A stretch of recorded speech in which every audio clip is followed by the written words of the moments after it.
A very good morning to all of you. Thank you all for joining us for an important day where we are organizing a very important initiative from FICCI with the support of Ministry of Electronics and IT on a very important subject with the help of the whole committee, which is and the subject, of course, which is very dear to our heart on the language technology sector, where how the language and technology gets mixed up for the growth of our country. And we especially welcome you warmly for this Bhashantra. Bhashantra 2021, where the theme is how the Indic internet lays the foundation for the next phase of digital transformation.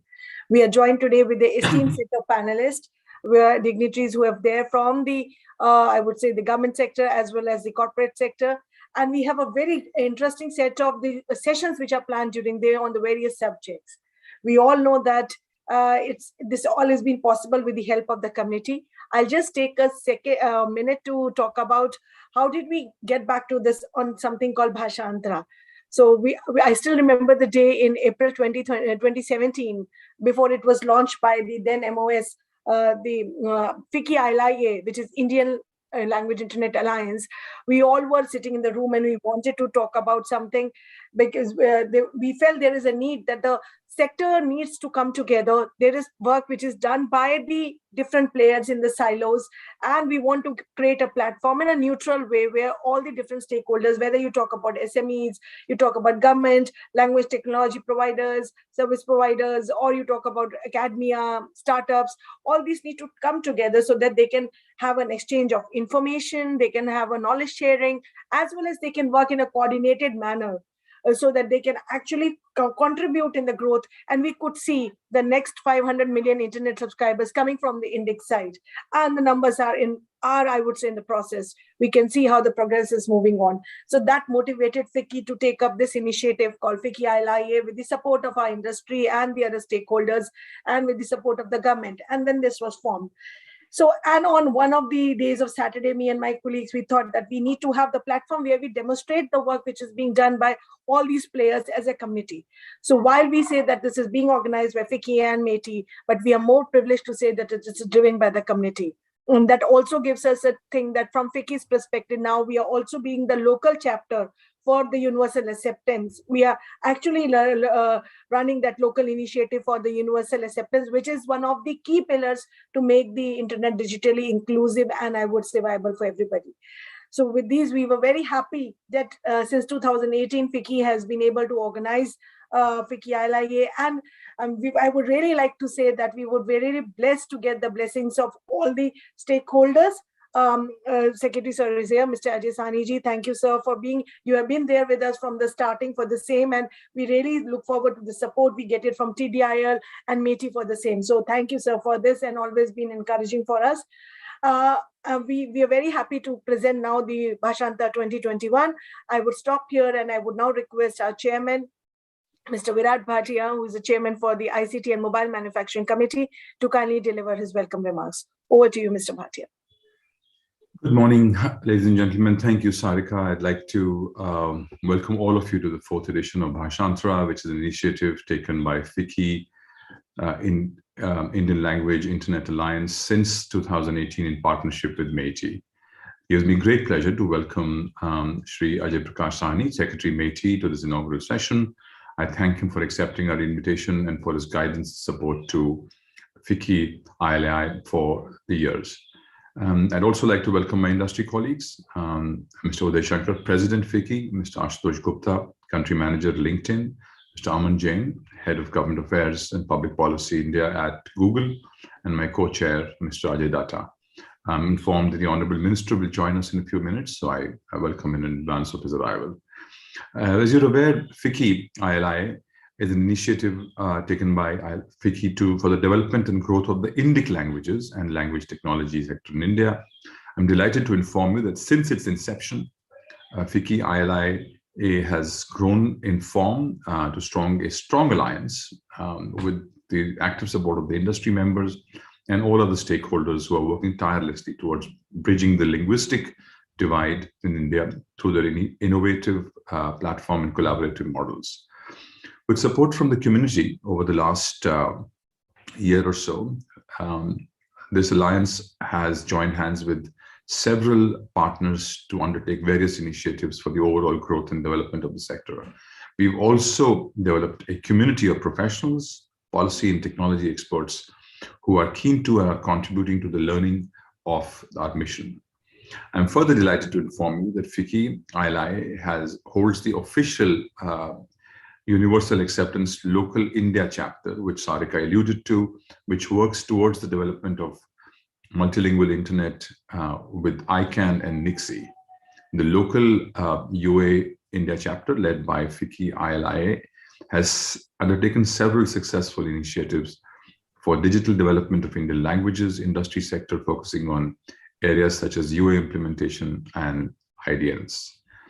Ladies and gentlemen, over the years, the government has been proactively promoting digitalization to ensure public services are made available electronically to citizens, even in the furthest corners of our country. India has the world's largest internet user base, which will increase by an additional 400 million users over the next few years.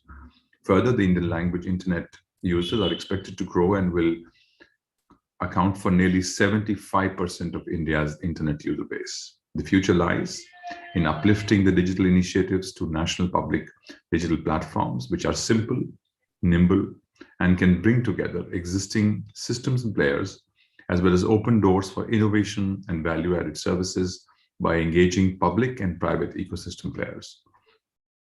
A similar approach has been adopted by the National Language Translation Mission, which aims to build speech-to-speech machine translation and evolve unified language interface for translation of Indian languages in the next 3 years to bring together multiple efforts towards Indic language technologies. We believe that this initiative, along with its key components, will help in furthering our agenda towards lowering the digital divide in the nation by making more and more content available over the internet in local languages. This will also enable people to access government information on internet in their native languages, so that more and more people than ever before can get socio-economic benefits of the internet and digital age. In fact, today, there is an announcement that will be made by LinkedIn, which is very exciting, and I'll let Ashutosh do it when his term comes around. I hope everyone mutually gains through the deliberations that would take place during today's event. And together we can work towards the betterment of the digital economy in the sector. Again, a very warm welcome, and thank you for sparing your time for being a part of this session. May I now hand over to Sarika. Thank you, Chairman. Thank you for your welcome. We'll move on to the next speaker. We are very privileged that President FICCI has joined us today. So I would now request Mr. Uday Shankar, President FICCI, to kindly deliver his opening remarks. Over to you, Mr. Shankar. Thank you, Sarika, and good morning, everyone. Mr. Ajay Prakash Sahni, Secretary, Ministry of Electronics and Information Technology of Government of India, my colleagues from FICCI, ladies and gentlemen. A warm welcome to you all once again to this Bhashantara. I'd like to say that one of the most significant forces sweeping through all walks of our life today is digitalization. And that statement might sound a little hackneyed today, coming a bit late in the day, until we look beyond our noses and go beyond big cities and look at tier 3, tier 4 and rural India. And that is when the currency and the force of that revolution becomes really visible. And if we look at these parts of these countries, then one of the things that we realize is that for this revolution to become really gather momentum and become really transformational, the Indian languages are an essential engine. The country has 22 official languages and as many as 600 dialects. Adding to this, India is the second largest country in terms of total internet users, and the rate at which the number of internet users are getting added in smaller towns, very small towns, and rural areas. We can imagine the importance of that. Technology has a big role to play in this. The impact of artificial intelligence across sectors is not new. However, the most dynamic applications are witnessed in the language technology sector. One of its components, natural language processing, or the NLP, is the ability of a computer program to understand human language as it is spoken and written. In other words, NLP is a way for computers to analyze, understand, and derive meaning from human languages in a smart and useful way. Now, this is the scientific explanation for what it does. The social explanation for this is that we have to understand that the dream of an all-inclusive digital India cannot be realized without bringing an NLP research and application in India on par with that of languages like English and other global languages. However, on the other hand, if we were able to achieve this, if we succeeded in unblocking the gate that holds back the vast mass of this country on the one hand and its entrepreneurship, and on the other hand, the possibilities that digital technologies bring, then the force can be together transformational. Its impact on our economy, on our lives, on empowerment, and the overall social transformation is truly unbelievable. From my personal experience, and Honorable Minister Rajiv Chandrasekhar is not here, the two of us are big believers in the power of Indian languages. Almost 2 decades ago, both of us, then through media, decided to involve and engage in Indian languages broadcasting. This was a time when broadcasting had greatest value in terms of its economics, greatest value in English, followed by Hindi. Small regional languages were considered unattractive, a loss-making proposition, and really didn't seem to have too much muscle to grow. And yet we took those bets, and today we can see that the entire content revolution that has taken place in this country has happened on the back of regional languages and even smaller, what I like to call infra-regional languages. And that is the power of technology. When you hand over the technology to people in their native language, in the language of their comfort, in the language in which they think. And that is why this Bhashantara, to my mind, is a transformational initiative. And before I conclude, I'd like to compliment our colleague Ashutosh Gupta and LinkedIn for taking this initiative and creating, bringing in the power of professional networks and technologies of LinkedIn in the language that people can best use it. I think what we are sitting out to discuss today is clearly about the future of this country. It's not about technology, it's not about language, it's about how we can take the Prime Minister's vision agenda of social transformation and rapid economic growth to every nook and corner of the country. That happens, that gets started and powered by technology in people's own languages. With that, I conclude and thank you very much, and I welcome you all once again to this session. Thank you. Thank you, sir. Thank you for setting the tone. And of course, as you mentioned, FICCI is fully committed to work with this community to deliver the Honorable Prime Minister's vision on working on such an important initiative of languages. With this, I move on to the next speaker. I would request now Mr. Aman Jain, Head Government Affairs and Public Policy, India, Google, to kindly deliver his industry remarks. Over to you, Mr. Jain. Thank you, Sarika. And firstly, a warm welcome to Secretary Sahni. Languages has always been a very passionate topic for him, and we at Google have had the opportunity of working closely with him.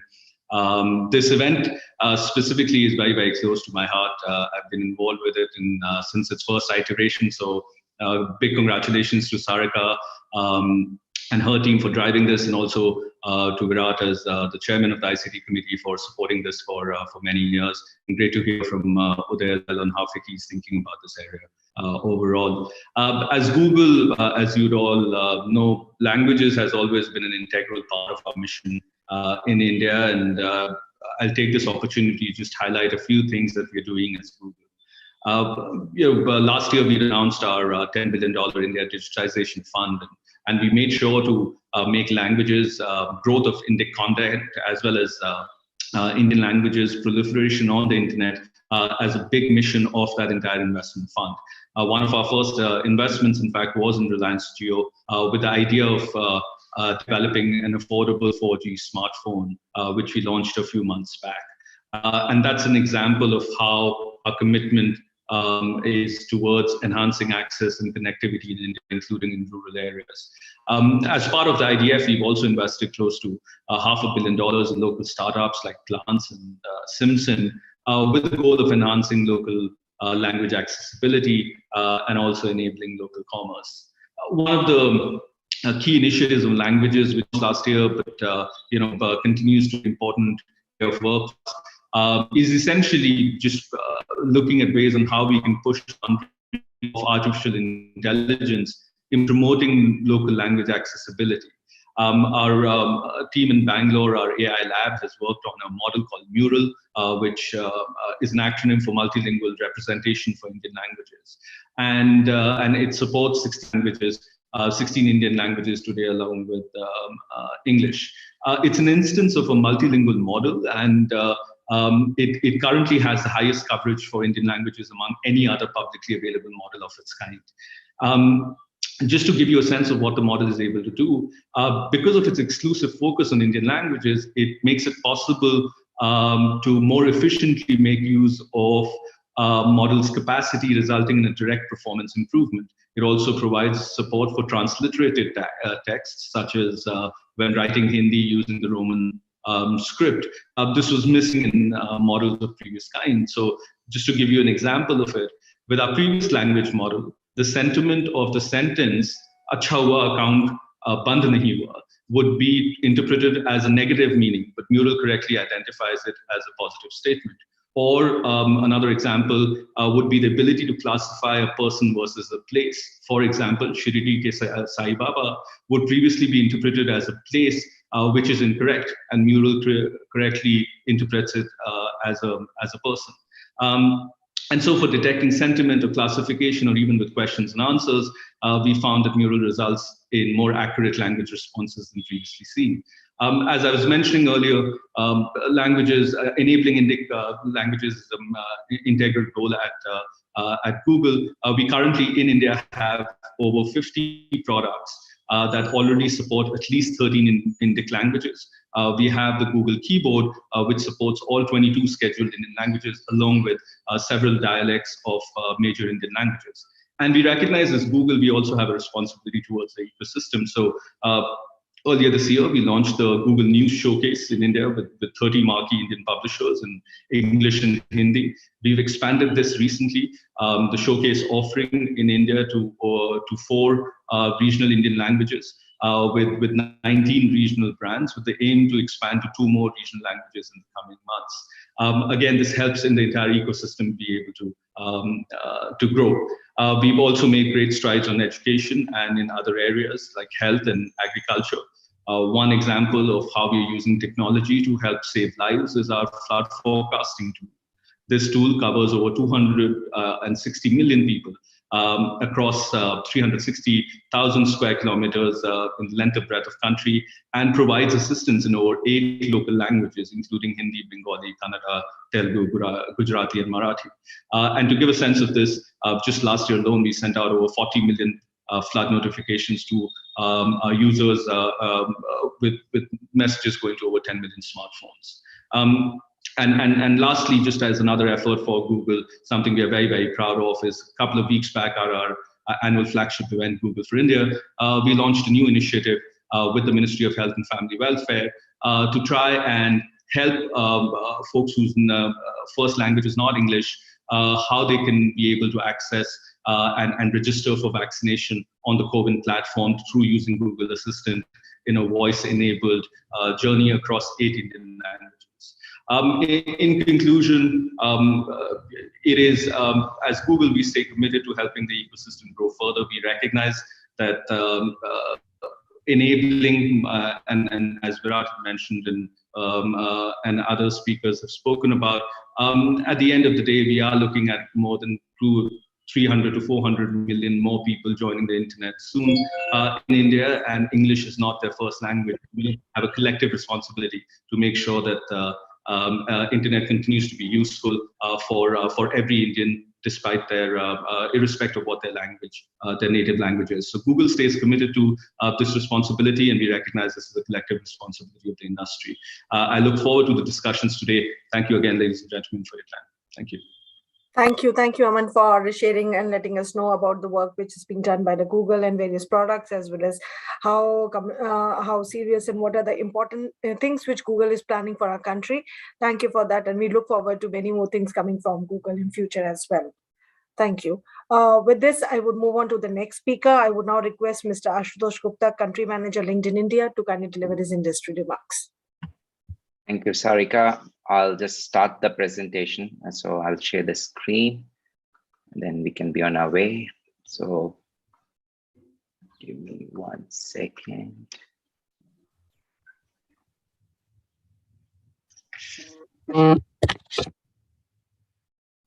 Okay. So good morning, distinguished guests, ladies and gentlemen.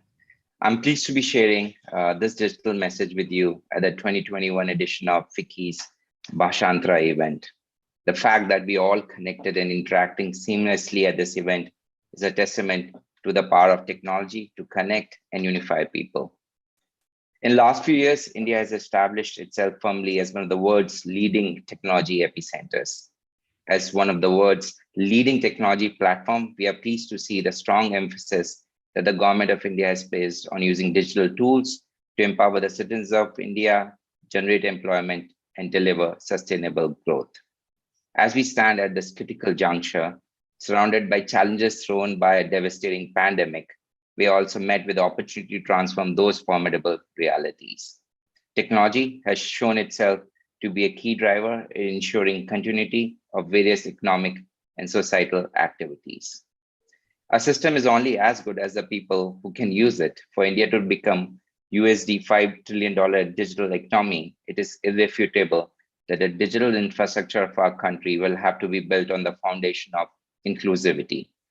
It's important that the digital systems, tools, or mechanisms that we build and adapt are interoperable, scalable, while being affordable and capable of catering to the rich diversity of our country. Today, there exists a massive gap between the online user base in India and the amount of Indic content which is available on the internet. Consequently, the benefit of rapid digitalization taking place across India are invariably inaccessible to the Hindi and other Indian language speaking portions of the population.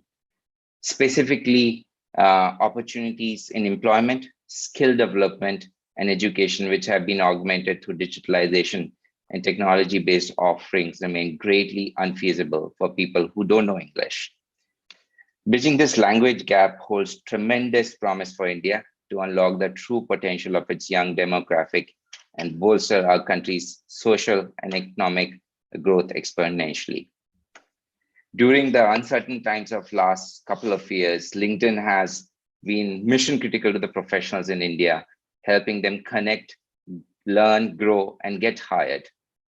Amidst all the disruption, LinkedIn witnessed high engagement and member growth last year.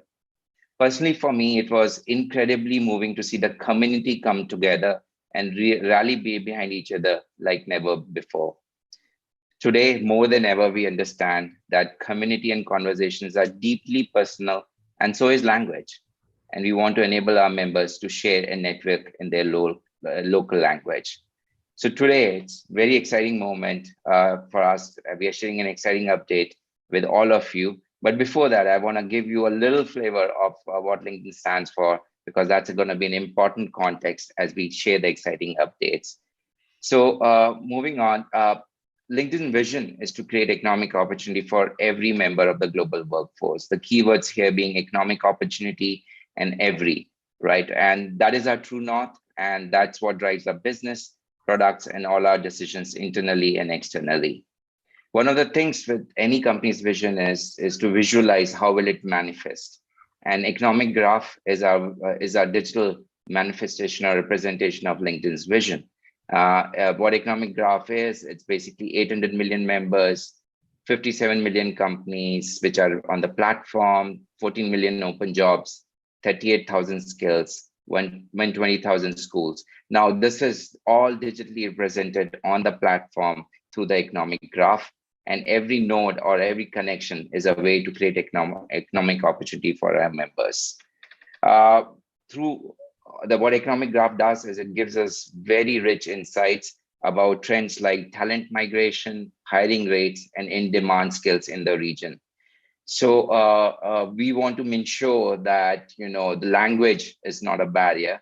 India is a very important part of the platform, and that's where we are sharing an exciting updates with you.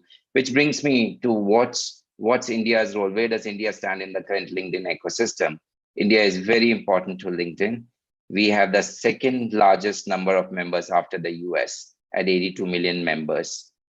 We have added 20 million members in last 3 years, and it has witnessed a spike in engagement and conversations on the platform since the pandemic.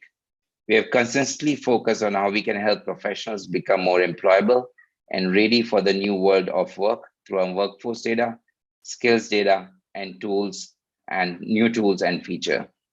So at this critical juncture for the platform, for the country, I'm very, very happy and excited today to share with you that LinkedIn is now available in Hindi. And one of the key questions which comes out to mind is like, why now? What's the context behind this? So in the last couple of COVID waves, we have seen that many thousands of members, millions of members have come on the platform to connect with each other, to converse in the community, to share, to help each other. And one of the things we have understood through the last couple of years is as well as that the community and the conversations are very personal, and so is the language. Ashutosh, sorry to interrupt. Your slides are not moving. I'm really sorry. I didn't mean to do this. Oh, I'm so sorry. It would be ineffective for the delegates. Okay, what's happening? And also, Mr. Gupta, would you like to make it a full screen? Yeah. Now it's moving. Yeah. Can you see it's full screen? That's what the problem was. If you can see this, that's perfect, right? Yeah, we can see now. Okay, fantastic. So sorry for that. So as I was saying that the language is very personal. It is still not full screen. I think you're on another part, full screen, you're moving. So come to the full screen and then start moving. Okay, technology. Is it moving now? No. Okay, so there's a problem here. So do the full screen first and then share that screen. Now it's fine. No. Yeah, so there is a little bit of glitch, I think, so which is happening. Let's try for 1 second, otherwise I'll just kind of talk through it. It's not moving, right? Yeah, it's not moving. Don't worry about it. Then just go ahead. That's okay. Yeah, I think we will, in the interest of time, we'll just... Yeah, that's okay. Just share the slides and Vicky will distribute that. Thank you. Okay, fantastic. Thank you so much. So as I was saying, language is very, very personal as well. And that's where we have decided to make Hindi available on the platform as well. Hindi is spoken by 600 million people globally. So we want to enable all of them to be able to take care of their professional needs and participate in this rich community at LinkedIn. Even though Hindi is widely spoken, the primary language in India has been English, and that throws up a very convoluted socioeconomic environment that favors those who are proficient in English and even disregards skills to some degree. And that's one of the key objectives that, we should remove this barrier, and it should be about the skills and what you bring to the table. The launch of Hindi is a significant step towards that, and developing more local content and reaching more Hindi-speaking professionals.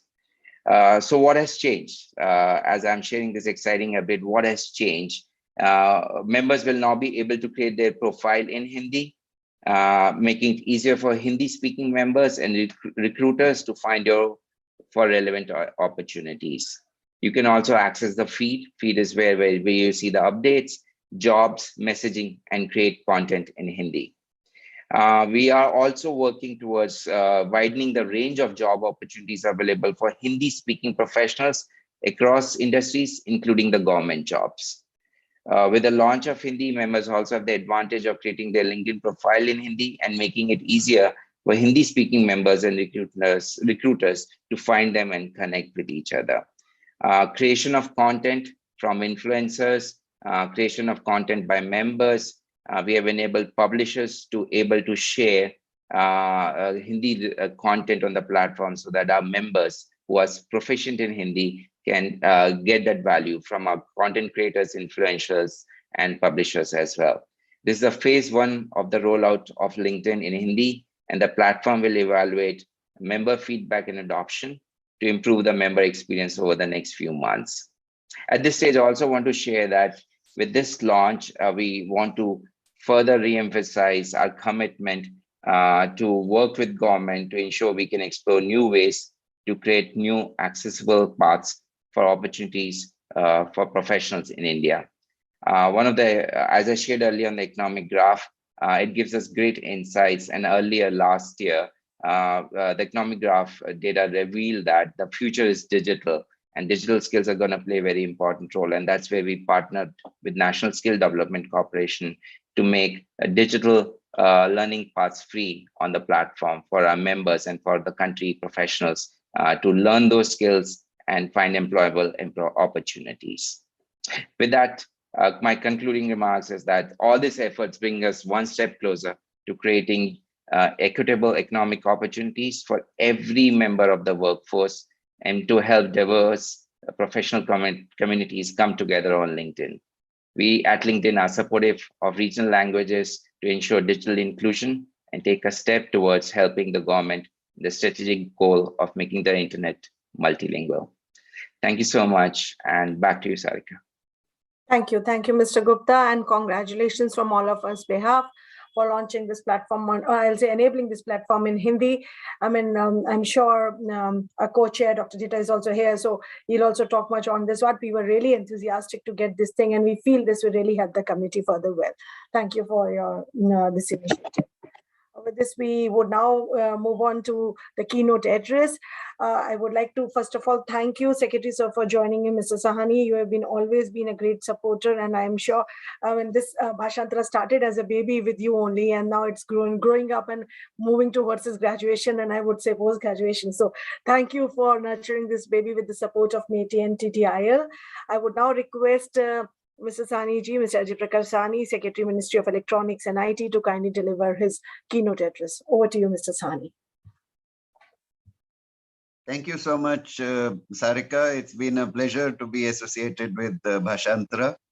I'd like to greet Virat Bhatia ji, Uday Shankar ji, Aman Jain, Ashutosh Gupta, Ajay Datta, and of course, our Honorable Union Minister of State for Skills and Entrepreneurship, Electronics and IT, Shri Rajiv Chandrasekhar ji, who will be joining in shortly. Ladies and gentlemen who are listening to us, who have joined us in this program, it's a great pleasure to be once again with Bhashantra and to see the immense progress that this initiative from FICCI has been bringing about. We have seen the ILIA, which is initiated by FICCI. Mr. Sani, you're on mute. Many of the initiatives that government is taking and others are taking in this area are today supported strongly by FICCI through this platform. And I would like to express my gratitude for the efforts that FICCI has been making in this extremely important area. As we all know, about 800 million Indians, around 80 crore Indians have access to the internet. This represents only around 2/3 of the Indians that could potentially have and enjoy access to the internet. Only half of those who have access to the internet have suitable instruments that permit them to use many of the resources on the internet, many of the services on the internet. And only around 1/10 of the Indians truly are able to make use of internet by being not just conversant with, but but very comfortable with the English language in which most of the resources of internet are available to them today.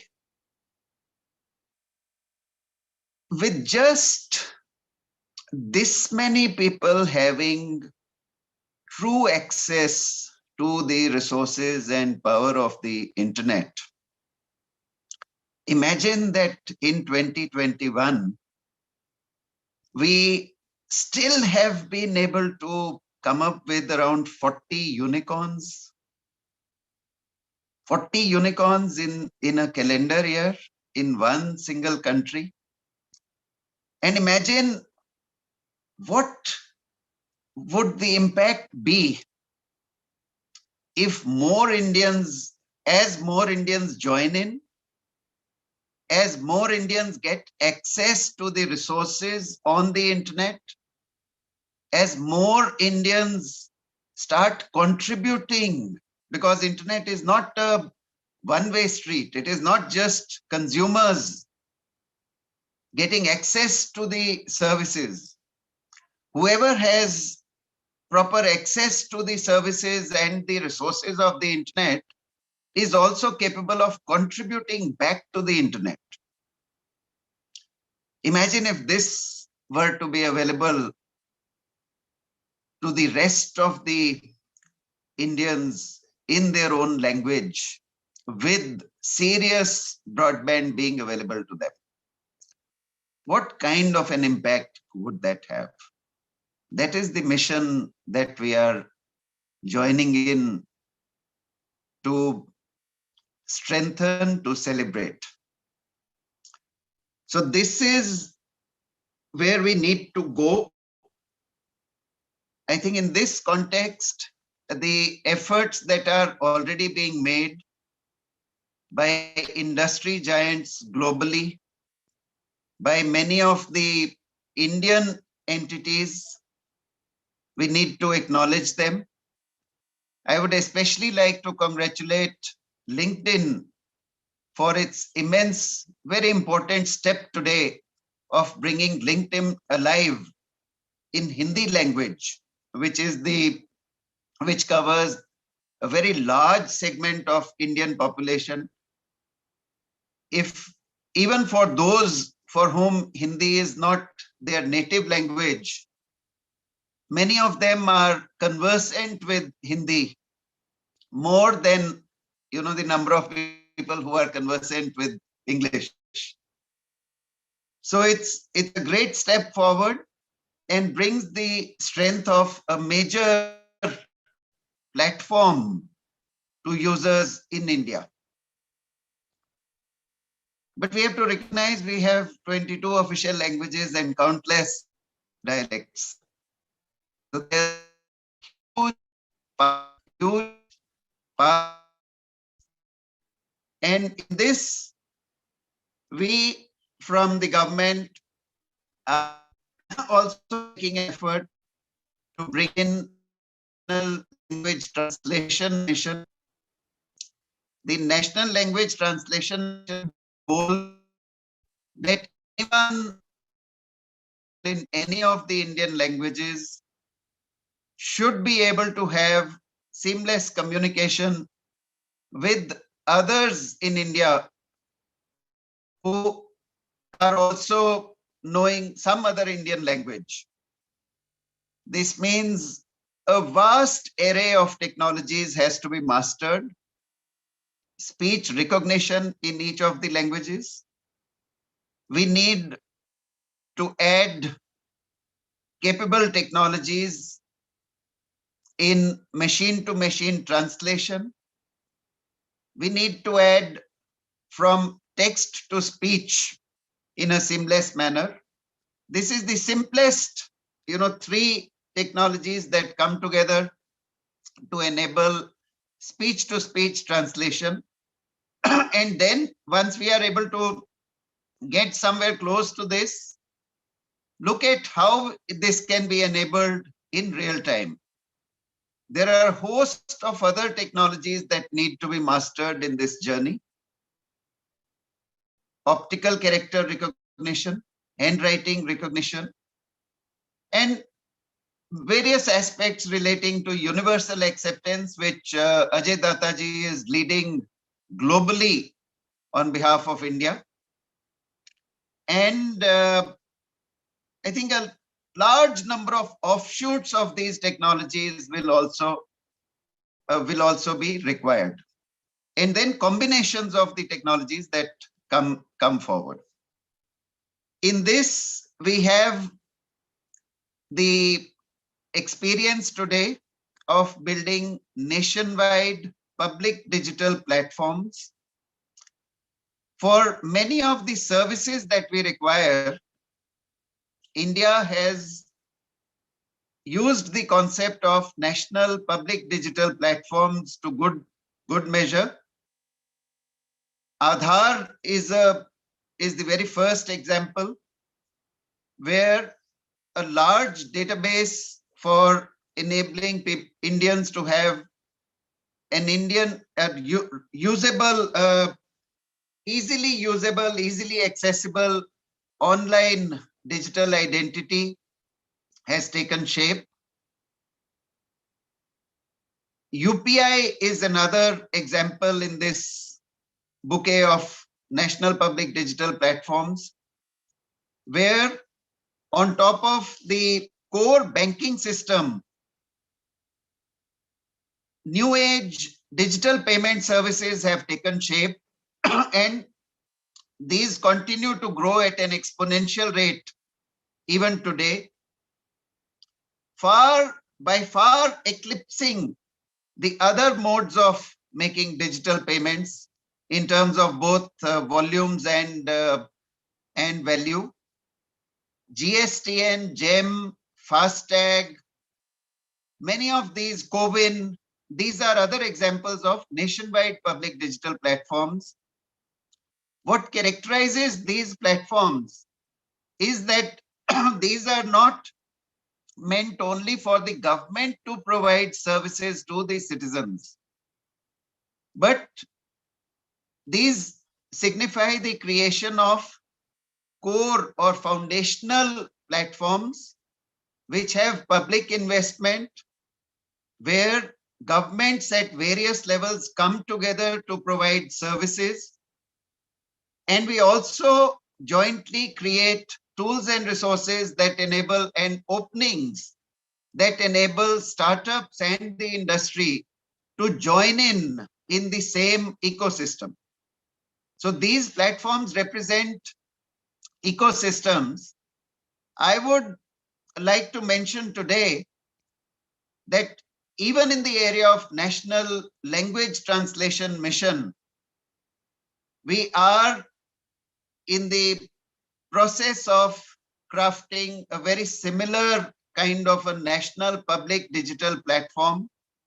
It is taking excellent shape. This will be a platform which not just brings together all the data and the resources that we have available that can fuel the growth of technologies in and around Indian languages. This will also enable small and big companies, Indian and global companies, to join in the same ecosystem and to be able to build on top of whatever others have already built. So it's that kind of a platform which is, in a sense, a very new effort, in that it also recognizes the immense contribution that artificial intelligence would make to this effort. More than any other domain, when it comes to Indian languages, the core technology that can help us is artificial intelligence. Artificial intelligence requires not just data, immense amounts of data, but also the data models that actually convert the data into services that people can enjoy. So this is a platform that is getting crafted for both sharing of data, for showcasing for comparisons and for enabling people to build on top of what has already been built. I'm very hopeful that in the next 2 to 3 months, we will see this becoming live, and this will represent a great boost to the mission of enabling Indians with the power of language technologies. With this, I'm very thankful to FICCI once again for having created this wonderful forum where we all come together and we share what has happened, what is on the verge of happening. We share our ideas and we join together in this most wonderful of all missions, that of enabling all Indians to enjoy the new technologies, the power of the internet in full measure. Thank you for giving me an opportunity to be a part of this mission. Thank you. Thank you, Mr. Secretary. It's my great pleasure to welcome Mr. Rajiv Chandrasekhar, Honorable Union Minister for State for Electronics and IT and Skill Development and Entrepreneurship. I know the Honorable Minister is in a rush. He needs to leave early. Thank you for accepting our invitation. Without much ado, I'm going to request him to deliver his keynote.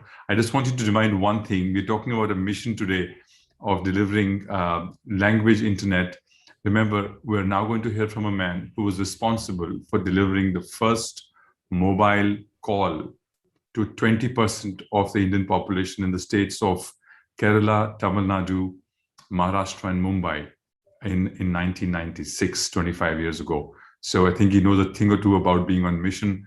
I'm going to request him to please start with his keynote. Thank you, Mr. Minister. So you're on mute right now. I could ask you to unmute. So you're still on mute, sir. You're on mute. So in the mute. Just can somebody unmute him? Can we request the MOS office to kindly facilitate? So we have also joined by President Mr. Uday Shankar. Mr. Shankar, would you like to say a word till the time sir unmutes himself? Thank you, with great pleasure. A very warm welcome to Honorable Minister Rajiv Chandrasekhar. As I was saying before the Honorable Minister joined us in my opening remarks, that there are very few people in this country that I know of who understand the power of technology and Indian languages and entrepreneurship and the revolution that they can cause when they are brought together. The minister did this in his earlier avatar as an entrepreneur, as an engineer, from being a very accomplished engineer on a global play field. He came to India and, as Virat was saying, made it possible for the communication revolution in many parts of this country. And not just, he used the power of technology in telecom, but he also understood the power of Indian languages and content and the kind of transformational impact it can have on people's lives. He took a fledgling, struggling media network in regional languages. At a time, nobody wanted to invest money in regional languages broadcasting, and turned that into an engine of transformation and an economic behemoth. I've had the privilege of partnering with the minister in that avatar of his, and I can say that together what we created is something that we are both very proud of. Of course, the minister has gone to scale greater heights, but this just tells you how well he understands what is the remarkable transformation you can bring about in society once you get out of big cities, global languages, and use technology and local languages to change lives. Minister, it's a real privilege to have you with us. Thank you, Uday. Thank you, Virat. Thank you all for having me. And good morning to all of you. Good morning to my colleague Ajay Sani at METI. look, as Virat said, I think one of the things, Uday, you and Virat have made me feel is a little bit old and a little nostalgic, but anyway, it sets up what I need to say in brief ways quite clearly. As Virat said, I have to rush to question hour in about 7 minutes, so I will speak for about 6 to 7 minutes. Excuse me, it is not any reflection of my commitment to this cause or this mission of Indian language internet. It is an absolute high priority area of focus for us in government at METI and for me. I will just lay this out in very clear, simple terms. India was over the last 7 years, and during COVID was and is now continuing to be determined to be the preeminent country in the world, guided by our Prime Minister's vision that he laid out in 2014, to be the preeminent country to use technology for its advancement, for its growth, for empowering every citizen in the country, improving governance, improving democracy on one hand, to creating more and more opportunities, investments, jobs, and entrepreneurship on the other hand. And by the by, as a third outcome of that, or third objective, or a third fallout of that, is to create seriously deep capabilities around the emerging areas of future technology. So we have these three clearly defined objectives for us as government, for us as a people. And it is clear from the fact that we want to use technology in very, very deep, positive, accelerated manners to achieve these three objectives, that technology and the internet cannot be anything but inclusive.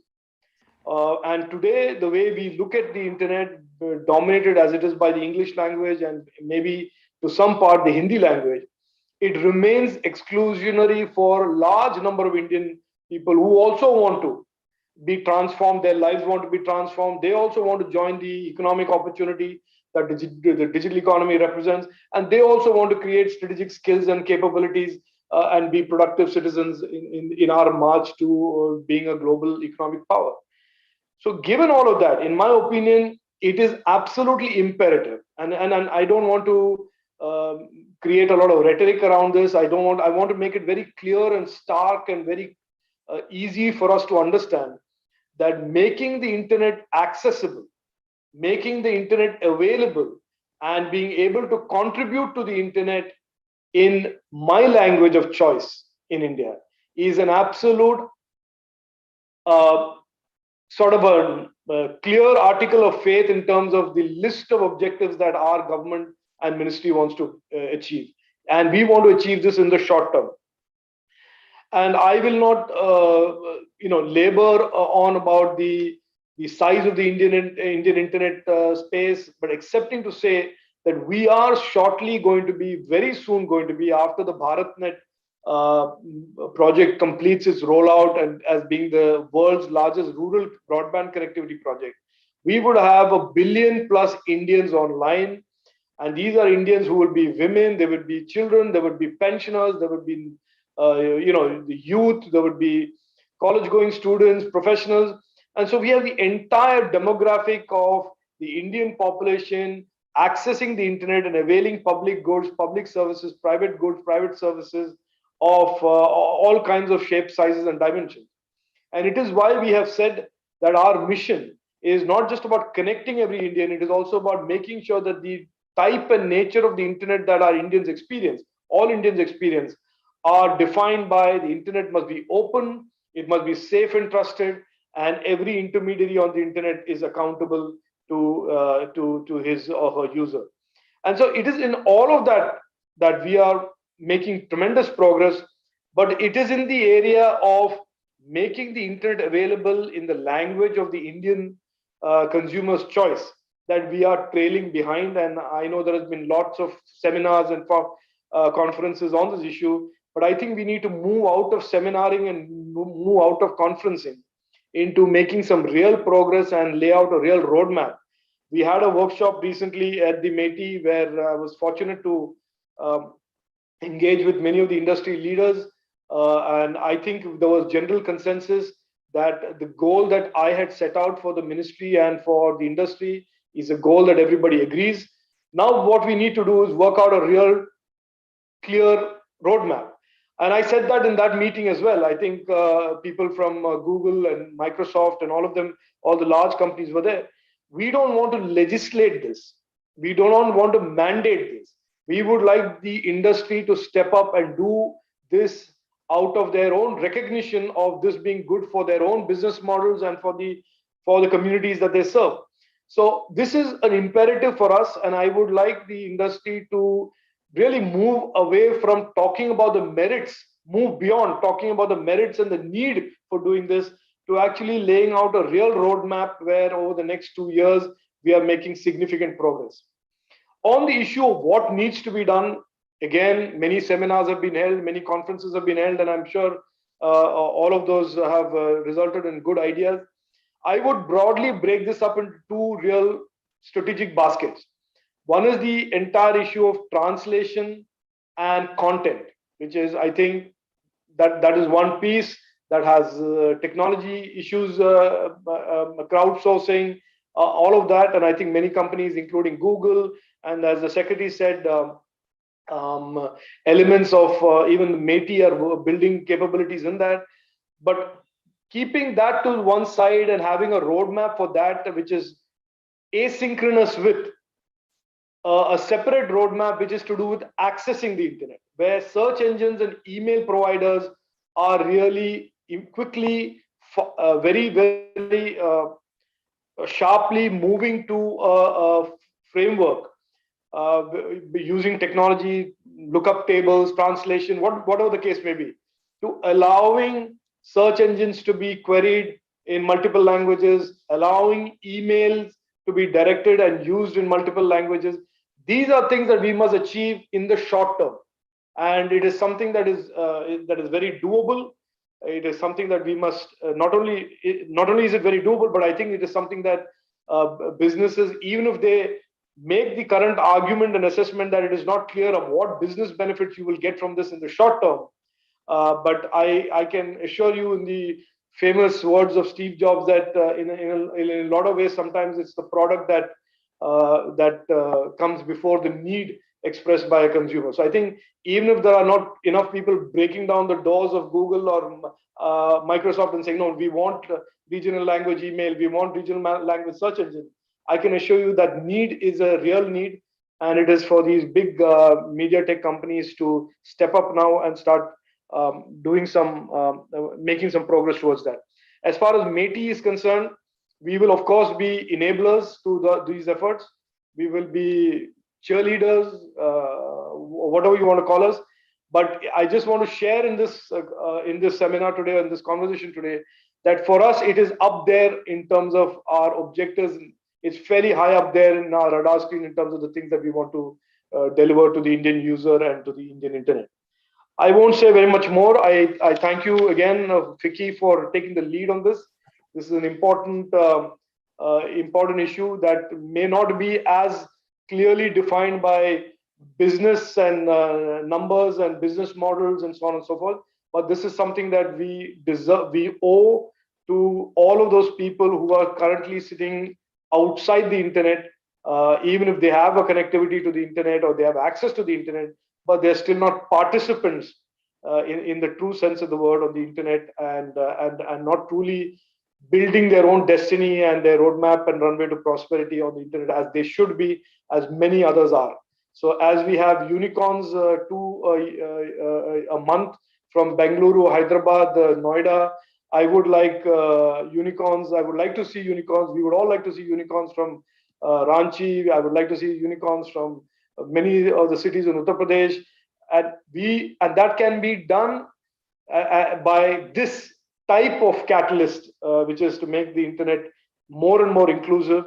And language is clearly one element of that, one very important element of that. I will hold my peace now. I will thank you again for inviting me to speak today.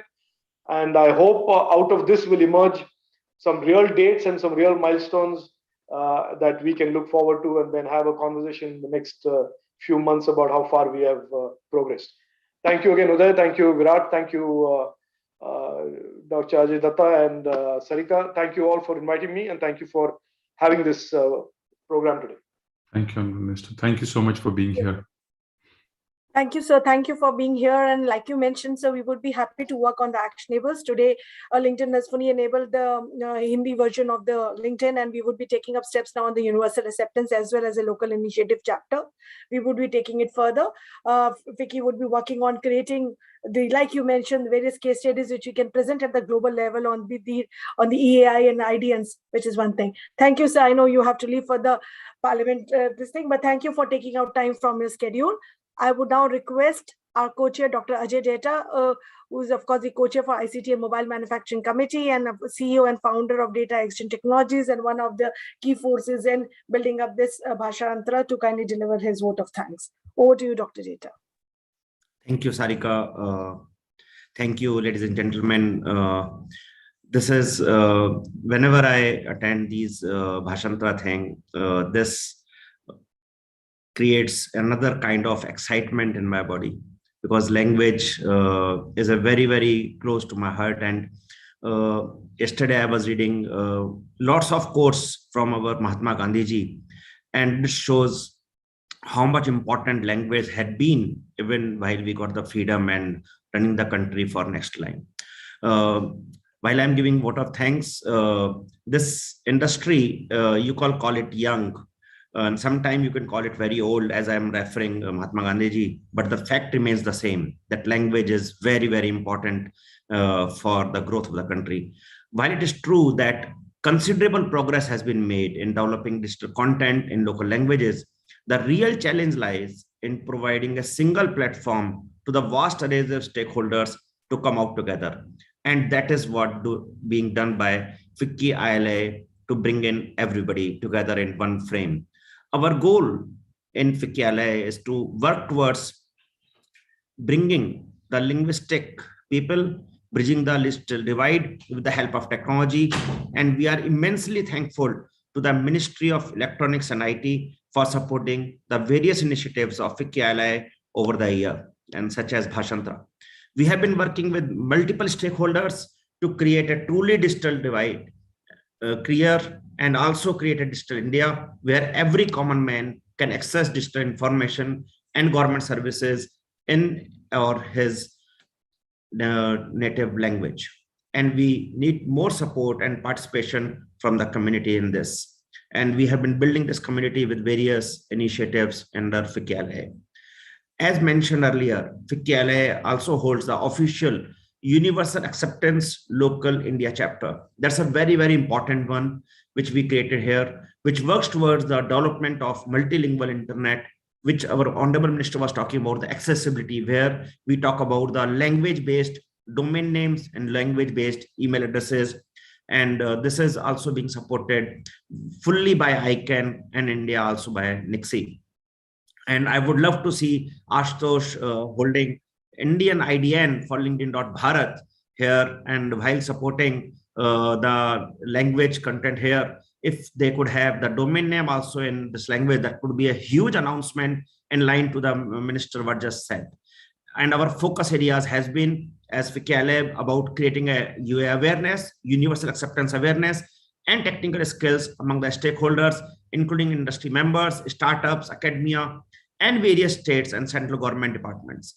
Also developing and strengthening the pillars of the Indic internet and language technology sectors of India, bridging all the industries together to discuss and solve the problems of basic India. Making India UA ready. It's a huge one. And wider implementation for new GTLDs, because now through NBGP, Neo Brahmi Generation Panel, which I was part of and the leading initiative, where all the languages now part of the root zone 22 official. And we are soon going to have new GTLD round where we will be able to register a domain name in the language of our choice. And this is going to create another array of language initiatives in the country, because every corporate, every brand would be able to register his own top level domain name in an Indian language. Just like we have .Bharat, Ashutosh may like to have long .LinkedIn, for example, in Hindi and all the languages. This would be possible and very soon of when I can announce it. As we come closer to the conclusion of the inaugural session of Bhashantra, I would like to sincerely take this opportunity to thank our MOS Shri Rajiv Chandrasekhar ji, Honorable Minister of State for Electronics and Information Technology, and Union Minister for State for Skill Development and Entrepreneurship, Government of India, for sparing his valuable time for us. Whenever we hear him, we see the passion and the need of the language to enabling the last person on in the country. I agree with you, sir, that the true success of any initiative in technology is not achieved until it is reached to the common man. And we appreciate the tremendous work being done by the ministry under your guidance. I would also like to thank Shri Ajay Prakash Sahni ji, Secretary, Ministry of Electronics and Information Technology, Government of India, for his support, for full-hearted support and guidance whenever we have needed. Sir, it has been an honor to work under your wise guidance, and we are truly thankful for the same. But whenever we need, you are always available. I would also like to thank the Ministry of Electronics and all the people who work with us and support and partner in FICCI ILI, also making Bhashantra and by supporting it. Further, I would like to also thank Ashutosh Gupta, Country Manager LinkedIn, and Aman Jain, Head Government Affairs for Public Policy India, Google, for accepting our invitation and sharing their experience and views for the participants. And you make the ecosystem thriving, make all the tools available, makes our life easier. Thank you for doing all that, Aman and Ashutosh. I would also like to acknowledge my colleague Virat Bhatia for supporting us in the mega initiative of Bhashantra. And let me also thank Uday Shankarji to sparing this time and ensuring that the full FICCI support available to making this kind of event, Bhashantra, very, very successful. And this is not small, this is a big one when you come and speak in Bhashantra. My vote of thanks will not be complete if I don't acknowledge our sponsors, Google, LinkedIn, and Facebook, for supporting our cause. I am also gratefully and thoroughly enjoyed sharing that dais with you. It has been indeed a great session today. Last but not the least, I would like to also thank the members of the media for evincing interest in covering the event, and also like to share my gratitude to all our honored guests and delegates for their presence and participations today. Finally, I would like to thank and appreciate entire team working tirelessly in FICCI ILI under the leadership of Sarika Kulyani and entire team. Very well job done. Thank you very much. Thank you, Dr. Data. Thank you for your kind words, and thank you. It's all the motivational words which come from all the stakeholders who have been part of this discussion, which makes us further on this journey and take the vision forward, which Honorable Prime Minister and Honorable Minister has set up with the support of Ajay Sahni ji, Ministry of Electronics and IT, industry, academia, and the other stakeholders. So with these words, I would officially like to close the inaugural session. We are really thankful to all the dignitaries who have taken out time to join us, and we really say that again, that as FICCI, we will remain committed to take this journey forward with the support of all of you. Thank you all for joining in, and we will directly move on to another special session, which now we are organizing on a very important subject, which is our universal acceptance, the foundation of multilingual and inclusive internet. The session, like we mentioned in the inaugural session, UA has to be is a key pillar when you have to really have a multilingual internet being enabled and have a seamless experience for the people within the country. We have heard the Honorable Minister talking about in his inaugural address in the inaugural session, how he mentioned about having the companies being created from India, where we can say that the unicorns are coming on from tier 3, tier 4 cities, and it cannot be complete unless UA is actually imbibed along with the content part. So UA is the main key pillar. We have an esteemed set of dignitaries who have joined in there. Today, the special address in the session would be given by Shri Anil Kumar Jain. He's the CEO for NIXI, Ministry of Electronics and IT. Thank you, Mr. Jain, for joining in.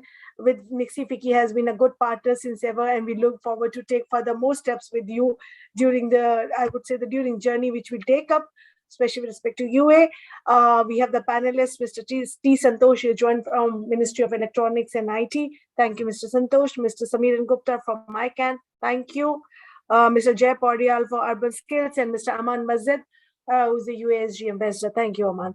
And the session would be moderated by none other than Dr. Ajay Data. He's the chairman of UASG, which is Universal Acceptance Steering Group ICANN, and of course the co-chair for FICCI, ICT and Mobile Manufacturing Committee. Over to you, Dr. Data. We all look forward to hear about UA and its benefits and what all can be done with respect to the country, what has been done with the help of the esteemed panel you have. Over to you, Dr. Data. Thank you very much, Sarika. Thank you for putting this up beautifully well. And you could not ask more powerful people here to talk about UA, who understand about UA, who are passionate about UA. Thank you for joining in. Let me welcome everyone here, Anil Kumarji, Samiranji, Santoshji, Amanji, Jay Paudyalji, and everybody, you are welcomed here to share your views, importance, and we are going to start with a very setting the context. And since I'm a moderator, I will not take much time to steal your thunder, but just let me tell that what UA is for people. And this is, if you all have heard, our minister, honorable minister, was talking about the languages, two part of the entire mission. One is about the content, that the tools, the keyboards, the fonts, the content being created. This is one part. And second, about accessibility. And universal acceptance is more about accessibility, that all the domain names, all the email addresses are accepted equally. And that is where universal acceptance is all about. And that is what we are going to talk about, how in your own way, supporting, helping, and how we are going to start this discussion. Do we have Anilji joined in here till now? I think he was. I am already there, Dr. Ajay Data.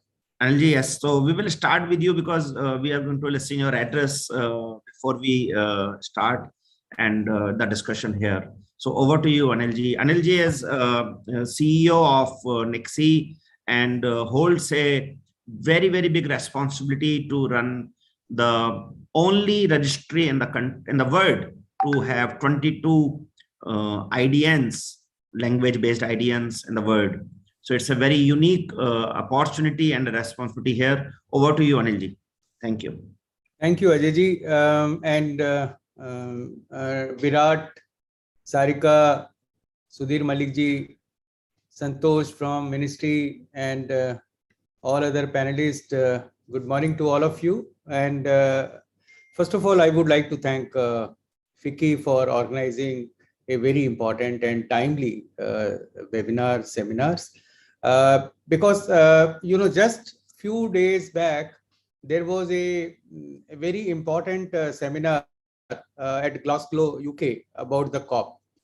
I was listening and people are talking that in case we have to save our future, then we have to take a decision right now, not in 2030, not in 2040, not in 2050. Similarly, this topic which we are discussing today is, I think, equally important. Why? Because internet is progressing, and I personally feel internet is not part of our daily life, but it has become part of our body now. And it is very difficult for us to think, life without internet. Think about those 89% Indians and around 47% world global population, which are non-English speaking.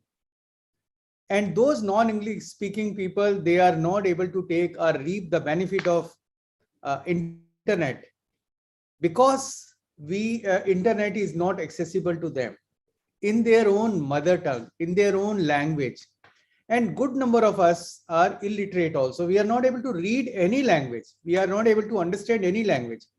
So I think it is a very important thing that right now we have to think two things. Number one, take the access of internet to those who are non-English speaking, and also make the illiterate comfortable with consumption of the data, knowledge which is getting generated out of internet.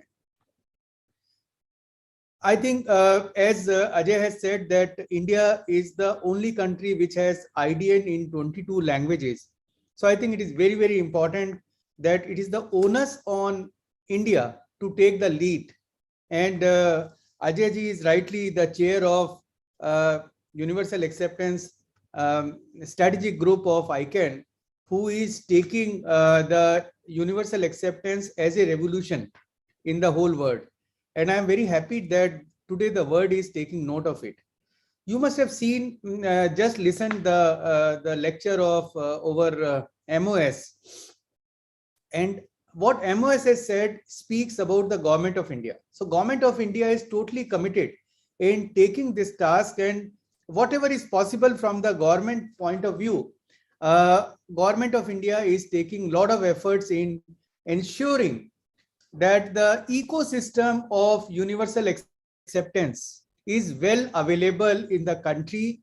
And that's why he was talking about people who are responsible for designing the browsers, people who are responsible for designing the websites, people who are responsible for designing the emails.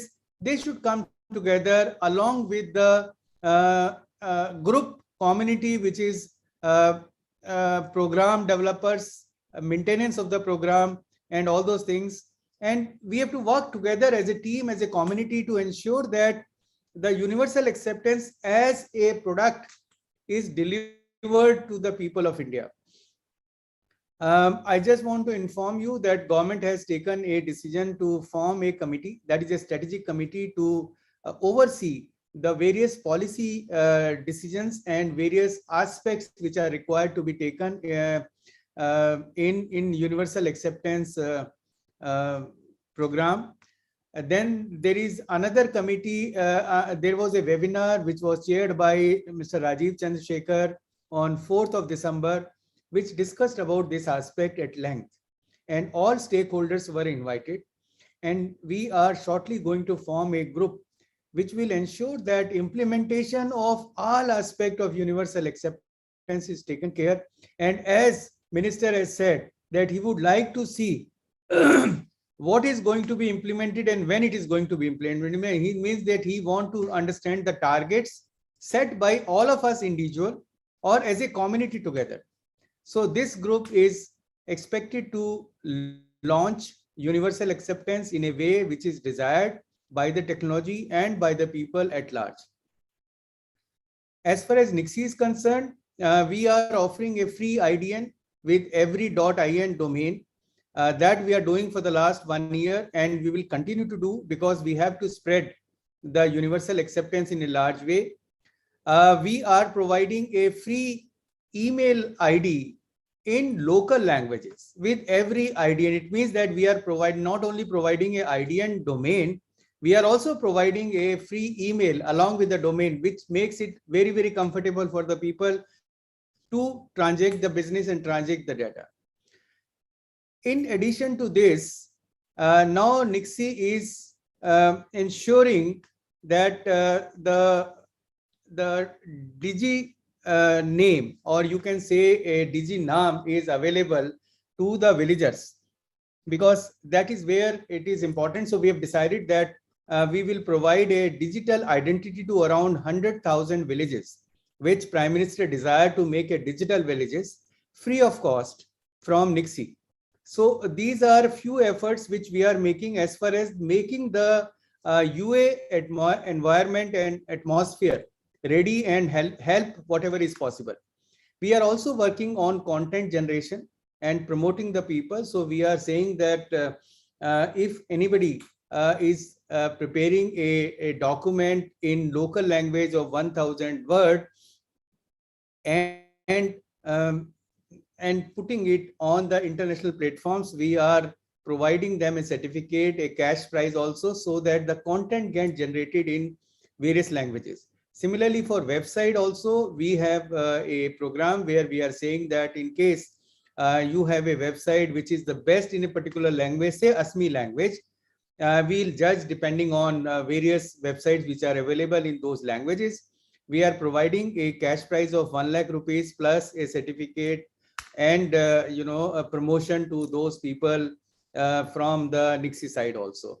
So these are the few steps which we are taking. Of course, I will be listening to the entire Bhashantra today, and in case we are able to get good inputs from all of you, and if Nixie is required to take steps, even to invest some money in promoting the local language internet, multilingual internet, and developing an ecosystem of universal acceptance, I'll be the most happy person doing this. And I would like to thank again FICCI for giving me this opportunity to talk to the various stakeholders which are connected with us.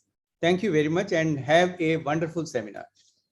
Thank you very much, sir, for setting the context and letting us know that the importance of it.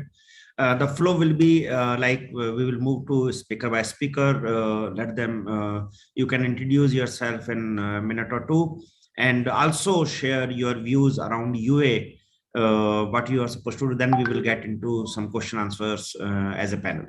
Aman, let's start with you. Good morning, gentlemen. It's always a pleasure to see all of you.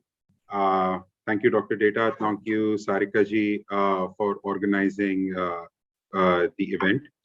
And for us, universal acceptance has been a journey that we've been working or walking in, for over a couple of years together now. And I'm lucky to be part of this group working with you folks.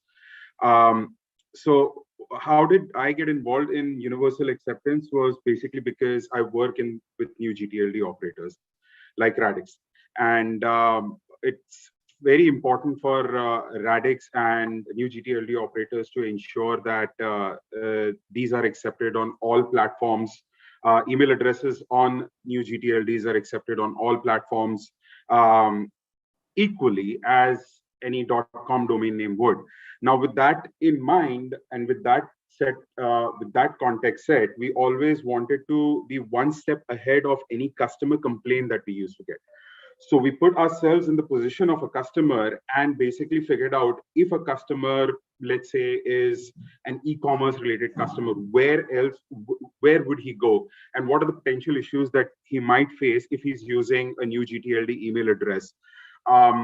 And if a customer who's just a normal blogger, let's say, what are the type of websites that he would go to, where he would sign up, what kind of content he wants to view, and just realize that, and we try to track his steps as to where are the potential issues that he might face with respect to universal acceptance.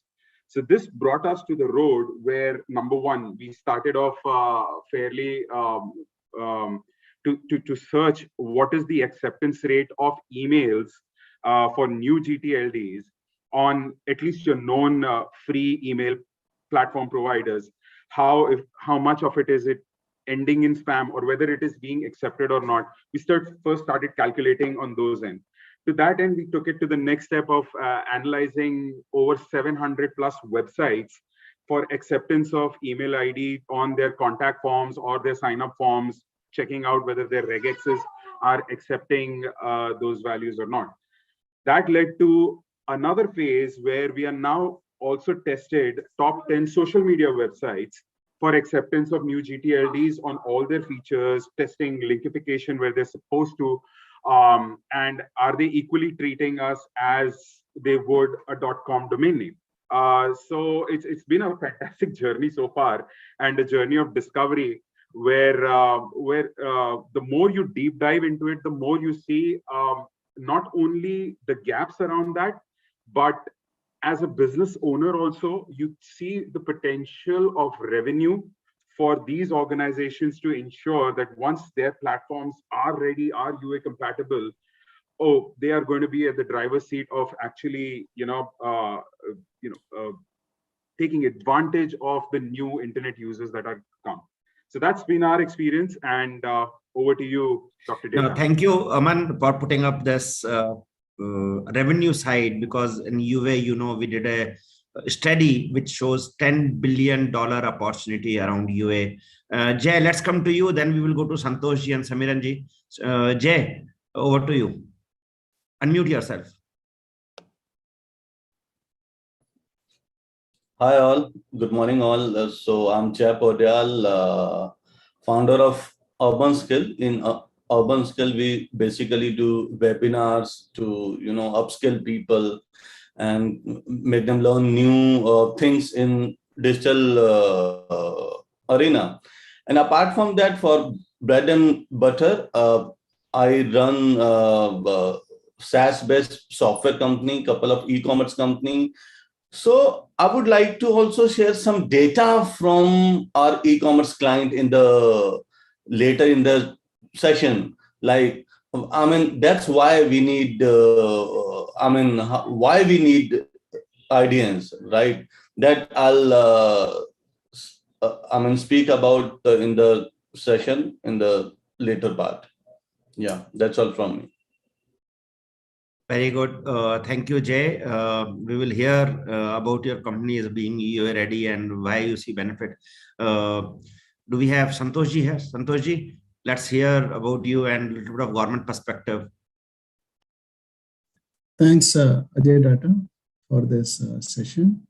And once again, thanks, FICCI ILIA Group for organizing this Bhashantara 2021 event. And this is the 4th year, I believe, or rather 3rd year of this Bhashantara. So I am T. Santosh. I am a scientist in Ministry of Electronics and IT, Government of India. I look after 2 initiatives in the ministry. One is on internet governance and then on IT for masses. So internet governance, under internet governance, I'm actively involved in multilingual internet, of which the deliberations which we have made here is on universal acceptance, which is part of one of the initiative of ICANN, and I've been actively involved in that. So as our Honorable Minister has mentioned, now we had enough seminars, workshops on this area. Now it is a time to have a roadmap in which all the stakeholders have to come together and to bring in an ecosystem by which a 400 million users who are still not using internet should be brought into the internet so that we can bridge the gap. Now, as far as the ministry is concerned, there is a language technology group which works on the tools and technology part, wherein which our division, that is Internet Governance Division, is majorly responsible for the internet identifiers, which means email ID and the domain, internet domain names. So when the process started to have the domain names, internet domain names other than the English language, the ministry along with NIXI and CDAC were the front runners and got all the 22 country code top level domains, which was mentioned by the earlier speaker, Mr. Anil Kumar Jain of NIXI. Now it is the time that we move into the second phase, like implementation of internationalized domain names, that is domain names in the other languages, and also the email IDs.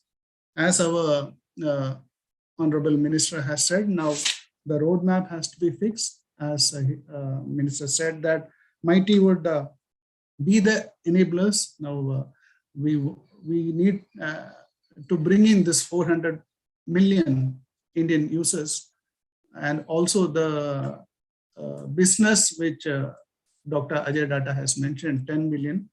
So that can be tapped from the Indian industry. Indian IT industry is the one which can tap that billion. It is only 10, but I believe it will be more than that. So right now, these are my initial remarks on this. Thank you, and back to you, Dr. Data. Santoshji, you are right.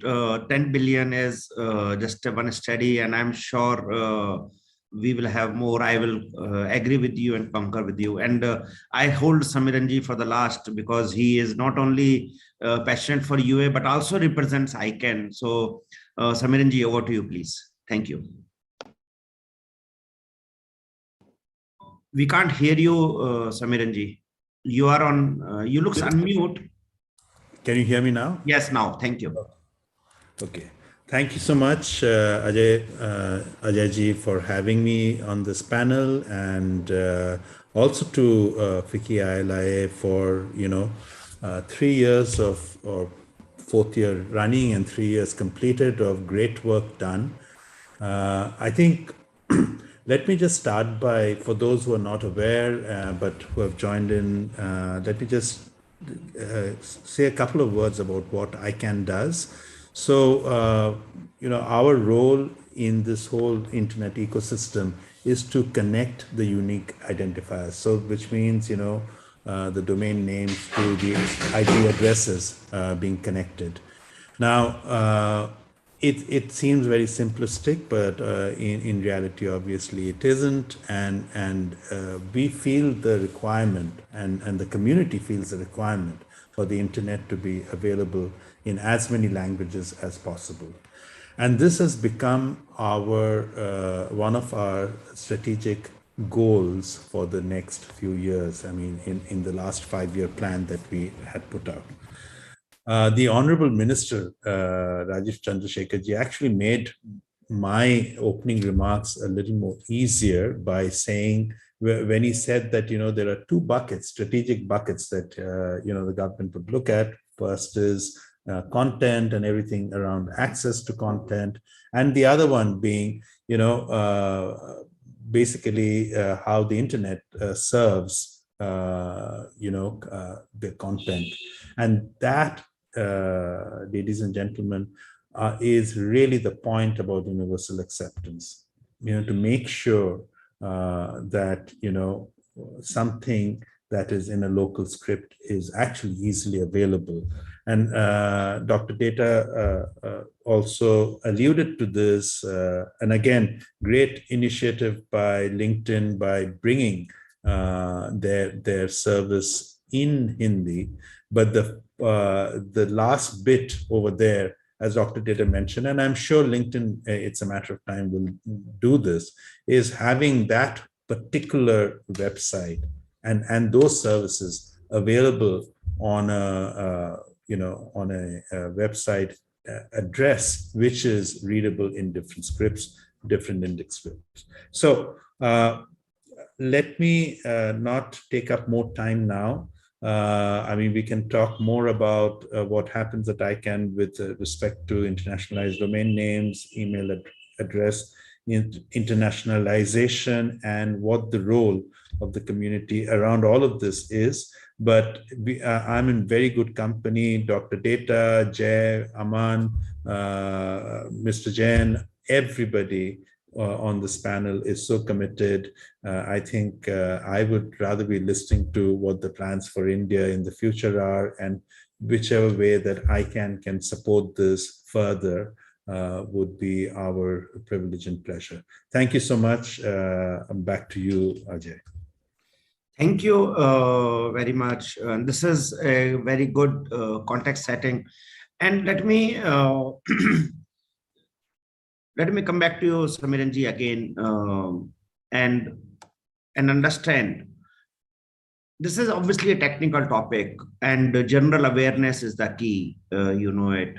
So I would request you to let all of us know with the role which we all can play to further UA in this multilingual landscape, and why it is important from the general audience perspective, how ICANN sees that, and how you would work all of us to look into this direction. Thank you, Ajay. I think that's a great question, because at the end of the day, what ICANN does is motivated by the community. And the community, and I'm talking in the Indian context right now, particularly to universal acceptance in India. The community in India has already started taking the steps, but the point is, as again the Honorable Minister mentioned, it is for the industry to rise up. And industry doesn't need to only be the large tech companies. It can be even smaller companies to rise up and meet this challenge. Okay, the real issue is making the internet usable and available for those who do not use the English language. And we saw this requirement last year during the lockdown, during the COVID pandemic, and how the government services which were available, those came up so quickly, but the messaging to the people was a little challenged, because not everyone could access the internet the way we would hope them to. But since then, even since then, there's been tremendous progress that has been made in India. So I think the role the community can play are multiple. There's of course the universal acceptance, local initiative that FICCI ILIA leads. I would urge those who are listening in today, and I'm checking the YouTube feed. We have a fair number of people following this conversation. I would urge those of you who have any interest in this subject, just join the local initiative, reach out to FICCI, join the initiative, and see how you want to contribute and to benefit from the conversation and the work that the local initiative is doing. Number two is, we have isolated test cases of UA success. So whether it is the email service the government of Rajasthan runs for the citizens of that state, and similar services coming up in a couple of other states such as Telangana and I believe Andhra Pradesh. But there are also private enterprises or private endeavors that, for example, there is a website called Mera.Bharat, which is a news website which is entirely in Hindi. And there could be some others that I may not be sitting here aware of at this moment. And even what, let's say, LinkedIn is trying to do. So we need to see how, more and more of these endeavors and these activities, and whichever way the Universal Acceptance Steering Group or ICANN can support this, we will be there to do it. I hope I've answered that question. No, Samiran, thank you very much for a great answer. And obviously, you mentioned Mera.Bharat, so UA is already doing looking for a case study on that and the impact of it, which we all will soon very hear. Let me go to Santosh ji and bring in the government perspective. Santosh ji, as we all know, government as well as industry are putting their efforts into the expansion of UA and IDNs and EIs in India. According to you, how we measure them and how does government is trying to impact? What are the initiatives? Share some light on that, please. Thank you. Okay. Thank you for the question. So I think Mr. Anil Kumar Jain has explained initially that a committee has been constituted. And for the information of the people who have joined right now, we had a workshop on 4th of December on the broad topic of connecting Indians, of which the main theme was multilingual internet.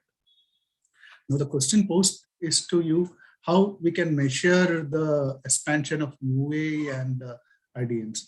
So basically we need to understand how many email IDs are there presently. What is the situation present?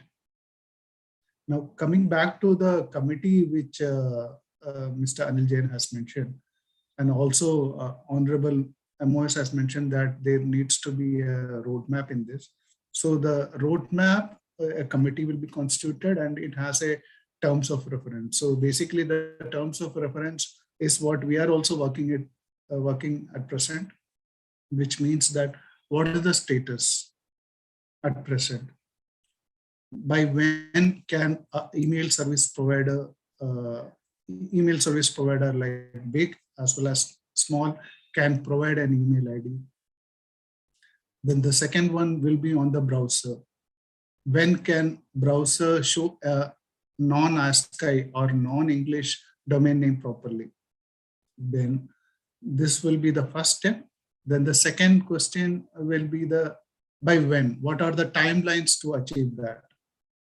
Now, as the question posed to my previous panelist, Mr. Samiran Gupta, I will take from that as well.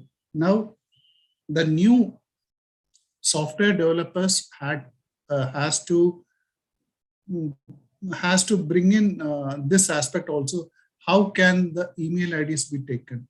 Now, there are government sites as well as various e-commerce sites wherein which the email IDs have to be taken in. Like what I would like to mention clearly, the universal acceptance main criteria is to accept, validate. So the email IDs has to be validated in those websites also, I think, which my subsequent speakers will also mention. So basically, if I take an example of a air ticket booking, a person who is in Jhansi, who wants to book a ticket, who knows only Hindi, whether using the Hindi email ID, whether he or she can book a ticket, that is what that will be. That is what the deciding factor, or that timelines has to be prepared. So this is how we will measure. So basically, we need to find it out. What is the status as on today? By when we will be able to achieve, and then future there might be new technologies like including voice. How can the voice text to speech can be enabled so that the people who knows only to read will be able to communicate, and they will be able to navigate internet properly. Thank you. Thank you, Santoshji. And obviously, it looks like a lot is happening in a government, and I have been part of some discussions, so I can definitely see a lot of action around there. Let's go to Aman. Aman, you have been a UA ambassador, and you have been doing a very good case studies, a lot of surveys. So could you share some examples or a global case study for industrialized domain names being used, its implementation that has helped organizations to reach their customers or stakeholders more effectively, so that people can take a little bit more clue from there and try implementing there. Aman. Thank you, Dr. Data. And I especially love this question, and because it helps us share like real life examples that we've seen, and we've seen the transformation happening. I know that earlier we hinted about the economic factor around universal acceptance, but I'm just gonna take it to the younger lingo right now. We've all seen that we've all seen the stories of ex-followers on a particular platform. There are ex-followers, there are ex-subscribers, there are ex-people who give view, like, comment, share. Now, all of that is a big economy in itself, all right? You talk about platforms like YouTube, Facebook, Instagram. Now, my example over here with respect to universal acceptance come from a very well-known platform called Instagram. Now, this was in, I think, 2020. Yes, early 2020, where we were testing features for their UA compatibility. Now, one of the main features, one of the most upcoming features was called the swipe up feature to go to a website on the stories. Even before Reels, there were like stories that Instagram had, where people can give like a briefing. And for more information to go to the website, you need to swipe up. That action was there. We noticed that that feature by Instagram was not working for new GTLDs and IDNs. So this was very interesting because at that time, even Radix used to work with influencers to make sure how many eyeballs come to new GTLDs. We basically encourage certain influencers to use new GTLD domain names, and basically whoever their followers are, that would just keep on multiplying that factor of how many people are now getting more aware of new GTLDs. So we got reported that this particular feature does not work, and that was so important from an influencer's perspective, because they are on a website which is a new GTLD, but they cannot reach that website using that particular feature.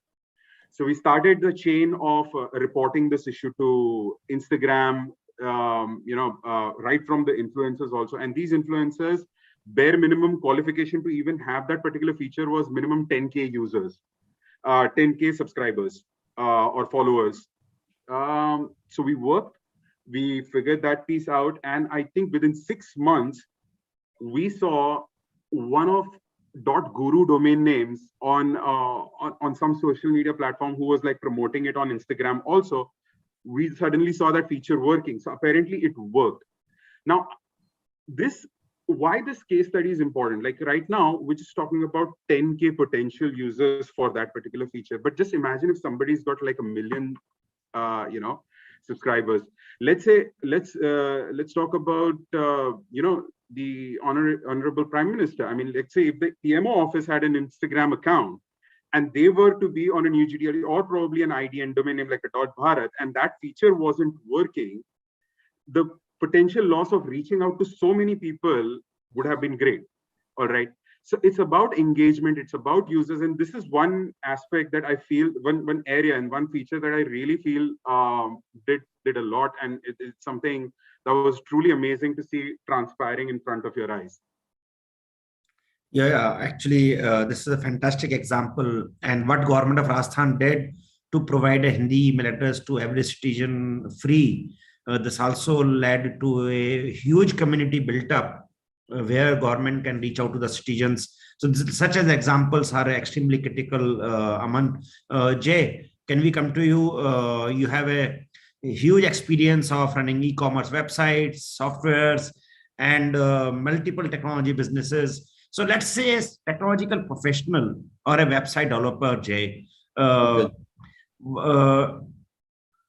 if they want to become a part of the UA community, from where they learn this UA thing, and do you face roadblocks to become your portals or websites UA ready? Okay, let me share you something interesting, right? Mr. Samiran has introduced me to NBGP, the Neo Brahmi Generation Panel. While working with you in that panel for IDN TLDs for Indic script, I used to think, yeah, kyun chahiye, kisko chahiye? I mean, why we would need that, right? Then I started searching for some data, and obviously we are running some content-based websites for more than 15 years, some e-commerce websites for more than 8-9 years. So I tried to figure out for some data. So interestingly, I find out, like, I mean, there are someday 1% people, someday 5% people. 5% is a huge amount if you are getting your full name and address in your e-commerce website in Hindi. Okay, if we run campaign in Hindi belt, so we used to get their complete address, and name in Hindi language, right? So, but and that's a huge number, right? But our team used to convert that address in Hindi. Oh, sorry, in English, because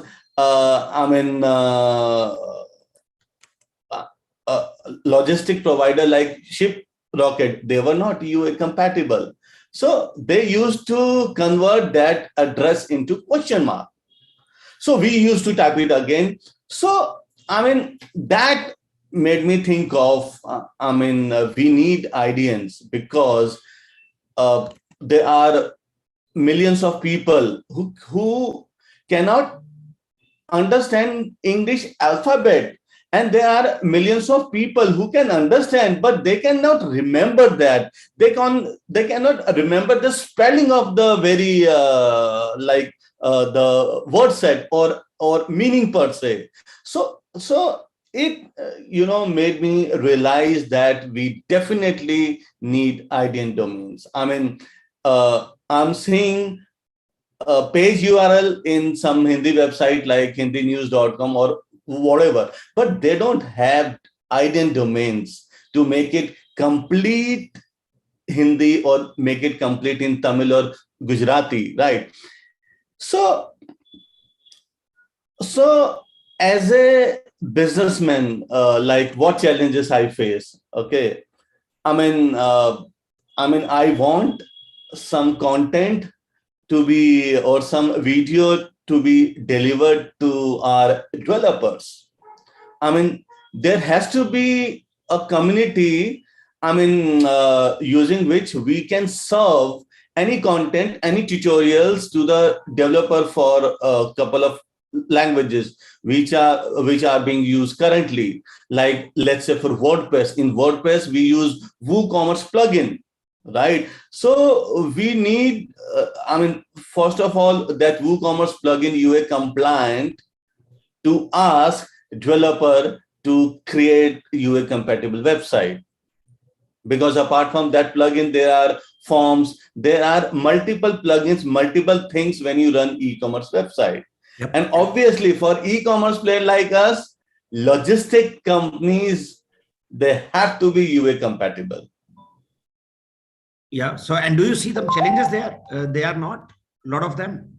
See, in our company, what I see, I see challenge of training them, right? So I want a platform, where I can send my developers or where I can give them some, videos or tutorial. Apart from that, what if they face any problem?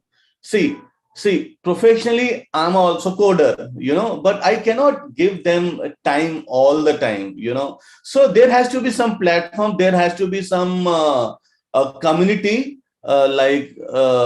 I can say, from where they can get कि PHP में ये error आ रहा है, तो how to solve that. Yep. If they are facing any error in C#, how to solve that. Yeah. And one more thing, for e-commerce website, we are completely taking every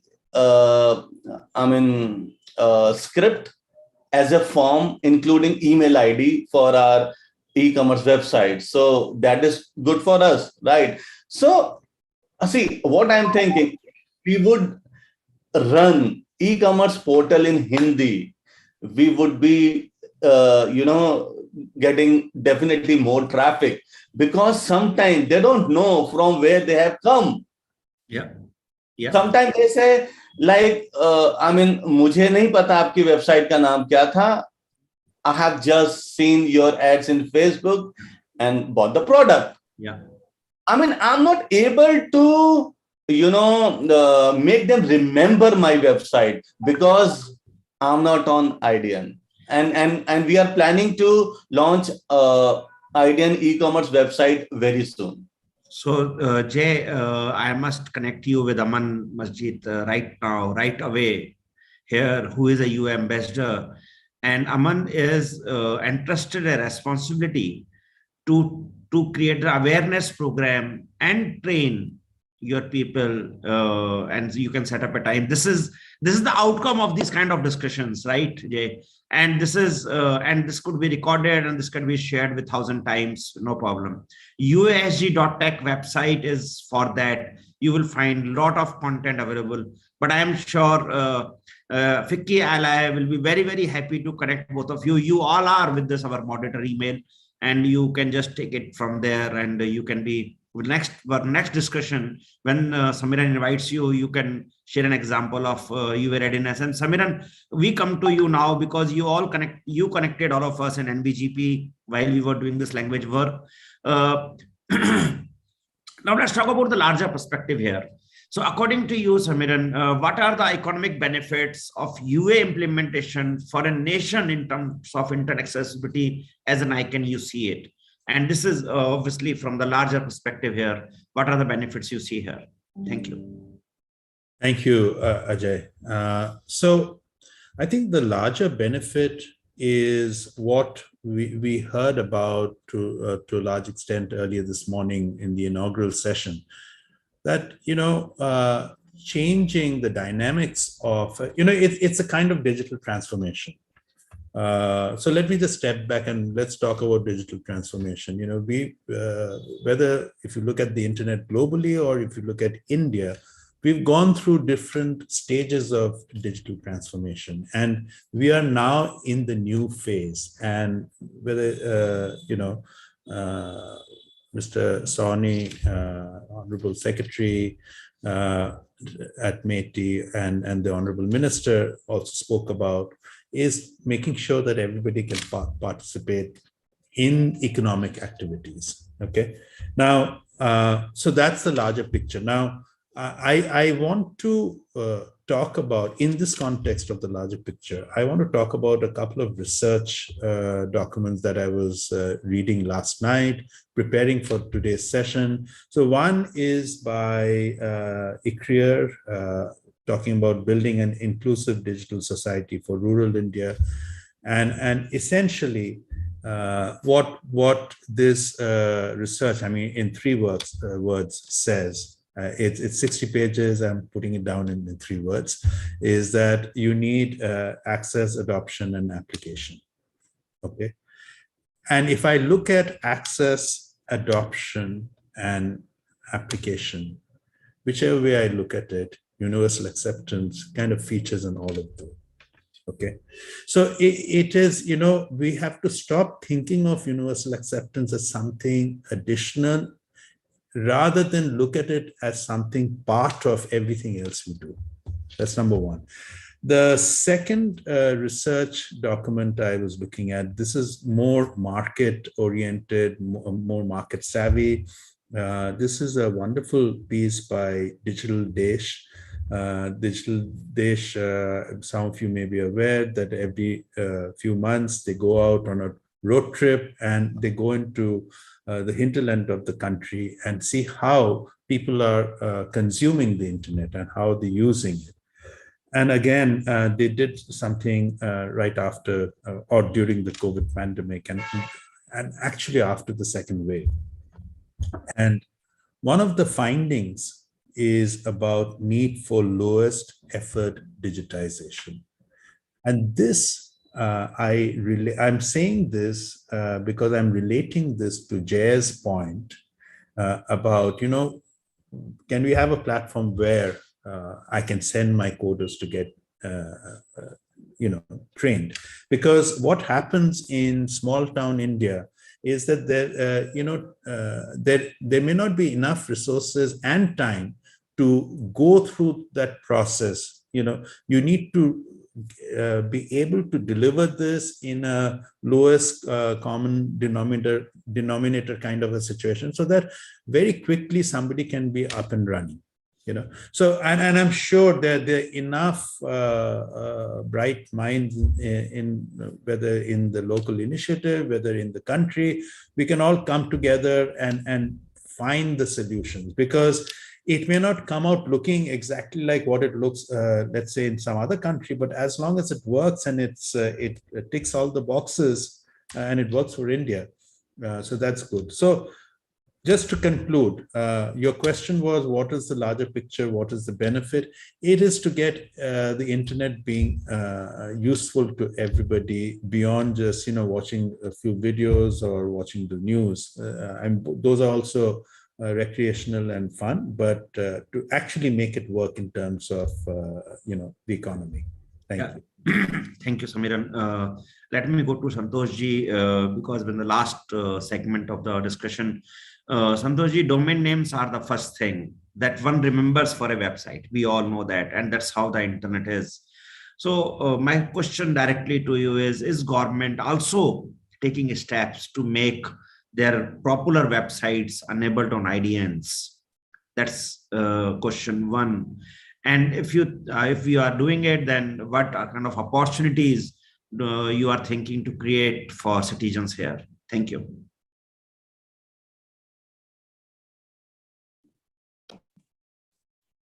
Thank you, Ajay Tata, for that question. So as far as central ministry goes, all the central ministries under Government of India has the Hindi website. But the thing is that the domain name again is written in English only. So while Universal Acceptance Group at ICANN was giving the statistics that how many websites are there and different things, we internally also have given a thought on that. So what we have done in our ministry, we have changed the Hindi part to an IDN, which anybody can access. It is MEITY in Hindi .sarkar.bharat, and it is accessible, working perfect. And similarly, we have given a written instruction to our autonomous organization as well as attached office, since they also have the Hindi website, to move into IDN. So that is the first part. And the second part, that what we will be doing it, we will be writing to all the central ministries, then to the state governments. So these are the this will be the roadmap for the ministry for us to do it. I mean, I don't know what much time we need to provide. That is also a big question, because while implementing this MEITY in Devanagari or in Hindi, it took one full week, because see, all the websites are being managed by different web administrators. So there might be several layers of software of any website. So it will differ by one organization to other. So while implementing this mighty.sarkar.bharat, I mean, there was changes to be made in some SAS entry and all. So the thing is that for each, and as my earlier speaker has mentioned, if it is there in WordPress, so we need to prepare a SOP or a FAQs. It has to be placed at a placeholder, so that each and every web administrator who are working in the, who are mandated, I mean, in that case in government, it will be mandated, so that they can easily transition to the IDNs. So that would be another activity which will be, we in the ministry would be doing that. We will figure out what are the FAQs for this software, for another software. And for the second part of the question, what are the opportunities? So as the main responsibility of the different central ministry is their own schemes and programs. So there are various schemes and programs which each person won't know, right? So and it will differ from state to state. So for example, when a person in Gujarat who knows only Gujarati, he is not aware of any schemes of central ministry, say Ministry of Water Resources has come out of with some scheme which is benefiting the farmers related to water, how to use water properly, how can it, how can it improve his his monetary. So if the information are available in Gujarati, obviously the content has to be there in Gujarati, as well as the domains are there in Gujarati, and the search engine. Here I would like to bring in the search engine. So search engine also enables to that side. It will be a big win-win situation for both the government as well as the consumer. So there are many consumers who knows only the local language would get lots of information of various schemes and programs of Government of India. So this is a biggest opportunity by which we can connect all the unconnected and propagate the information in their own language, so that it can improve their livelihood, their economy, as well as the economy of the country, and it will increase the GDP as well. Absolutely. Thank you. Thank you, Santoshji. Normally, person will think government just talks, doesn't walk the talk. And I'm happy to share, Santoshji, the website which you just shared with us. I'm sharing my screen, and you all can see this IDN is working on MEITY.sarkar.bharat. This is a real one. This is not just the talk. I have opened it myself and worked. Thank you very much for this fantastic leadership by government, Santoshji. And this is great leadership for the country to bring in the IDNs live. Thank you very much for doing this. And I will go to Aman again. Aman, and this is, we are towards the end right now. So, I mean, when you did the survey and you found that there are problems which we need to solve, what are the steps which one has to take to make his website UA ready, and how do they approach UA, and how do they approach UA ambassadors? This will be very interesting kind of a solution for making their organizations UA ready. Give the perspective of, let us say, if I am a person and I approach, how do I approach that I want to make a UA ready? What are the steps we need to take? What comes in your mind? Thank you. Hi, thank you, Dr. Data. Well, I've seen a few success stories during my research when we reached out to certain folks, pointing out the gaps in their, as far as the UA readiness is concerned. Some of them were really fast to respond. Some of them actually understood the issue and fixed the problems with regex and acceptance of basically acceptance of emails in different in new GTLDs and IDNs to accept signups. One of the examples for acceptance of new TLDs and quick turnaround was SurveyMonkey. Apparently their forms were not working and we reported and they fixed it. No. But having said that, UA is a much more bigger issue than just accepting certain regex. I know Mr. Santosh pointed out earlier that it is validation and acceptance, but we all know, and we've gone through this exercise a lot of time, but it's also around processing, storing, and display of information. And one of the good examples that we just saw is the website that you showed, Dr. Data, that it's doing all of that at the moment. But at the back end also, you've got to basically understand that if there are forms being filled, if there is entry that is happening in database level in a certain language, you need to ensure that you're storing it properly. You're also ensuring that you're processing that information properly.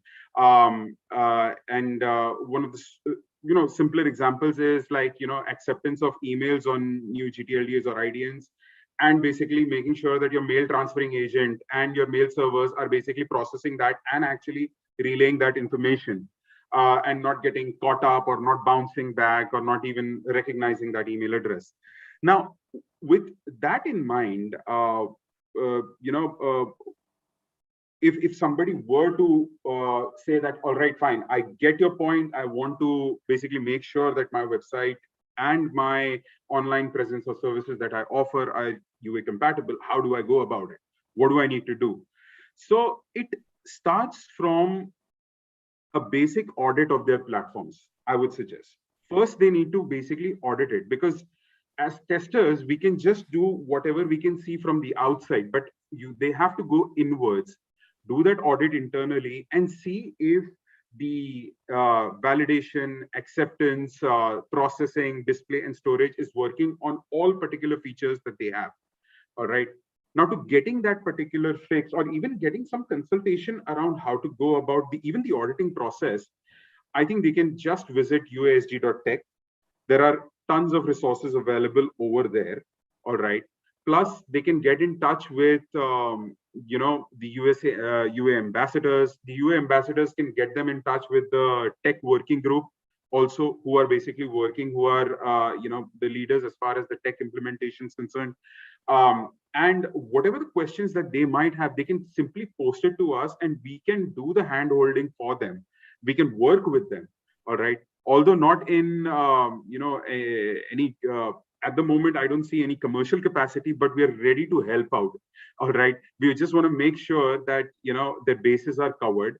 They have access to all the important resources that are there, which are available on usg.tech. And if there are any questions or concerns, we are ready to connect them with the tech experts to actually make sure that their questions are answered and smoothen the process as much as we can. So that's how I would, Thank you. Thank you, Aman. And I'm actually bringing one slide for you. If you can explain a little bit more from the UA perspective. This is our standard slide, so the audience can understand it better, what it takes from UA perspective. I think we have not covered that. Okay. So when we were talking about new GTLDs and IDNs, all right, this is just a simple example of what you can see. Now, under domain names, when you see that the newer top level ASCII domain names, all right, instead of your standard com, info, or the legacy TLDs, there are now new GTLDs out there called for example, that you can see .sky, .engineering. We have under Radix 11 new TLDs, online, website, site, space, tech. USG.tech is also on a new GTLD. So there are, we classified them as new short GTLDs, lesser than 4 characters, for example, .sky, .uno, .fun, and anything more than 3 characters would be qualified as a long top level ASCII domain name, all right, like engineering, .guru, so on and so forth. Now, the email addresses on that also you can see as an example is ASCII at ASCII, ASCII at IDN. There are so many permutation and combinations over there. And the moment IDNs come in, we're talking about Unicode also. All right, the Unicode basically, your local language that you're scripting in is non-ASCII in nature. It's Unicode. So you've got to basically see that if all these categories of emails and websites are accepted, validated, properly processed, stored, and displayed on any platform that you operate. Thank you, Doctor. Yeah, thank you, Aman, for putting this perspective. And we will go to the last question to Samiran, and that's about the guidance perspective, Samiran, to you. As you know, that FICCI ILIA is also running the official UA Local India chapter, and so how do you see that? What kind of guidance you would like to give to the team, to the members there, and what they can do more to make it more effective UA in India? Thank you. Thank you for this question. So I think the way I look at it is actually the way Jay described it. A few years ago when we started this endeavor, and he was asking himself the question, why does he want to? Why is this important? I think we are. While many of us or some part of the community has moved beyond that question still remains. So the good thing is that the government of India today is putting its full weight behind this initiative. So the local initiative, in my view, and the work that Anil Jain of Nixie is leading, it's a great opportunity for collaboration and synergies, because ICANN as a global body supports local initiatives across the world, and that support is limited to various aspects, However, what the government of India is doing will be far more wider and deeper, and both can complement each other.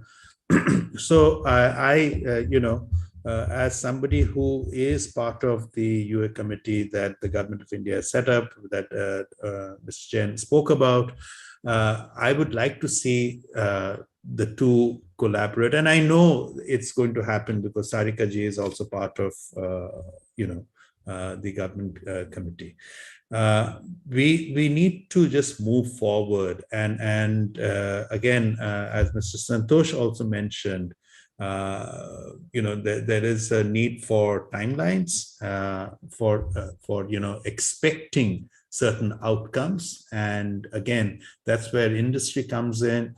Whatever that UASG / ICANN can do, I'm sure on behalf, I should be speaking on behalf of UASG since you're here, Dr. Data, but I'm sure UASG and ICANN will be supporting these endeavors to the best possible. So my message is that, in conclusion, my message is that, when we started this process of trying to bring Indian Indic scripts to the root zone, this process started formally in 2015. It picked up momentum in 2017.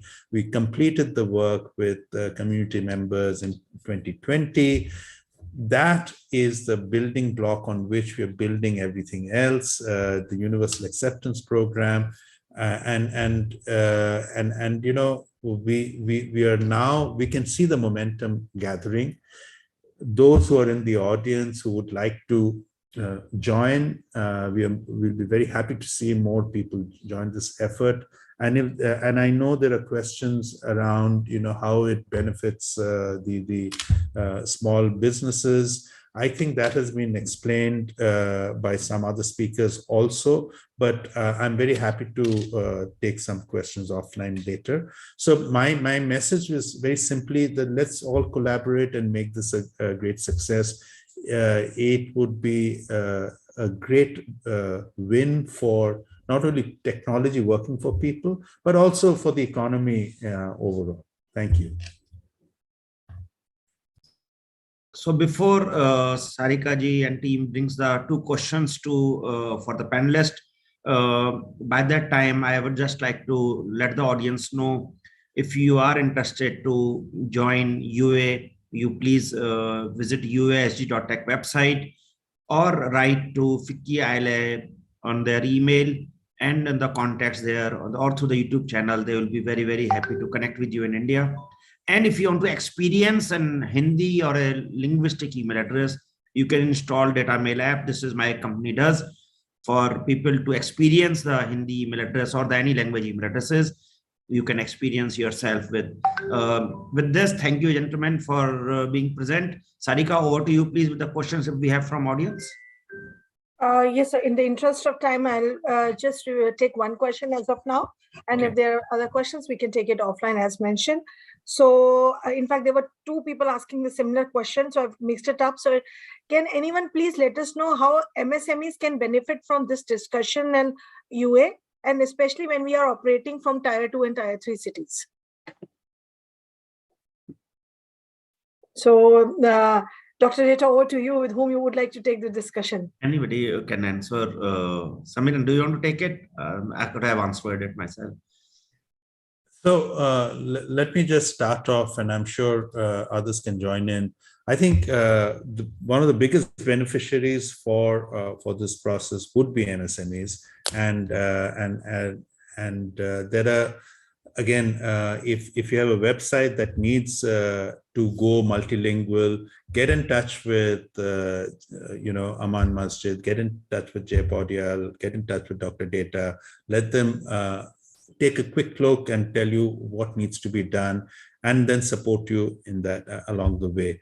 What is the benefit? I think we've already spoken about it quite a bit. You'll be able to reach newer markets. Let me just stop here. If anyone Yes, Samiran, actually, I am very, you know, inching to tell this. Santoshji told a very good number, 400 million, which our minister also told. Yeah. That this is the new customer who is trying to bring in. So do you want to lose them or do you want to get them? That's the decision which somebody, MSME, has to make. So there is a crowd which somebody is already serving and you are taking your pie. Now there is a new segment of customers who are getting ready. So it is a good idea to address them now and make your customer and stick to them. And it's at 400 million. For anybody, it's a large community to capture some pie out of that. I think it's a no-brainer for any company, whether you are an SME or a startup or large, to adopt this and go after this. Thank you. Thank you, Dr. Data. Thank you, Mr. Gupta, for answering this question. For the audience, we'll take up other questions because they, offline, maybe you can just write it up. My team can note it, and we will be happy to take up with the panelist offline, since this is not the end of the discussion. Harika, could you also mention the email address where audience can communicate with the local initiative here or FICCI for UA? Yes, so my colleagues have written it in the chat box for the audience, so that is there. There is also a FICCI ILA, I would say the URL where you can visit it, and there is a UA page on that. You can get yourself registered, it's free of cost, be part of the committee, and you can actually contribute and even learn. And if you have face any issues, then of course we have the experts who can help you out and do the hand holding. So that is something we're looking at. I'll not be repeated of the discussions which has happened. It was really, really nice to have the discussion on a subject of UA. We all heard, starting from the inaugural, from the minister to the other experts, talking about about how UA is going to make a difference, why UA is important, and you can just not be living on the content without having the address correct in the right language. If you are really looking out to cater to those 400 million which is going to be online, and that too in your language, you cannot afford to miss them. You really have to reach them. So I'm thankful to the dignitaries who have joined us for this discussion. Thank you, Dr. Data, for well moderating the session, and of course being a strength with us for developing the content for this Bhashantra. Mr. Jay Paudyal, Mr. Samiran Gupta, Mr. Aman Masjid, and Mr. Santosh. Thank you, Mr. Santosh, for highlighting the work which is being done with the government. We are aware of it, and we would be very much happy as FICCI LIA to support the government in that initiative with our stakeholders. So thank you for that, and anything which you would require, we would be more than happy to provide it from our side. And like Minister mentioned, we all will look forward to develop more case studies from our country, so that it is just not the seminars and discussion, but it's the actions which gets depicted at the global level as well. So thank you all for this interesting discussion. With this, we close the discussion on UA. As of now, I would not say it close at all, because this is just the beginning, not the end. So, but we'll hold this session right now, and we'll move on to the next session. Thank you, dignitaries, for joining in, and we'll stay connected. Thank you. Thank you very much. Thank you. For the audience, we straight away move to the next plenary session. We have another interesting discussion, which is now going to take place on an important subject, which is the Indic Internet as a means to expedite socio-economic development in the new normal. So we all understand, I'm sure, when we've been hearing it since morning. We've heard Minister, we've heard Secretary, we've heard the other dignitaries talking about how Indic Internet is going to be the next phase of the digital transformation. Digital is not new. We have been talking about it and we have been hearing it. But what we were looking at digital on a peripheral, now with the Indic, we go into the depth, and even we reach to the people who were not really part of the digital revolution which was going on, and we would like them to be becoming part of it. So today we have an esteemed set of another set of panelists who have joined us today from different, I would say, time zones, and they would be actually deliberating on it. I would just talk about the names of the panelists, and then I will hand it over to the session moderator to take forward the proceedings. For the session, we have Mr. Jacques, who's a director from TOS, Mr. Varun Kullar, head of growth APAC LinkedIn, Dr. Shailendra Mohan, Secretary, Linguist Society of India, and Mr. Aprameya Radhakrishna, founder and CEO, Ku App and Vocal India. And the session is being moderated by Mr. Nitin Walia. He's a co-chair for Universal Acceptance EAI Working Group. The session chair, Ms. Simi Chaudhary, who is economic advisor and group coordinator from METI, was supposed to join in, but because of her ill health, she's unable to join in us today. She had passed on her wishes, and of course, we will look forward to work with her closely in coming time. So thank you all for joining us this initiative of Bhashantra, which is being organized by FICCI along with Ministry of Electronics and IT.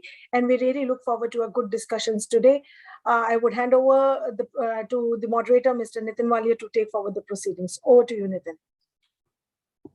Thank you, Sarika, and thank you everyone for joining the session.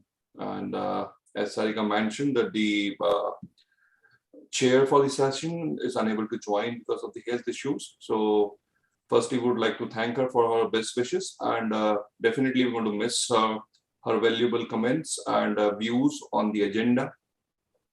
So friends, for the first time in the human history, the thousands of languages that gives meaning to the human experience are going digital, changing the economics, politics, and the culture of the global exchange. The next 400 million internet users are very likely from the semi-urban and rural areas. It becomes crucial to ensure access to the internet without any disadvantage and discrimination should happen. In past 5 years, much progress has been made in Indian language and technology. From no domain names in local languages in 2014, we have domain names and email services in all 22 official languages in India today. During the COVID-19 pandemic, we have witnessed the socio-economic impact of the internet, and we have entered the new normal. It is well known that the internet would indeed continue to expedite this process. In the same line, this session has been designed, and we will have discussions around how multilingual internet can increase the social impact of the internet in India. Now, I would like to request our panelists for their self-introduction with a brief remark about them and their organizations. So to start with, I would request Mr. Jap from TAUS to give his introduction, please. Yes, hello, good day, everybody. Calling in from the Netherlands, far away. Still early morning here, so you see it's kind of dark outside. So I'm the director, founder of TAUS. TAUS is originally a think tank for the global translation industry. We started in 2005, organizing roundtable meetings, conferences with primarily the big tech companies who had their first experience with machine translation, automatic translation. This has evolved over time as machine translation has become a more popular tool, or it found its way into the practical world, so to say, in the last 10, 15 years. We've become a data network. We started collecting language data in a cloud-based repository, helping the adopters of machine translation to train and customize their machine translation engines.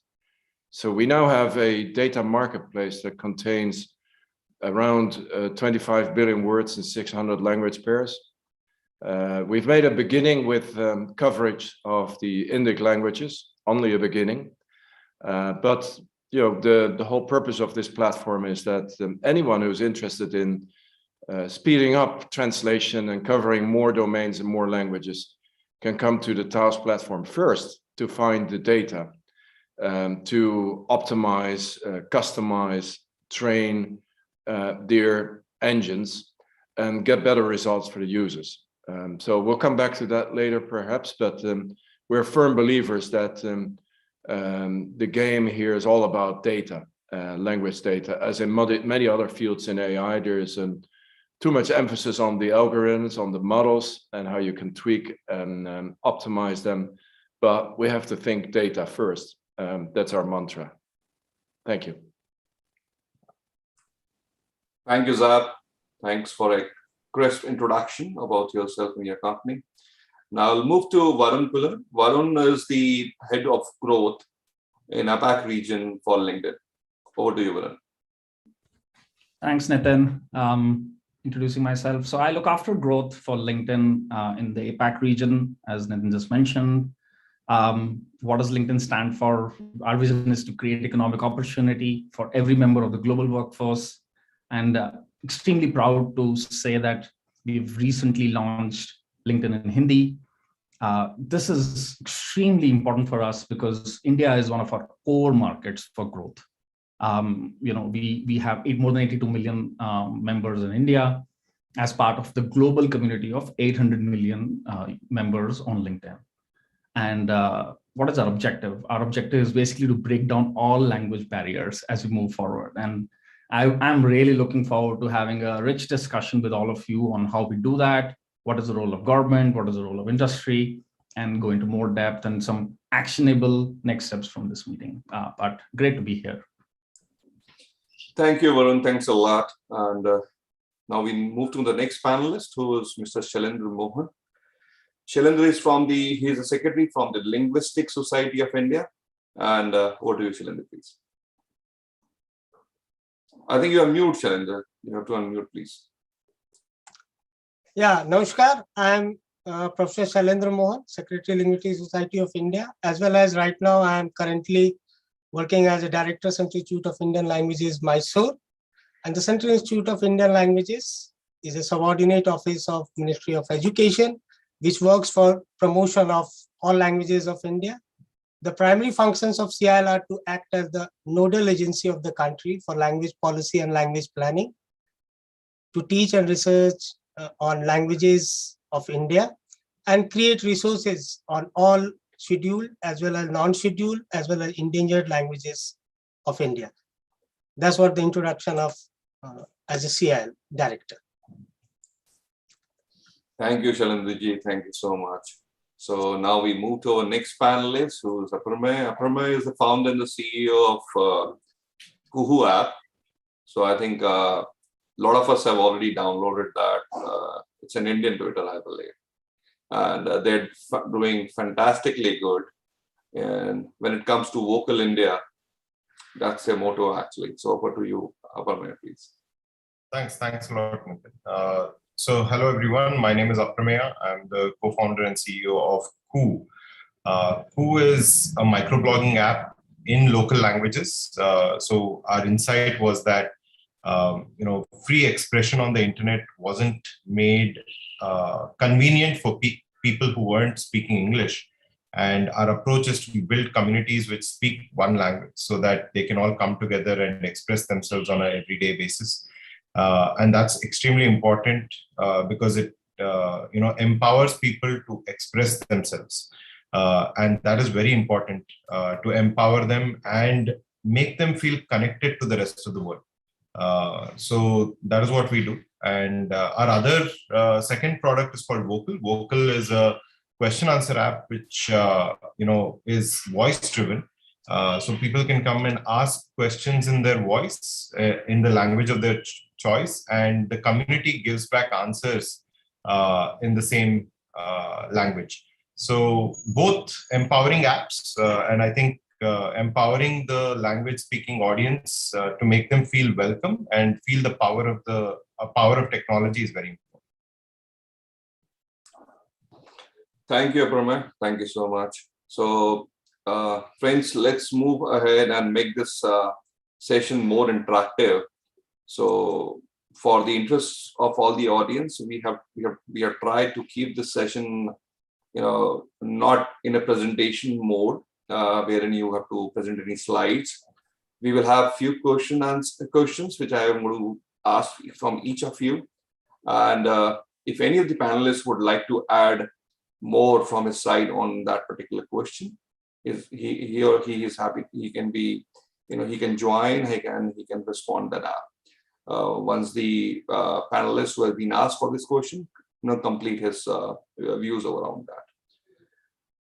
So my first question would be for Mr. Shailendra Mohan. Yes. How multilingual internet or the Indic internet can help India in bridging the digital divide in the country, and what role industry and the government should play? Your view, please. Yeah, thank you, Nitinji. So as we know that India is a multilingual and multicultural country. It is a land of languages where we divide languages into scheduled languages, non-scheduled languages, classical languages, endangered languages. And the task is to empowering our citizens by enabling them to express themselves on the digital platform. It is what our cherished goal is. Looking from, we know that the equal distribution of resources is one of the cherished goals of all social and linguistic groups. And these digital platform divides even a literate person to become an illiterate, because this digital divide appears to have created two-dimensional literacy. One, that people who cannot read, or that people who can read and write, but their language is yet to appear on the internet. So one of the issues are that we need to make our citizens of India the internet available on these languages and scripts, and create resources in these languages. So as a Institute of Indian Languages, we work on the promotion of all Indian languages, and we have certain programs like Linguistic Data Consortium of Indian Languages, in which we have a text corpora in 18 scheduled languages, raw speech corpora in 17 scheduled languages.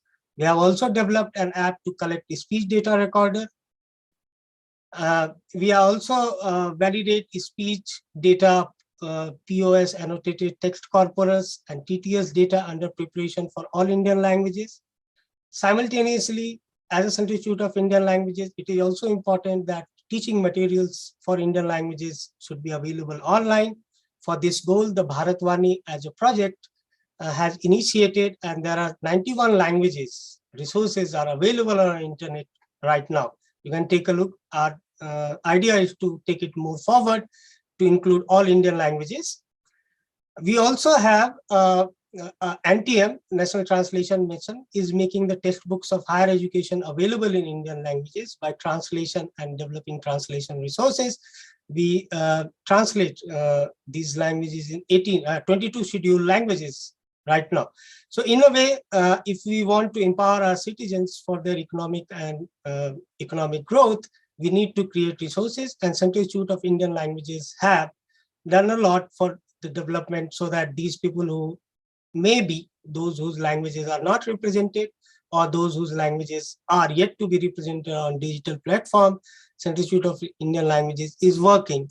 Though this is a cherished goal, there are still limitations, but it is important that all Indian languages are available and people have the freedom to express themselves in their languages. Recently, we have signed an MOU with QApp founder to look into the use and misuse of on digital platform, so that in future we are in a position to facilitate the development of all Indian languages on digital platform. Thank you. Thank you, Mr. Mohan. I think you're rightly mentioned. It's been a saying here in India that after every 200 kilometers, the culture changes, the food changes, and the same way the language changes. So India is a diversified country wherein we have, thousands of languages. Although we have 22 official languages, which is being used widely by billions of people across the country. And yes, over the internet, the dominance which was there for English language is gradually getting break, because we all are, aware that the next wave of internet users will be from the people who are from the other languages, because the official data says that you all hardly have 12% of the people who can read, write in English, so which can do both, actually read and write in English, and which is more important when it comes for anybody to come on the internet. The Digital India mission, which is there from Government of India, is anyway, taking internet to the last mile into the villages and urban. And you have mentioned about PM Vani and all those other things. This will bring a huge wave of internet users in India, and for which industry and government both have to jointly collaborate and work together to bring more content, more services around the languages over the internet. So in the continuation of the same question, Varun, would you like to add something on this? Thank you. Sure, Nitin. I think a huge plus one to what Shailendraji has said. I think, stepping back, what is the challenge we're trying to address, right? So the challenge is that there are more than 400 different languages and dialects in India, and the majority of the content on the internet is not in those languages.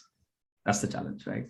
Now, what can platforms like us do? And I think there are three things that we are trying to do, and I'll mention those first, and then how government can work together is something I'll come to. So three things we are trying to do is, firstly, localize our platforms in those languages, so that at least when the platform is opened up, or when users open up the specific language they want to see it in, they can see the platform in their language. So that's the first, localization. The second is translation. So in case there is content which is user-generated content, like you and me are writing in our own respective languages, we can translate that into whatever language the member wants to see it in. So that's the second part that is something that we work on. And the third is making sure that fresh content is getting created and is available on the platforms for people to read and consume. And here is when we start to partner with people, or we go out and we say, hey, we can't as one platform do everything. So we need to have partners with whom we can work together to get that fresh content, right? So to repeat, localization, translation, and content. These are the essential building blocks of a great multilingual platform. But we can't do this alone, right? So how can a government, or how can industry and government work together? Again, the simple framework I like to use is the 3 A's. First is assets, right? So what are the assets that we need jointly to make these platforms successful? The assets are linguistic experts or quality testing. A lot of the times we put platforms out, but they but they are not really conveying the true context of the language, which is extremely important, right? So that's the first part on assets. The second is access. Hey, is there quality internet in the places where we're expecting this person to reside? And does he have a device? Does he have a phone or a computer to even access it, right? So that's the second part, access. And the third aspect is awareness. We're saying, hey, we have the access, we have the assets, but people just don't know why they should go to one platform versus the other. What is in it for them? Is it really going to help their livelihood? Is it really going to help them grow in their careers and lives? So yeah, I mean, I think all these three aspects of assets, access, and awareness is something that we should deliberate on and work jointly towards as we move forward. Thank you, Varun. I think you have touched the right point, which is about the aspects actually. And in fact, we all know the adoption of mobility and the adoption of telecom is huge in India. In fact, the penetration which has happened in terms of internet in India is majorly residing on the telecom networks actually, because the majority of the users which are coming are the users who are using the internet over the smartphones, other than the people having a laptop or a desktop in its place. So the majority consumption of the data which is happening right now is over the mobile, and that's the next wave actually. And I think smartphones are already taking over, those old button phones. So the help, this will lead to a great help, for the people for the adoption of the internet over there. And yes, with the mobile applications already in place, you don't need to go to a browser and you need to open a particular website. Whether it is a LinkedIn or it's a Koo app, anybody once downloaded that, he has to just simply give his preference about his language, and then after that, whenever the app's open, it opens into their preferred language. So the adoption will definitely help them out a lot. So moving to my next question, which is for Pramay, this is for you.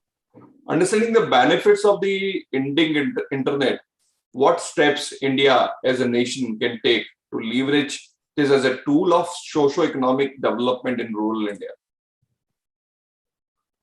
Yeah, thanks a lot for the question. So I think every Indian lives in multiple avatars, right? We live in multiple avatars because we have a business avatar which speaks in English, just like what I'm doing right now. And we have a personal avatar, which is at home, we switch to local language. And we also have a, social avatar, which is, I might speak Kannada at home, but, socially, when I meet another Indian who speaks Hindi, just because I know Hindi, I will speak to that person in Hindi as well, right? So, it's very important to understand this, and important to understand that we speak differently every time we switch a language, right? I'm extremely formal and international when I speak English, but I'm extremely local when I speak Kannada, right? And the content that I produce will differ, and what personality comes out is also different. So putting in place, connecting me to the rest of the people who speak in Kannada in Karnataka is important. Connecting the whole of Karnataka who only speaks Kannada and knows no other language to the rest of the folks who are speaking multiple languages is also important, right? And that is true empowerment. Otherwise, conversations stop at at a level where English is spoken, right?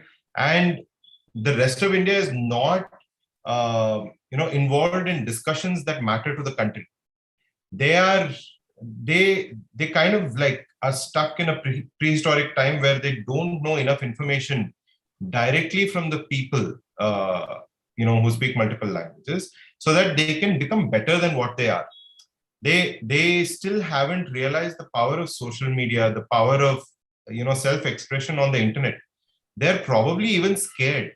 So in the English world, we might tag somebody on the internet, even the Prime Minister's office, Chief Minister's office, anybody, and express ourselves. But for wider India to even do that, they might still be scared. This might be 15 years ago when we, for the first time, got access to internet, and we were also thinking, okay, should I say something in the open?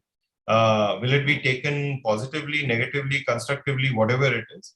So I think, giving the power, making a person feel confident, irrespective of the confident on the internet is the phrase, right?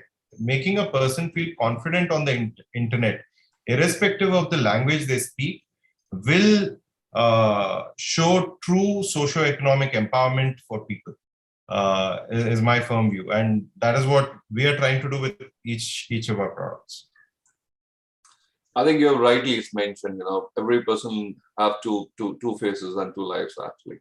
You speak a common language, which is English, to bridge the digital divide. And when we are in our own space or with our own social connects or in families, we prefer to use the local language, which is, Kannada, Hindi, or Tamil, or Telugu, whatever it is. So, and that's what is happening, majority of the communications which are happening locally. Whenever we move to any region, if I talk about India. So in India, if you are moving to West, you see towards West Bengal and Kolkata, you see Bangla as a dominating language. And if I'm going to Karnataka, as a Kannada, being used. And in the same way, you will see all the names in the shops and the hoardings and the branding being done in the local language, which was not there till now over the internet. Even the newspapers, you have the advertisement which is going on, or in your TV advertisements where the commercials which are coming up is into the local languages. But one basic thing which everybody missed was, your website and your email address was still in English. So the entire content which was coming on the newspaper was in, Kannada or Telugu or Tamil. But when they say contact us or visit us, so they were already having the website address and the email address into English, which was one of the biggest barrier till now, because ultimately the objective of giving an advertisement into a newspaper was, to attract more and more business, or to, share more and more information with the people. But eventually, the reaching mechanism to you was still in English. So maybe that was a bigger deterrent earlier. But yes, thanks. Now we have IDNs, we have local domain names and the email addresses which are coming in. So adoption of that will definitely bridge this digital divide over the internet also. And more people will, will get an access over the internet to use this particular thing. Because majority of the organization and even the government, which we are seeing right now, thanks to my team, MIT has already changed their domain name to IDN now. Otherwise, the objective of bringing the local content on internet was, what was the reason? The reason was that people who cannot read, write in English can get the information, but a person who cannot read, write in English, how is going to type your domain name? So once you change your domain name to that local language, definitely things will definitely change. Zap, I think this topic is may not be, this particular question may not be of your interest, but would you like to add something onto it? Well, yeah, I'd like to add another perspective, because we can just wait for the big tech companies to solve the problem for all of us, right? Because they have a huge ambition to cover all the languages of the world and make their platforms more accessible to the next billion users. And they're working extremely hard on that. But we have come to realize, even for more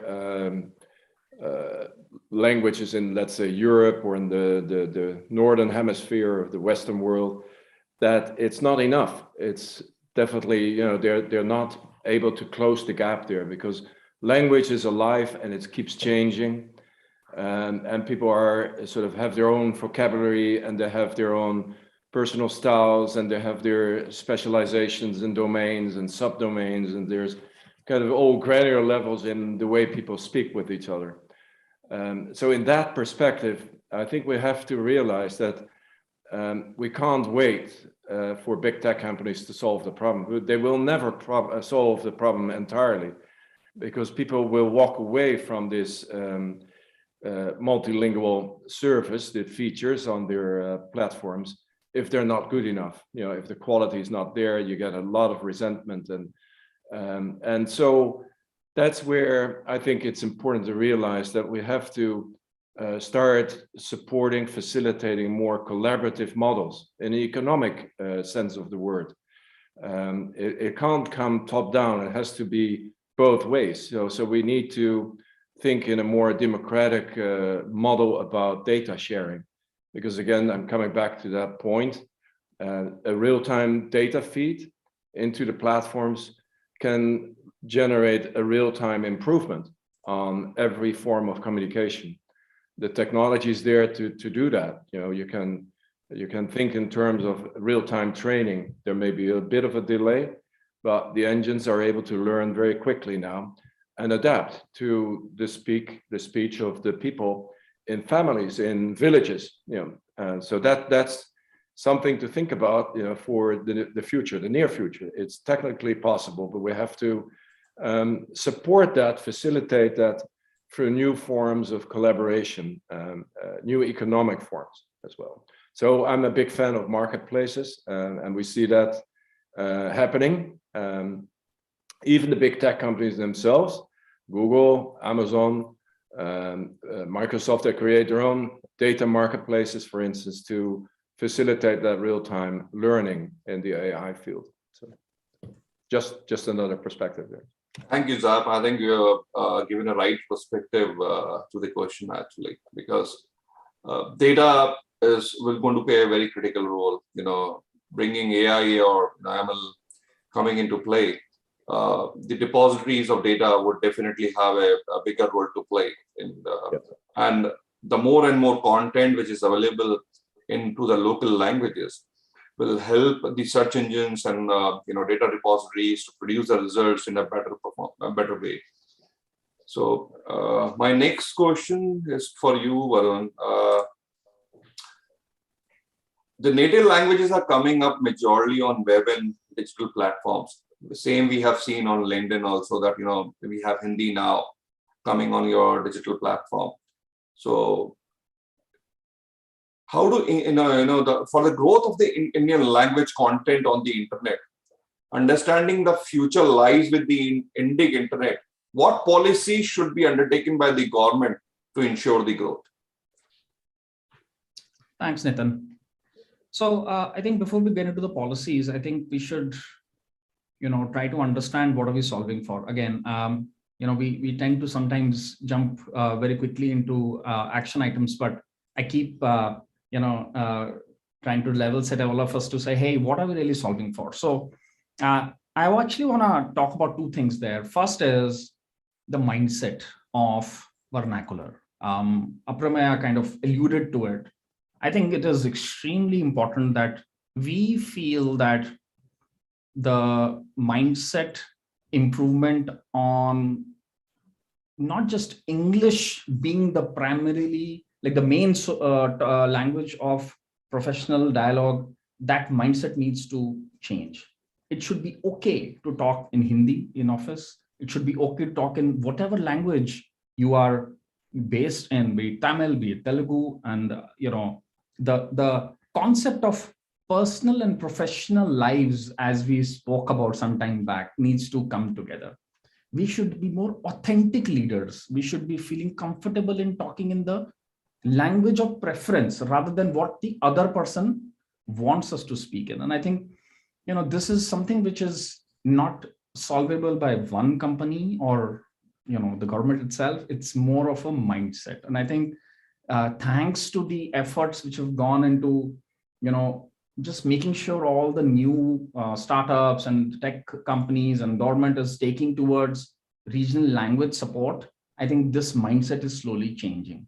And I think, very similar to that, even on LinkedIn, what we're trying to do is having, government officials, influencers talk in Hindi, talk in the language which is convenient to them. We want to change that mindset. So that's point number one. The point number two, which I wanted to bring in, is that, hey, like these people who we want to become digital literate and use the platforms in their languages, what do they really want from those platforms? And I think the two things that they really would want, and we would love to have more thoughts here, is one is learning content. They want to learn something. They want to develop themselves, right? And the second is eventually jobs. We are talking about livelihoods, right? So let me talk about like learning and jobs and what we're doing and so on. So I think the first on learning, like LinkedIn Learning has more than 17,000 courses that we provide. A lot of them are free. A lot of them, and actually more than half of them, are actually multi-language courses, right? These are the kind of things which are needed for that person to come in and say, hey, is there something I can immediately benefit from? Can I learn from, right? And I'm very happy to say that actually over last year, because of COVID or whatever you may say, like the factors, there has been a 50% growth over year on year in terms of the learning content consumed. So there is definitely merit in investing and discussing more on learning content. And this alludes back to your question, then, on what can government, what are the steps we can take? So learning content is a very, very big one. The second is, like I said, livelihoods. So jobs. I'm very happy to say that more than 45 million job seekers visit LinkedIn Jobs on a weekly basis. And 4 people are hired every minute on LinkedIn, right? So the platform provides the opportunities, but are those opportunities firstly in the local language? For instance, is it the type of jobs that these people want to look at or are interested in? And are those people even aware that these jobs are available and to go and apply on them? Or is it completely a process which seems alien to them? I think that's, again, a big factor and a big point where government and industry can work together to create jobs which are online, to create opportunities and awareness to say that, hey, these are the platforms where the jobs are available, and to go and apply on them. So 3 things: mindset, learning, and jobs. Thanks, Nitin. Thank you, Varun. I think for the jobs which you have rightly mentioned, actually, because definitely when you have more and more content coming into the local languages, this will give a great boost to the local jobs, because the content has to be written by some content developers. You cannot online, translate everything online. If you want the accuracy of the content, you really need the content writers and the developers, for that particular language, to who can convert your content into that particular language. So the more and more industry adopts the local content, it's just not the government which has to build their websites or make their content available in the local languages. It is a need of the hour for every business, actually, who is into B2B or B2C space, who want to target their customers into local languages. And it's just not India, it's worldwide, actually. Sitting from here, if I want to address a business opportunity in Russia or in UAE, then language will definitely play a vital role. So for all those languages, you will definitely need the content writers. So the opportunity for the content writers will definitely grow, and it will add more and more jobs for those people locally here in India. So on the same questions, Shailendraji, what are the steps or what are the action items that's already been taken by the government till now for the language content over internet? The government has given plenty of impetus for these goals and encouraged such as development, such as National Education Policy 2022. The need of the hour is to implement it properly and exact the desired benefits. Though as an Institute of Indian Languages, we have been working on scheduled languages, even non-scheduled languages. We have, as I told you, that in Bharatvani, we have content available of 91 languages of India, and we are planning that we should increase it to at least 200 or 300 languages. The NEP perhaps would give a great impetus, because once we start working on all these languages, suppose 234 mother tongues, and if the contents are available on the future, available on these 234 mother tongues, that will give a great platform for those unvoiced right now on Digital India to have a voice in this. Later on, we can also think of that there could be a possible issues with the multilingual content. Right now, what we are assuming is primarily a monolingual situation, that one person writing in English, either in Hindi or any other. But the future, perhaps the digital technology people have to face the challenge is that there should be a interface, perhaps somewhere, that a multilingual content can be uploaded on, because we know that in urban situations, most of us are primarily a multilingual unit inside it. So translation, definitely, what Varun said, that the translation could be one important system so that we can achieve these targets of giving voices to India on a digital platform involving his own mother tongue. But that's one issue. That for that there are further challenges that we may have to develop: optical character recognition, automatic speech recognition, text-to-speech, and speech-to-text. These are some of the words that we do use, but the technology has to come up in such a way that we can be in a position. If technology as well as the content, we can do that, then definitely the cherished goal of giving voices to India can be fulfilled inside. So the government is promoting, but the technology, we also need that. Technology should be not in a very dividing one, rather than with a one unit system. As a suppose centralized system or something that can develop, that it would be very great that we can provide these literacies on digital platform. Thank you, Shlomi. Aparmay, would you like to add something? No, so I completely agree. So I think it's extremely important for us to, on one side, while we translate whatever is available into languages, it is also important for us to encourage tools that will enable people to express and create content in their language as well. So both of these efforts have to come together to, basically empower, language speakers on the internet. Thank you, Aparmay. Zap, any global perspective on this? No, not immediately, not right now. Thanks. Okay, thank you so much.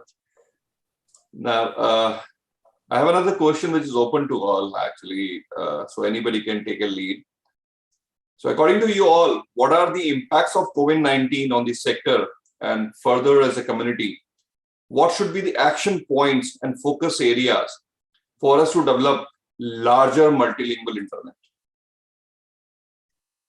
So Aparmay, would you like to start with this? Larger, can you repeat the last part, please? What should be the action point and focus areas for us to develop larger multilingual internet? Yeah, so as I was saying, right, so making tools for people to express themselves in the language of their choice. So there will be some content that is well expressed in text. So can you type easily in text? Can you, is that digitally available? Like there is this language called Tulu, which is a dialect in Karnataka. And the digital support for that language is minimal, right? So there's a lot of demand. I keep getting requested for it, but there is, it needs time for us to develop it, right? So I think, speeded efforts by the community to make sure that every language has a digital presence and an ease with which it can be used online as well is very important. Whether it's, I was talking about text. Now, some languages can be pure voice, as in there's context with which we can talk on the internet, create content, whether it's podcasts, whether it is live audio, all of those. But the technology behind it to understand what a person is saying, right, in that local language, and the capabilities, like we have it in English and that's developing very fast, but can we now extend it to other languages? And video creation, same thing, right? So I think all forms of expression, direct expression, because it's very important to capture context of expression rather than, just depend on translation. So everything that's translated, sometimes you don't even feel like it's meant for me. So the feeling of this content is meant for me, for a person, is very important. We don't know where this goes in 100 years or 200 years or even lesser, because the world is getting smaller. Everybody might combine a few languages and start speaking a common dialect, but till then it's an important phase to handhold everybody so that everybody feels a part of becoming better on the internet, right? So I think this is my 2 cents on what I think should be the way forward. Thank you. Varun, would you like to add something? Yeah, sure. So apart from the great points which have been made on the panel already, I think you mentioned or you asked around COVID and how that has maybe changed the scenario. So I think that barring the initial slump in activity or general like mindset mood, I think there was a huge resurgence in activity online. And it was obvious, right? I mean, you need to have people connecting with each other. You need to have the communities talk to each other, help each other. And people were not able to do it, in real life. So they moved to a lot of the platforms who could help them do that. Just as a few examples, we saw a lot of live streaming, and we spoke about saying, hey, how can folks express themselves, talk about what they want to talk about to people, right? So we saw a lot of live streams actually grow 200% over a year on LinkedIn, right? We saw almost a 30% increase in the feed updates. So people are sharing more, right? They're trying to express on their feeds what's happening in their lives, right?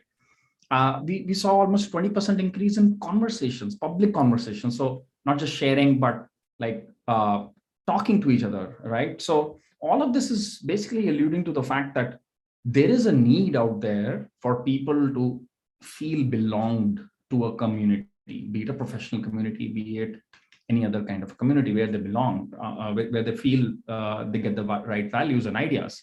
And I think the focus areas come back to the same focus areas we've been talking about till now, which is having the language available which they can understand in, having a comfortable and trusted space where they can actually express themselves. They don't feel misunderstood, misrepresented, or they don't feel that they will be taken out of context. So a trusted space and a mindset that people are willing to listen to is something that we should work towards. And of course, if I want to talk in my language, the tool should be available that I should be able to speak in that language, be it video tools, be it audio tools. I want to speak only audio, be it making more creative tools, being able to write in a nice way. All of these things are important in the online setting, which here I'm able to communicate because I'm speaking in real life. But on an online platform, you need more rich media to be able to communicate in a way that people can understand what you're trying to say and react to it. So those are some of the things which are important. Thank you, Varun. I think you're rightly mentioned about that, because during the COVID-19 pandemic, one side when the entire world has come to a stop, it was the internet actually which keeps everyone connected, and the business keeps on going on. The education, and I think the education sector was the most impacted sector, wherein if the online classes would not have been happening up, the kids would have been in the home for almost last 2 years doing nothing actually. So it was a blessing that over the internet the education continues for them. And since a lot of content which was made available into the local languages and the other languages, be it YouTube or any other channels and the platforms and the websites of the government also, the more and more content which was made available to them in a digital fashion, because you cannot go to the supermarket or the bookshop to buy the books of the curriculums.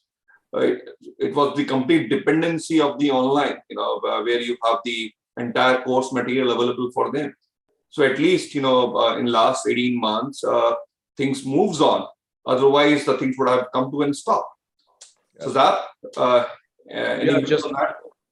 that question, Nitin, what's the effect of the COVID-19? I think it's just a huge accelerator, specifically for the matter that we're talking about here today. It's interesting for us, particularly to see Taos is, as I mentioned earlier, originally a think tank, and our main product, if you like, from the early days was organizing conferences, bringing people together to talk about all these subjects that we're talking about here today. So even in 2019, we had kind of a top year in that respect. We, I believe, had 20 conferences organized around the world, small and large. And in 2020, nothing. No conference whatsoever, and the economy didn't stop, and actually our company doubled in revenue in that year, and I think a lot of people realize that. And of course that doesn't apply to some verticals like the hospitality and travel and restaurant business, but for most of all, I mean, the realization that the economy just continues, and that we can talk to each other online, and that we can get everything done, and that even primary school classes, the kids are coming together online on Zoom, and they're learning. And so I hope that we don't lose sight of that we don't go back to the old situation, and that we just keep investing in this because it's better for the world anyway. And that means that what we're talking about here has to be solved quickly now. And it's not a matter of inventing new things. The technology is there. It's just a matter of focus and implementation, and that is important for everyone to understand. Thank you, Zap. I think you have rightly mentioned. Technologies are available. It is just what people have to understand that let's not wait for the another wave to come. We should adopt it. For the maximum penetration which we can do into the market. And I think when we talk about the language, just translating the websites, into the local content will not help them up into the search engine optimization and other things, unless you don't bring those domain names which you have right now in English to your local languages also. So once you have your IDNs, internationalized domain names available to you, because it's something like when when the first .com was being launched, everybody was thinking, why I should book a .com, why I need a domain name. The same scenario is right now for the IDNs. Actually, people are just waiting. But yes, for organizations who understand the brand protection value and other things, have booked their domain names, but still not made them functional.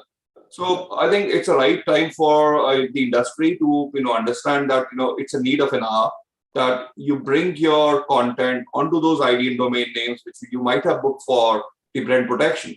So maybe LinkedIn has booked the IDN domain name .bharat for the brand protection aspect, but maybe once you launch your website on a .bharat IDN domain names in 22 official languages, and allow the people to sign up with the email addresses which are being made available into the local languages, the adoption will double and triple for the people who are moving on there. And same could be for who that, once you have your IDN domain name launched, the impact of the people coming on your website would definitely increase on that.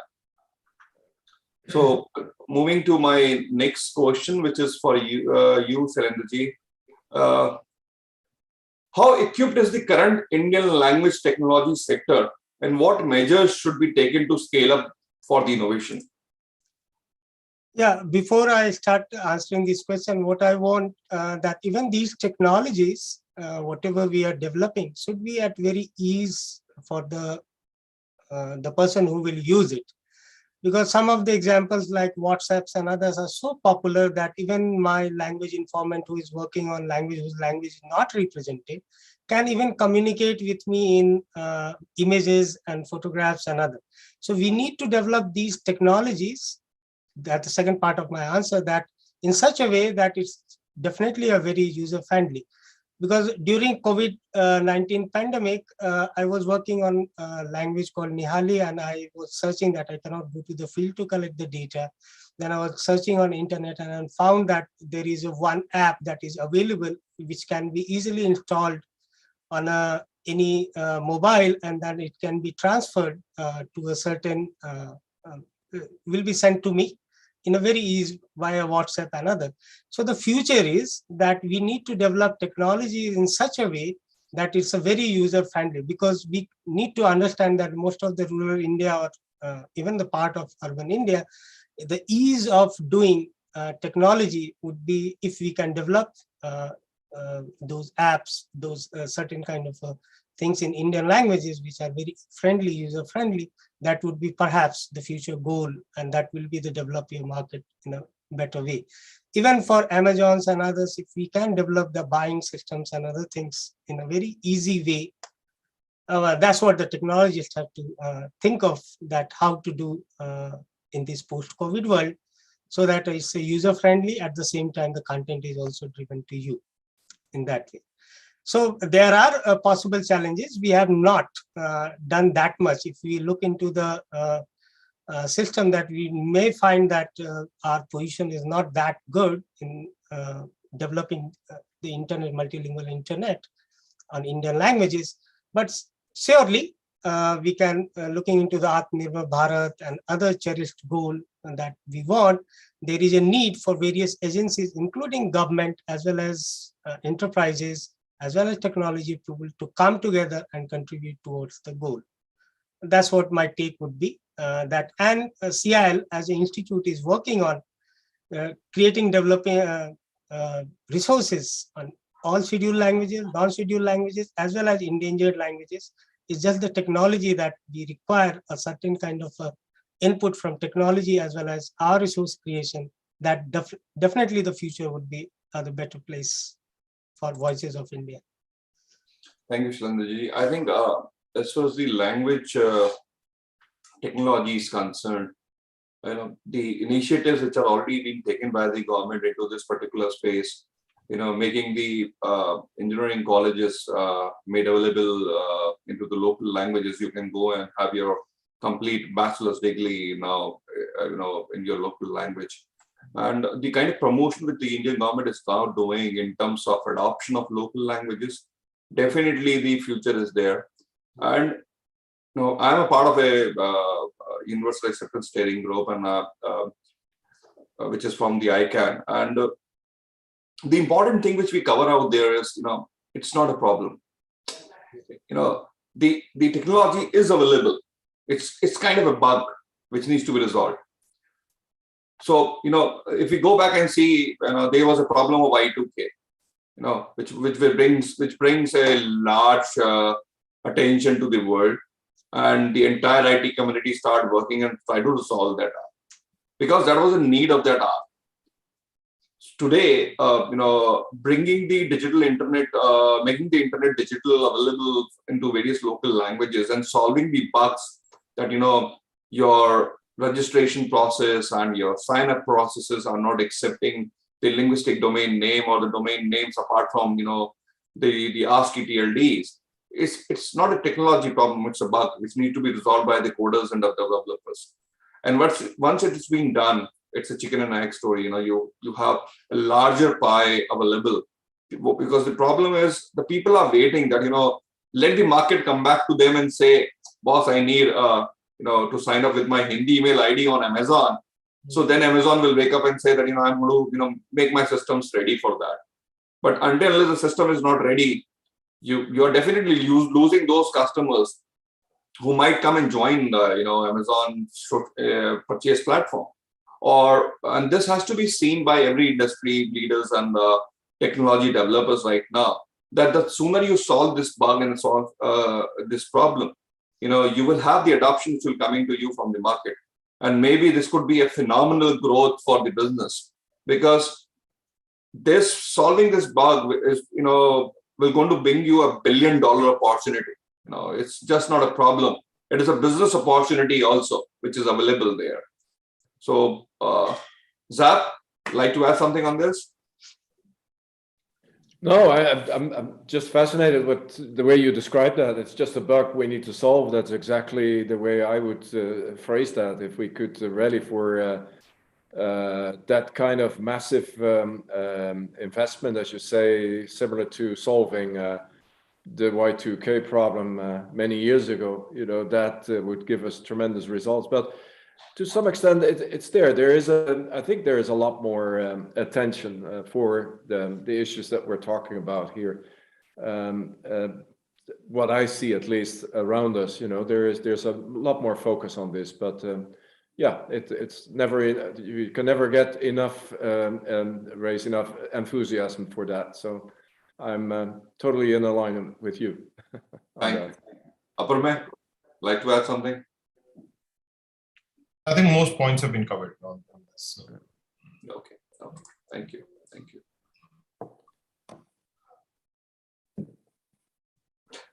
So, Aparme, I think this question goes perfectly fit for you. The government is the largest consumer and the producer of information on internet. Can you please share an internal example where a government department has benefited in reaching out to its citizens by leveraging multilingual platform? Yes. So I think, one country which has really accelerated its growth economically by creating its own internet is China, right? Their approach is quite different, as in there is no entry for other international tech giants. So that is something that they've decided. But I think the approach to make sure that internet is created in their language, to promote their culture, to make sure that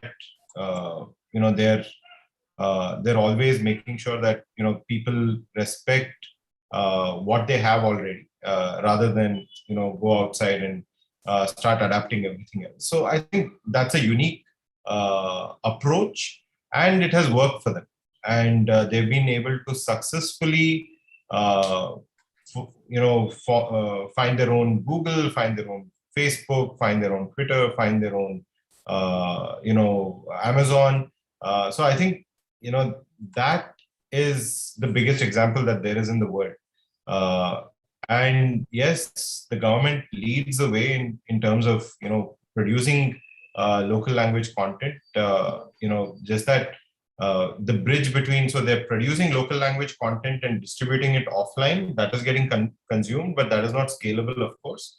Them producing content in local language online is not reaching because there are not enough people who know about how to access that information. So I think platforms like Ku, which is not just about the government talking to people, but also famous Bollywood celebrities, sportsmen, poetry is happening, a lot of literature is happening.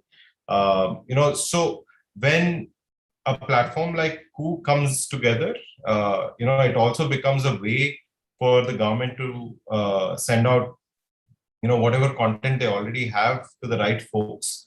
So I think that is very important, and we'll keep working to make sure that this happens.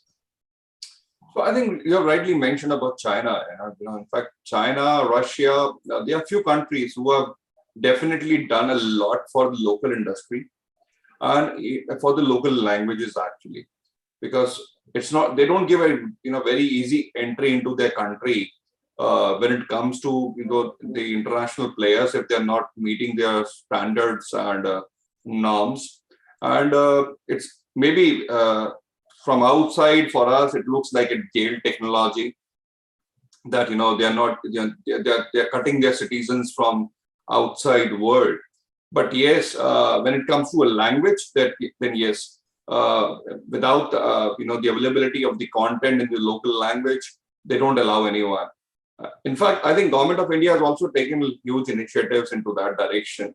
The mobile phones which are coming now, the mobile manufacturers have been given the directions that you should have the at least 7 languages pre-installed on those mobile phones to be made available to the citizens. In fact, Nixie, which has been doing the .Bharat initiative for the domain names, is already giving free email addresses, as we have listened from Mr. Anil Jain in the initial session, that they are providing free email addresses to the citizens, to all the people who are booking the domain names.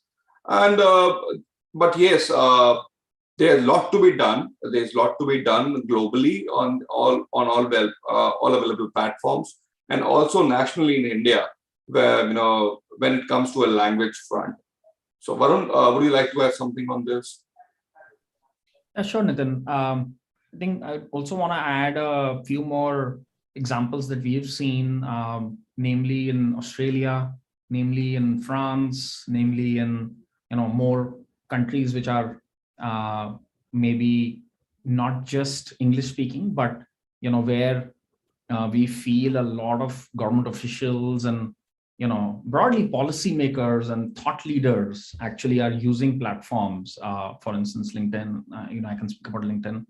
Are using the platform, and I think the important factor to realize under all of that is that the platforms need to have a certain level of trust with the platform. And I think if a platform is able to demonstrate that, hey, number one, the conversations here can be or will be construed in the right spirit, the kind of people who are listening to the views are the right set of people who will not take it out of context and build on it, then people feel comfortable and they feel that they're in a trusted environment and they start to share more.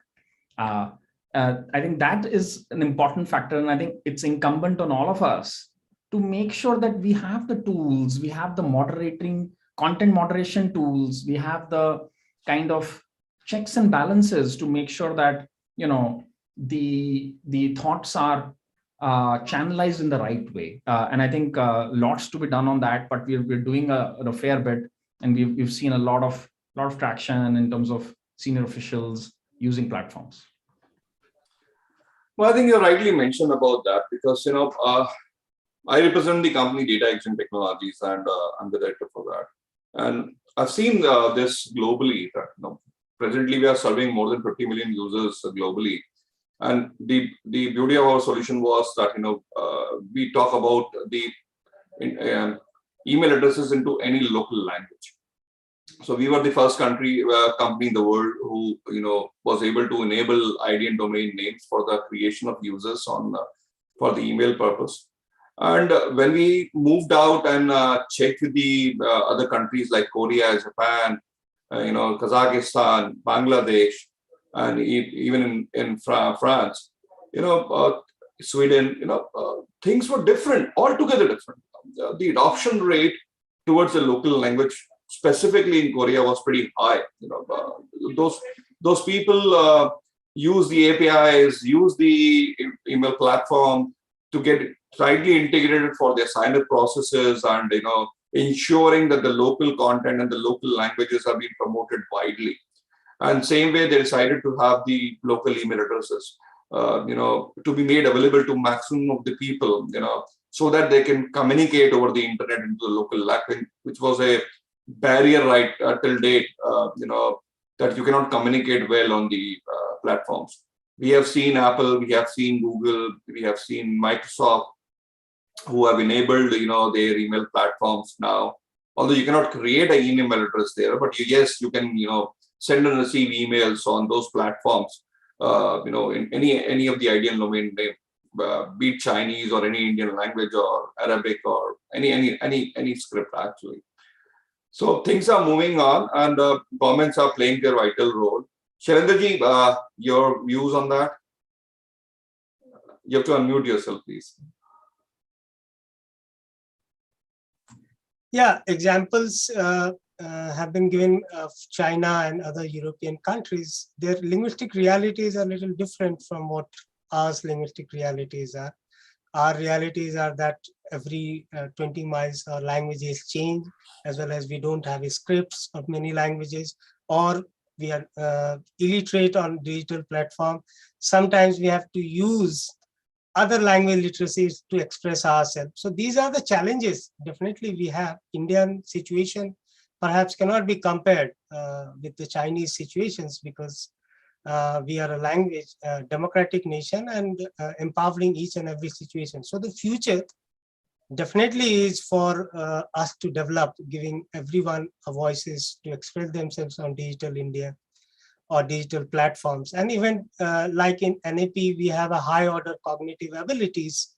That is one of the cherished goal for all our children to learn. So content development on Indian languages on internet perhaps will be a big push, and that definitely will be in a position in future to develop those ones. And these are challenges for all of us as a government agencies also, and at the same time, even the technology people have to look into in such an interfaces that it comes as soon as possible and in all languages as we can do it. Yeah. No, I think you have rightly nailed the point. No, there is no comparison of India with any other country, and it can never be actually, because those nations are dependent upon single or maximum 2 languages, whereas in India we have thousands of languages which are being spoken on, and officially also we have 22 odd languages. So bringing the content and making those 22 languages is something like working for 22 nations globally, combined together and working for one nation. So India will definitely play a vital role, and heads off to the government of India actually, because the way they are taking this thing, and we have in the opening remarks we have listened to the Honorable Minister also and his vision towards the local language. In fact, in a lot of speeches, our Honorable Prime Minister has also given his thought, views and points towards the adoption of local languages, and the more and more content and services be made available in the local language. And we have seen globally actually, all majority of the top-notch companies, it is Indians who are moving on now and taking up the leadership positions. And these are Indians who are working, for these international organizations and developing the applications and softwares and content. So as far as the technology aspect is concerned, it is definitely Indians have a greater lead moving on towards that. So I think we are coming to the end of the session, but we still have 20 minutes. So I have a question for you, Zap. So according to you, how emerging technologies like NLP can help in expanding the horizon of the multilingual internet and language technology sector in post-COVID-19 worldwide? Yeah, I think that's a good question, because that's what we think, where the real crux is, where you can solve the problem with NLP technologies, inventions. We see that on an everyday level, because again, we think the solution to the problem of that we're talking about here is in the data, but the data is very often in a bad state or not directly usable for the training of your AI models and machine translation models. So there is a lot of work need to be done on cleaning the data, on optimizing the data, clustering the data, anonymizing it, and classifying it by domain. And there's so many things that we're learning on a day-to-day basis. There are breakthroughs there in technology that you have to be aware of, but it's that whole sort of trajectory before you start training the models that is undervalued and that people are not aware of, and that's where NLP makes the difference, and that's where a lot of investment and hard work is needed. So, just as an example, to be able to convert every text into a numerical representation, what they call the sentence embeddings, and all these techniques are shared open source, so they're available to everybody to use them. But it helped us to clean up our database enormously, so that we get better quality data for the training. And you see that resulting immediately in improvements in scores, in blue scores on the models that are being developed after that. So that is something that needs more attention, I think, in the research community or in the development community in general. So we need more NLP trained people everywhere around the world, and that's an interesting challenge. Yeah. Thank you, Zach. Aparme, would you like to add something? I think the stronger our NLP becomes, the more, on par with English it will become online. And the more on par it will become with English, the more confident the language speakers also will be in using language on the internet. So I think it's one of those critical pieces. So, when we formed the internet, if we had, evolved all languages together, then, it would have evolved together. But now that English has accelerated further, much further than every other language, I think there is special attention to be given for technologies that understand local language, and, that has to be brought on par with English. And once we do that, I think, the usage of those languages, not just by end users, but also businesses and everybody else will improve a whole lot across the world. Yeah. Yeah, but, when you say English, since the adoption of English has been from ages now, and the market competition and the market penetration, which has already happened in the English dominating sectors. So definitely there's a huge competition now in those areas. Since language comes later, so maybe, for you, now if you have Kuhu available in Kannada or, Telugu or Tamil. So this will give you, again, a dominating position in days to come, because you would be the early starters who started those applications into various local languages. For an example, LinkedIn was available from years now in English language, but once now when they have changed this platform and make the Hindi users also enabled to use the LinkedIn platform. So this step has been taken today. So this is the first milestone which has been done by them, and maybe 21 more Indian languages which will come in days on this particular platform.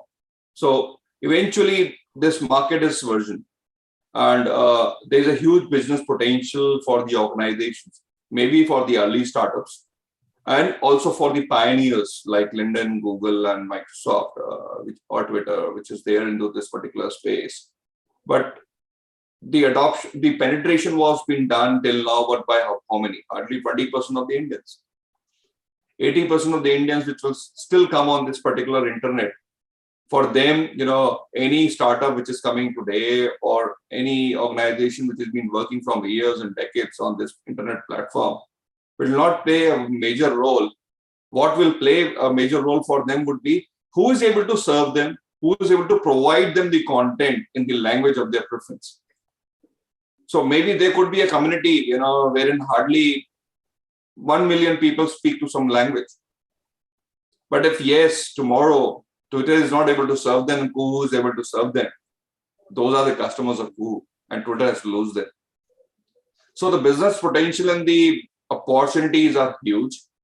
And I think with the change of time and the way things are changing in, the business potential will definitely be equal for all now. We all are on the equal level playing pitch, and who performs and who deliver fast would be able to, grab this business opportunity more faster.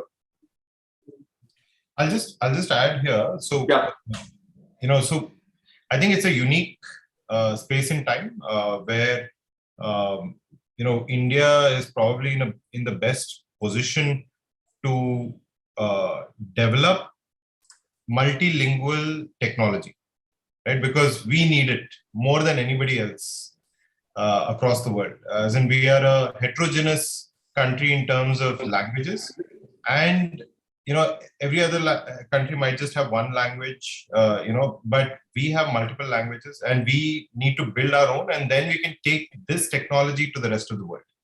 So I think being a leader in multilingual technology is the position that India needs to aspire to hold. And it's not just about responding to whatever has happened. I think languages have such great character that we might just develop technology that is beyond what the English user will also use.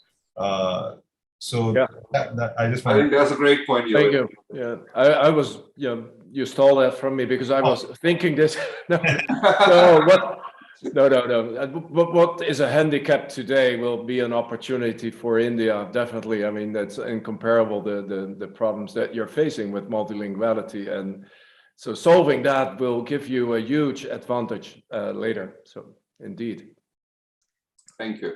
So now I come to a last question before we take the Q&A from the audience. It's an open question for all of you, in fact.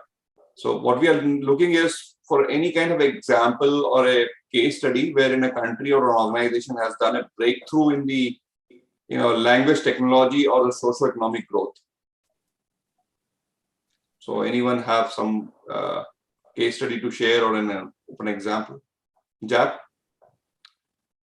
Well, an example from a global, I'm of course situated here in Europe, where the problem is relatively small in context of what we were just talking about, 24 languages in the European Union. I don't know, I mean, the Europeans are, of course, in more private conversations, perhaps often complaining that there is no real breakthrough from the European soil, so to say, in terms of language technology or translation technology. That we're also very dependent on what Silicon Valley brings to us here in Europe. And that's kind of a difficult thing to swallow. That we need the Americans to solve our language problem. But in Europe, you have the Connecting European Facility funding program. It's a 1 billion euro fund, and it's not only in languages but also in telecom and other ways of aspects of communication. It's 1% of the European Commission's budget, so it's not that much. But it helps to stimulate initiatives like ours, creating. We've got a little bit of funding out of this program as well to build our data marketplace with all of the NLP features built into this, and the monetary sort of business model, the marketplace model.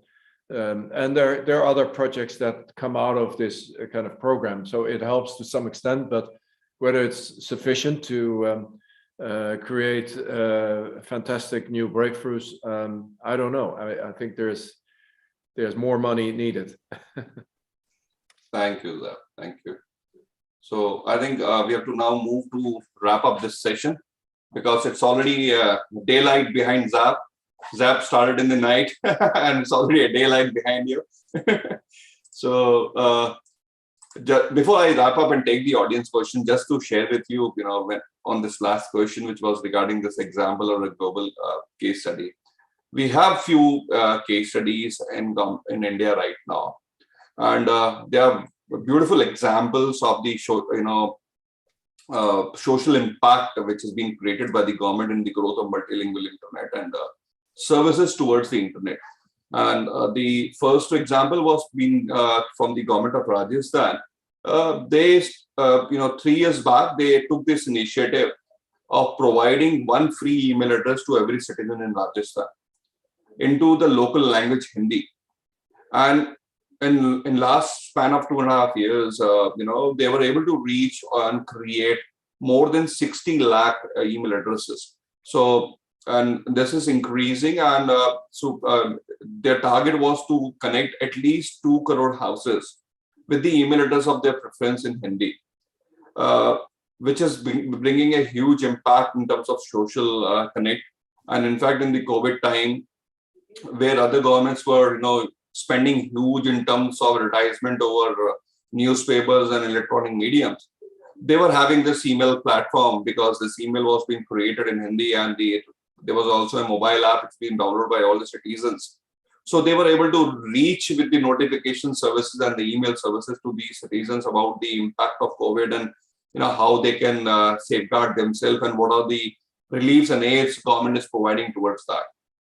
Same was being done by government of Karnataka also. Karnataka has also started the initiative of providing the Kannada email to their officials. So now the officials can also be communicated over Kannada language. So there are a few more examples, but keeping the time consideration, I would like to take the audience questions now. There is a question from the audience. Anybody can feel free to reply this. According to you, what future lies for the education sector? If we talk about the expanding multilingual internet, as it reach more and more people across the globe. So basically they want to talk about, they have a question around the education sector and the multilingual internet.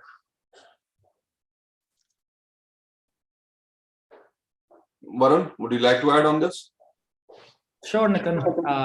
Well, I'm no expert on the education sector, but I'm just going to use a simple framework to answer that. So, I think the same framework we've spoken about in terms of assets, access, and awareness can be applied here. Like the first and most important is, hey, do we have the assets in place to reach the students, right? And provide the education in the format that they want. We're talking about having a basic level of education premises first, at the very, very basic level, right? And then are we having the teachers, and then it comes to content, right?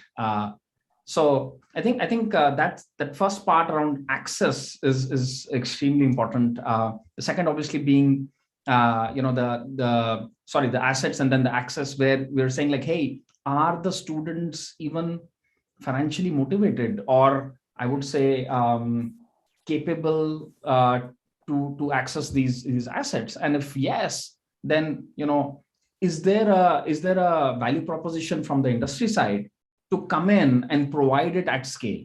Why we can talk about in these meetings about, hey, we want to do that, but we pretty much remain limited to the top 8 cities pretty much. But is there a way that we can create sustainable business models to reach this entire mass at scale, right? And then of course, third is, how does this substantially improve learning outcomes?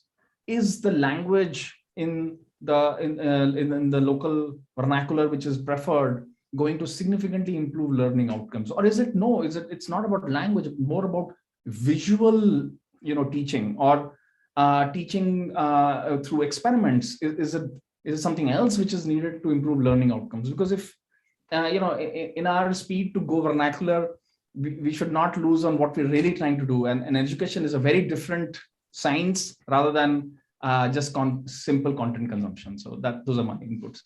Great. Shalendraji, you have something to add on this? Yeah, Central Institute of Indian Languages is working on the children's book system that we printed right now, and that we will be developing all the content on online platform. And as NEP also suggests that there should be a high order cognitive ability by a free understanding of the content to be developed on internet. So obviously in future, the education sector is the sector that is going to get boost with these multilingual systems, where contents on each and every languages from child till the higher education like engineering courses will be available in. So the future definitely for education sector is definitely a very good one, bright one, and that we all are working towards achieving those goals. Okay, great. So I think we have a great, wonderful session, and we are right on time with the closing on this. So I would like to thank Varun, Zap, Aparmay and Shailendra for this wonderful, being a wonderful panelist today for this and sharing their insightful views on the agenda. Friends, our Prime Minister Modi vision for the digital India is to ensure that the internet reaches and empower all Indians. And for this, multilingual internet is not a challenge, but an urgent requirement. Internet has started reaching to large number of citizens, but still, for many citizens, it is unapproachable. Most of the content and services are still available in English. Through multilingual internet, we can connect billions of internet users and bridge the digital divide. Fundamental issue of universal acceptance and multilingual internet is not just, about the $1 billion. It's just not an issue, actually. It is a $1 billion opportunity which is available for the industry, specifically for the IT industry. So I once again thank you all for joining this session. And I would also like to thank FICCI for organizing this Bhamasha Bhashantra Indic Internet Foundation of the next phase of the digital transformation. So thank you all, and over to you, Sarika. Thank you, everyone.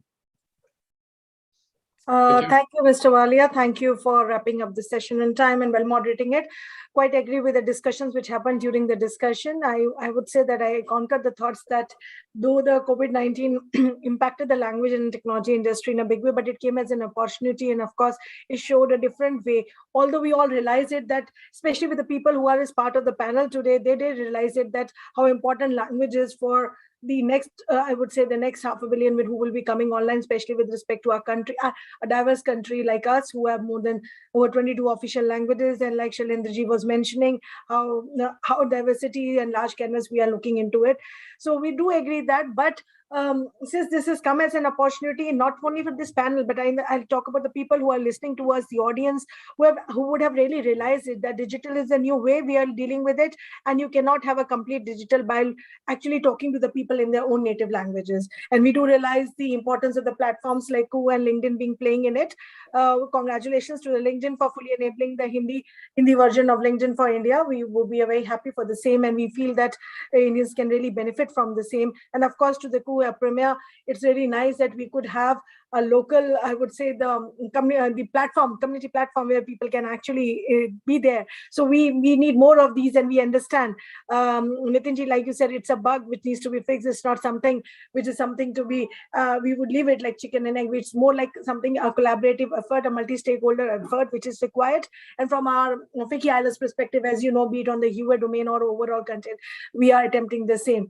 Thank you, Jaff, for joining in. I would say I can officially say good morning to you now. So a very thank you.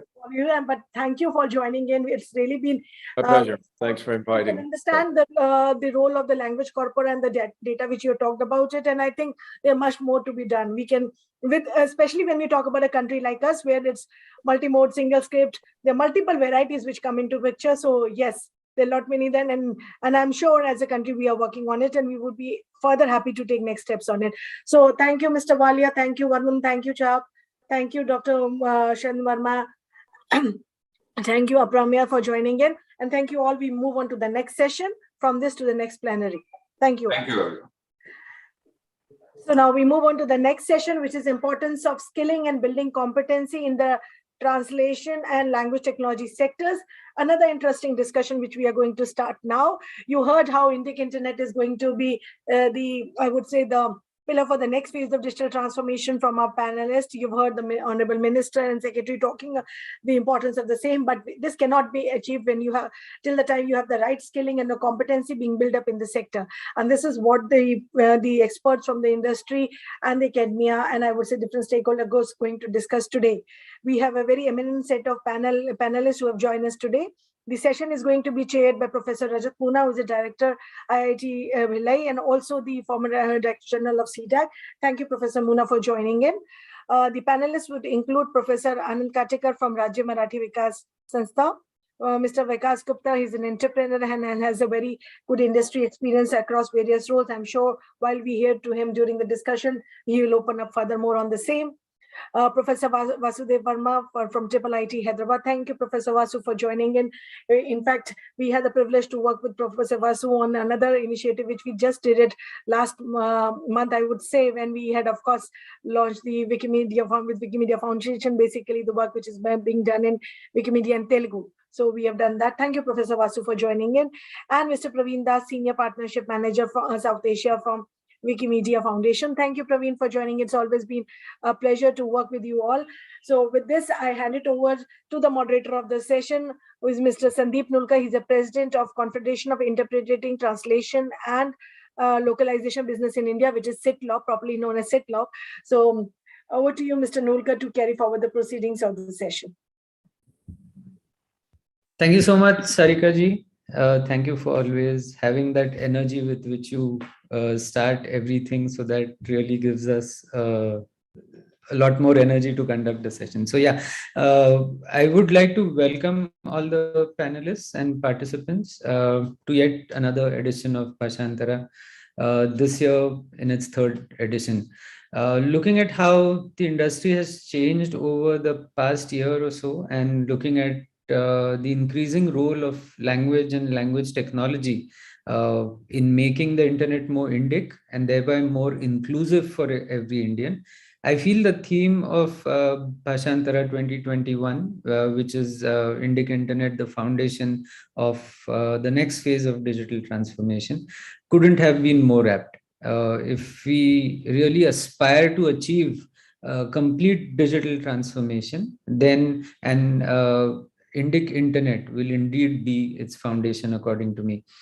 Primarily English Internet, I feel, will not help us achieve complete digital transformation, because that will leave out over 1 billion Indians for whom English is as helpful as probably Greek or Latin is to any of the English-speaking audience. So this actually, to my mind, begs a lot of questions. How do you make the internet more Indic?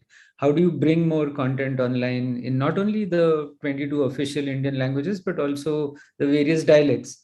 How do you take along millions of Indians who might not be comfortable with or even be able to read or write in their own language? How do you allow them to access content? Can content then be only text, or can it also be voice and video? And probably most importantly, what about the input systems? How do you enable every Indian to not only access content online, but to even create content online? Can Unicode alone help? And what would be some of the disadvantages of a primarily Unicode-based input system? In fact, I think the next session, the one after that, is a keynote on precisely this topic. So I don't think we'll dig deeper into this aspect, but I think we'll just dwell upon this topic and also touch upon the few questions that I think are obviously questions that come to anyone's mind. So I think before we jump into that discussion, I would just request the session chair for today's panel, Professor Rajat Moona. He's the founding director of IIT Bhilai, for his opening remarks. Sir, could you please? Thank you, Sandeep ji, and thank you, Ficky, Sarika, Sudhir, for organizing such a relevant topic discussion, Bhashantara, and all the panelists here who will probably be talking about it and giving more insight on what can be done to reach next order of magnitude higher content in Indian languages.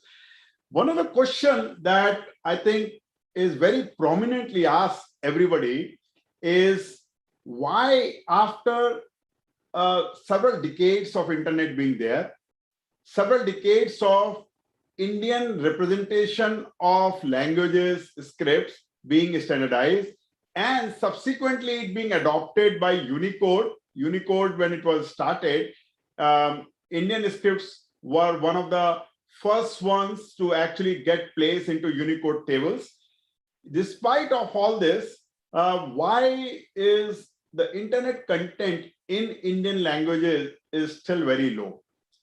When we look at it, our population, say about 10% of which, can probably do what is known as something to do with English. They can read or write or understand, at least make sense out of it.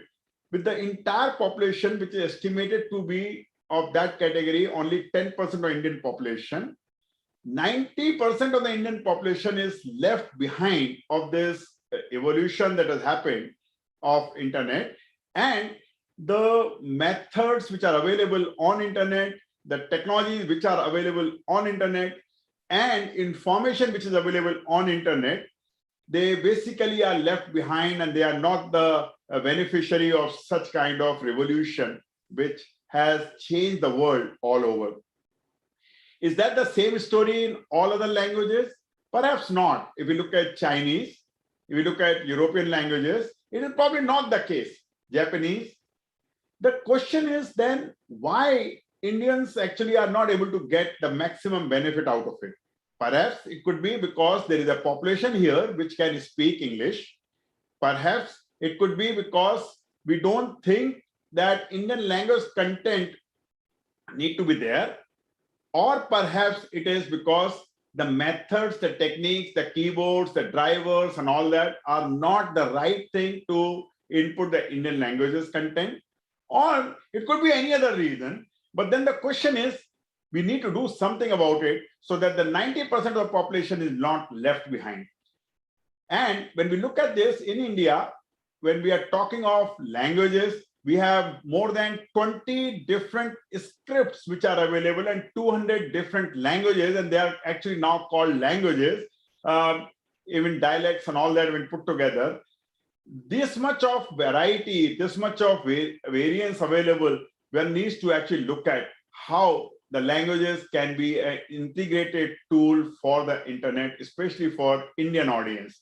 So with this, thank you, Sandeep ji. I'm sure we have a very exciting panel discussion, plenary session ahead of us, and looking forward to hearing everybody on this. Thank you. Thank you so much, sir. I think moving on, I would like to request each of the panelists to introduce yourselves. You could talk about the work you have been doing, about your organization and its relevance in the current context. So we could probably start with you, Professor Verma. Sure. Thank you. Thank you for this opportunity. My name is Vasudeva Verma. I'm a professor at IIIT Hyderabad. I've been working in the areas of natural language processing, information retrieval for about 3 decades now. My recent passion is to enhance the content, especially the encyclopedic content, like Wikipedias in Indian languages. And then we are working with several organizations in order to fulfill this dream. So I'll come back with the answers to the questions later on. Thank you. Mr. Das? Thank you, Sandeep. Hello, distinguished panels and viewers. This is Praveen Das. I'm a senior partnership manager at Wikimedia Foundation, covering partnerships across South Asia. In my role, I generally pursue strategic opportunities to work with mission-aligned organizations, nonprofit orgs, governments, and other groups, operating at the intersection of technology and education to grow Wikipedia and Wikimedia projects, and also to advance the organization's free knowledge mission. Moreover, imagine a world in which every single human being can freely share in some of all knowledge. This is Wikimedia's vision.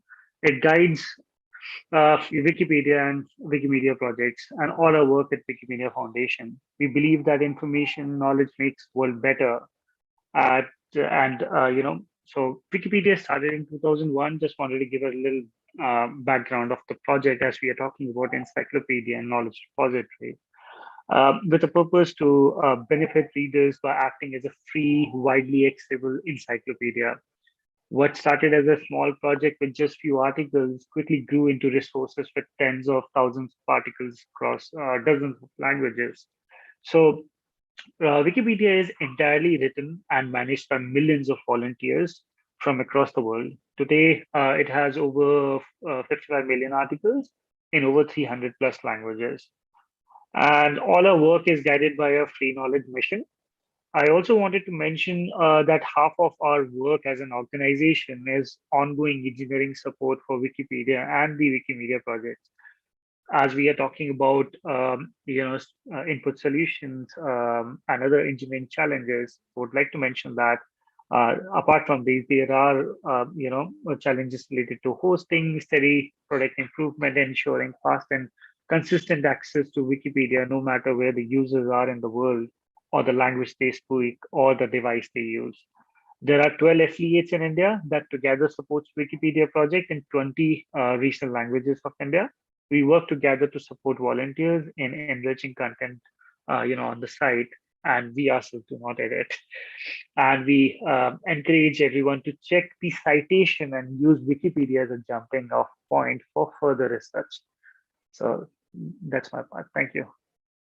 Thank you so much. Vikashji, would you like to go next?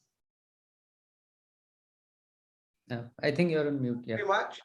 Well, I think, the least qualified person on the panel today in terms of knowledge and skills and everything and degrees. Being in publishing and startup from last nearly 30 years, ran the Wiley business, the whole Wiley, John Wiley and some business in South Asia for 22 years. Done 3 startups, but I'm also an author. I think I wrote one of the first books on computer science in Hindi about 27 years ago, which went on to sell 1 million copies. It's a very interesting topic, and like Professor Mona talked about why still there is no content. I have a lot of views on that. I have seen it from both the business side as well as the user side. So will contribute as much as I can with my limited knowledge in front of this esteemed panel. Nice to be here. Thank you. Professor Katikar? Namaskar, myself Anand Katikar. I am professor in Marathi in Ferguson College, Pune. I was director in charge of Rajya Marathi Vikas Sanstha, which is the organization institute established by state government of Maharashtra for the development of Marathi language. So while working there, I came across various platforms which are available to develop Marathi in all systems in the state of Maharashtra and in education institutes also. So I was secretary of Marathi Abhyas Parishad. This is a voluntary organization established in 1982 by the linguist Dr. Ashok Kelkar for 10 years. And now right now I am editor of Bhasha Ani Jeevan. It is the tri-monthly journal published in Marathi from 1982. So I am, the language is the key in all of us. So I am here for this seminar. Thank you, Professor Katikar and all the other panelists. And I think let's start today's discussion with a question that I would actually like each one of you to answer. Although the question would be common, I'm sure your experience and in your domain of expertise will help bring out, the dimensions of what to my mind is an extremely crucial issue. I've usually seen that normally the length of a person introducing himself is inversely proportional to their expertise. So all of you were very brief, but I know that there's a lot of depth to each one of you, despite the humility. So I would really like you to take a little while to put forward your views on this particular question, because I think it's important the right things are said, the right perspectives are brought forward, because only that will lead to a thought process which could then further be the base on which some action points come out. So I would like to start with one of the most important questions that even Professor Muna raised in his address.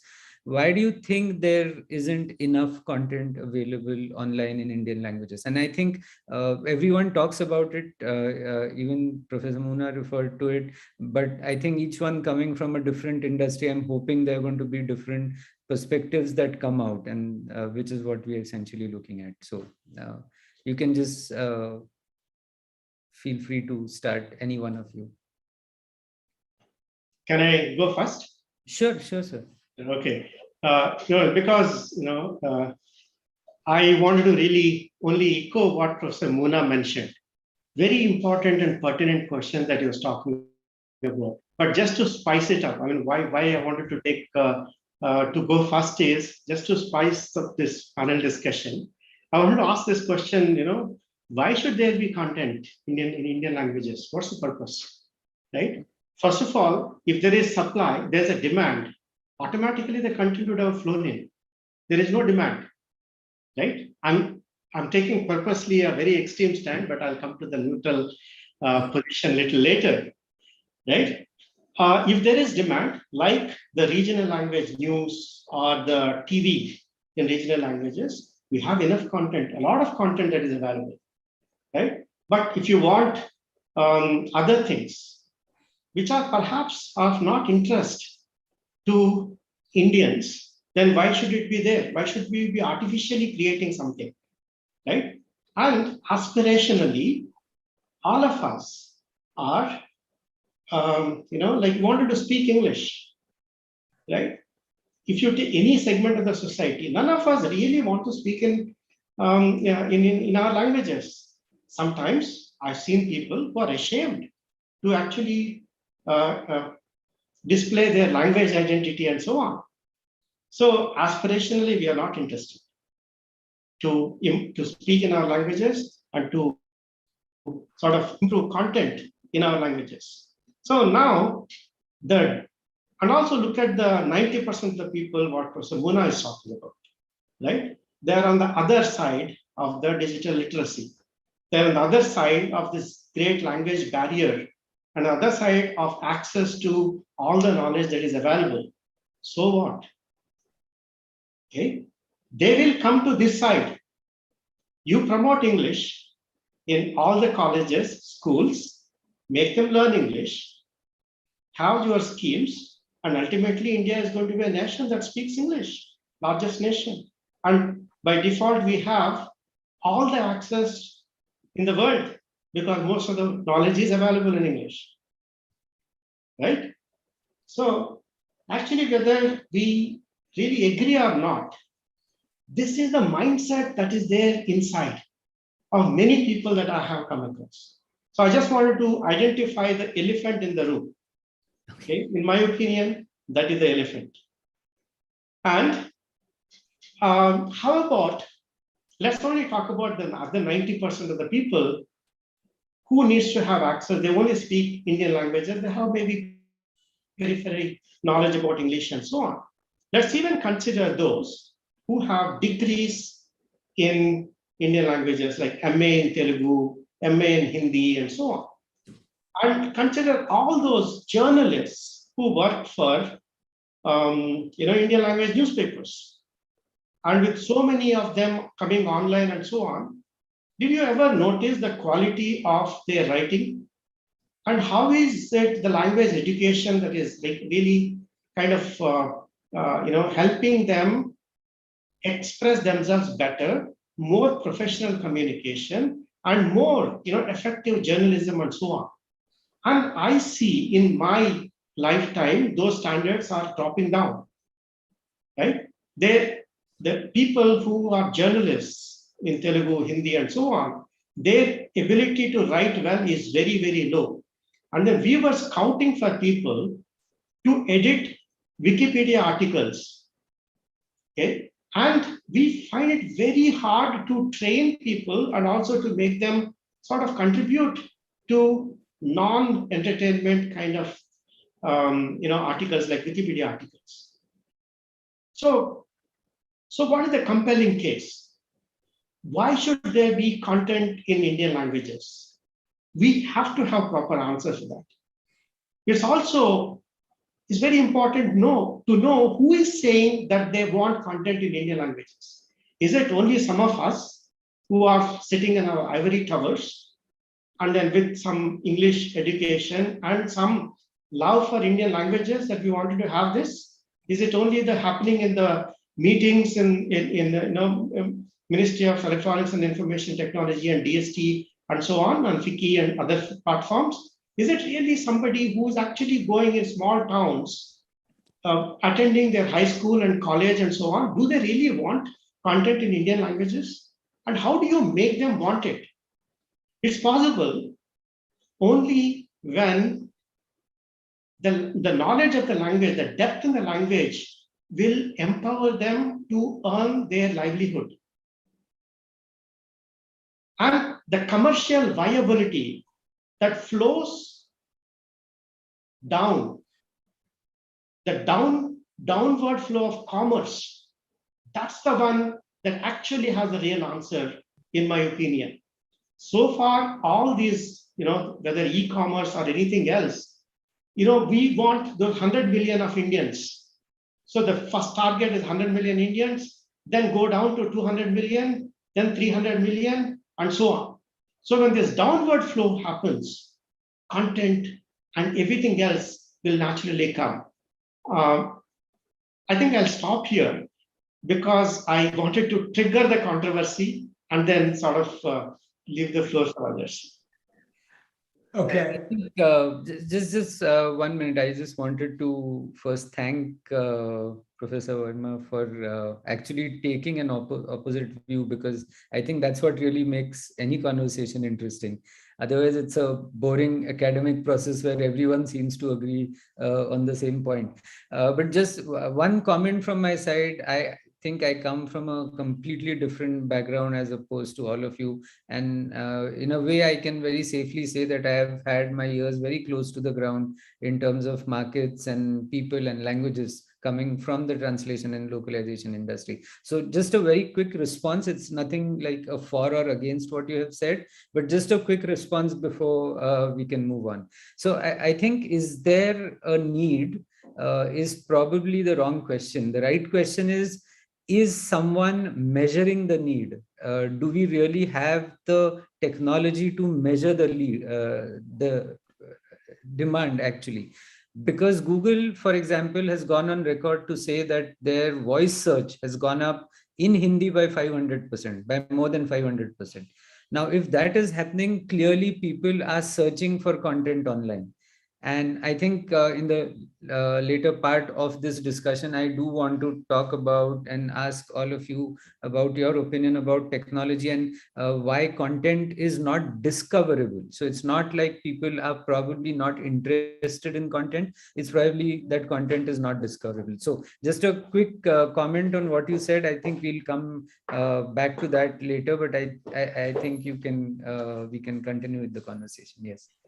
So I would partially agree with Dr. Verma, but let me put it in a different context. I think we are asking, it's a right question to ask, but it is also not the complete question to ask, in my opinion.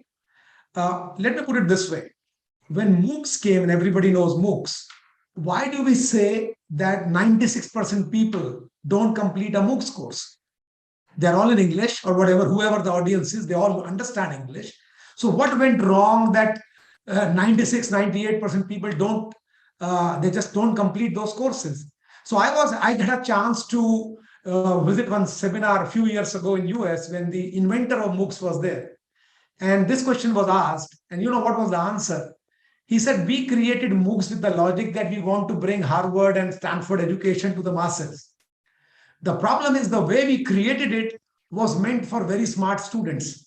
So smart students figure out how to use MOOCs and they get knowledge and skills out of it. But millions at large, they just after the few lectures get lost because they don't know what the hell is going on, what the professor is speaking, and they are unable to complete, and they could not. So what he said was, but the biggest irony is all the smart people already go to the best colleges. So they don't need it. So we struggle today, who actually used it and who actually needed it. So if I put a same counter, if the language, so I think we are asking the wrong question. The language is not going to give you a job. The language is facilitate learning, which will get you a job. So the language has nothing to do that we are not becoming journalists here or things like that. Language is a medium for you to earn the right skills and knowledge to get a job. Now, when you say, and another question which was said was that 200 languages and all, or Chinese and Chinese and German speaking local languages. I have a different counter. There is no 200 version of Chinese content in Chinese. There is one universal version. There is one universal version of German. There could be some content here and there, but if you say predominantly, as much I know about the global industry, it's one version. So the question to ask is, what is the most common denominator of a language or a set of languages you want to go after, and then build content in that form so that people can understand. I can tell you, I speak Hindi and English quite well, but half the management articles I read nowadays, they are written in a Hindi I can't even understand. Forget about others. I can't understand half the words written there. So if you write like that, if Hindi has to be really colloquial, the grammatically right Hindi, that never works. So the question to ask is why, and the question to ask for us is, if you really want more and more people to come to the level that they start using they start gaining skills and knowledge to get better and more high level jobs, the idea is use language as a tool. It could be a hybrid language like Professor Vara from my side, a combination of say Hindi and English, which allows you to do that, but it's a language I may understand with my limited knowledge as an individual, the 90% of the Indians we are talking about. I think this is my view around, because I have seen that argument does not hold good. If you even teach in English, it doesn't work because they don't even understand what the hell is going on. Thank you for your views. I think there's definitely a point there, because I would imagine I would classify this as knowledge and information, and all of us need a little bit of both. And I think the English speaking audience today does look at the internet as a means to provide both information as well as knowledge. Just to take a very, very simple example, I think the way people cook has been revolutionized because they can access content online that gives them more recipes and more options. And my question is, why can't farming be revolutionized if farmers have that same opportunity to access videos and information in their own language? So I think interesting point there. Moving on, any one of you, you could probably just give your... If I can go next. I just wanted to bring in... Sorry, okay. Just wanted to bring in some data. So our India's population stands at close to 1.38 billion, out of which we have 1.18 billion mobile connections. And there are close to, I think, 850 million internet users in India, out of which a big segment, like 600 million smartphones, which are increasing by 25 million per quarter. So, just wanted to say that we have seen these devices in English. We haven't seen them in our native language. So that is the first, our experience to internet, first experience to mobile devices, the first experience to laptops, and so on. So apart from this, also wanted to say that, there has been a tremendous growth in voice, but when it comes to type search, it's still not evolving much. There are many barriers to it, right?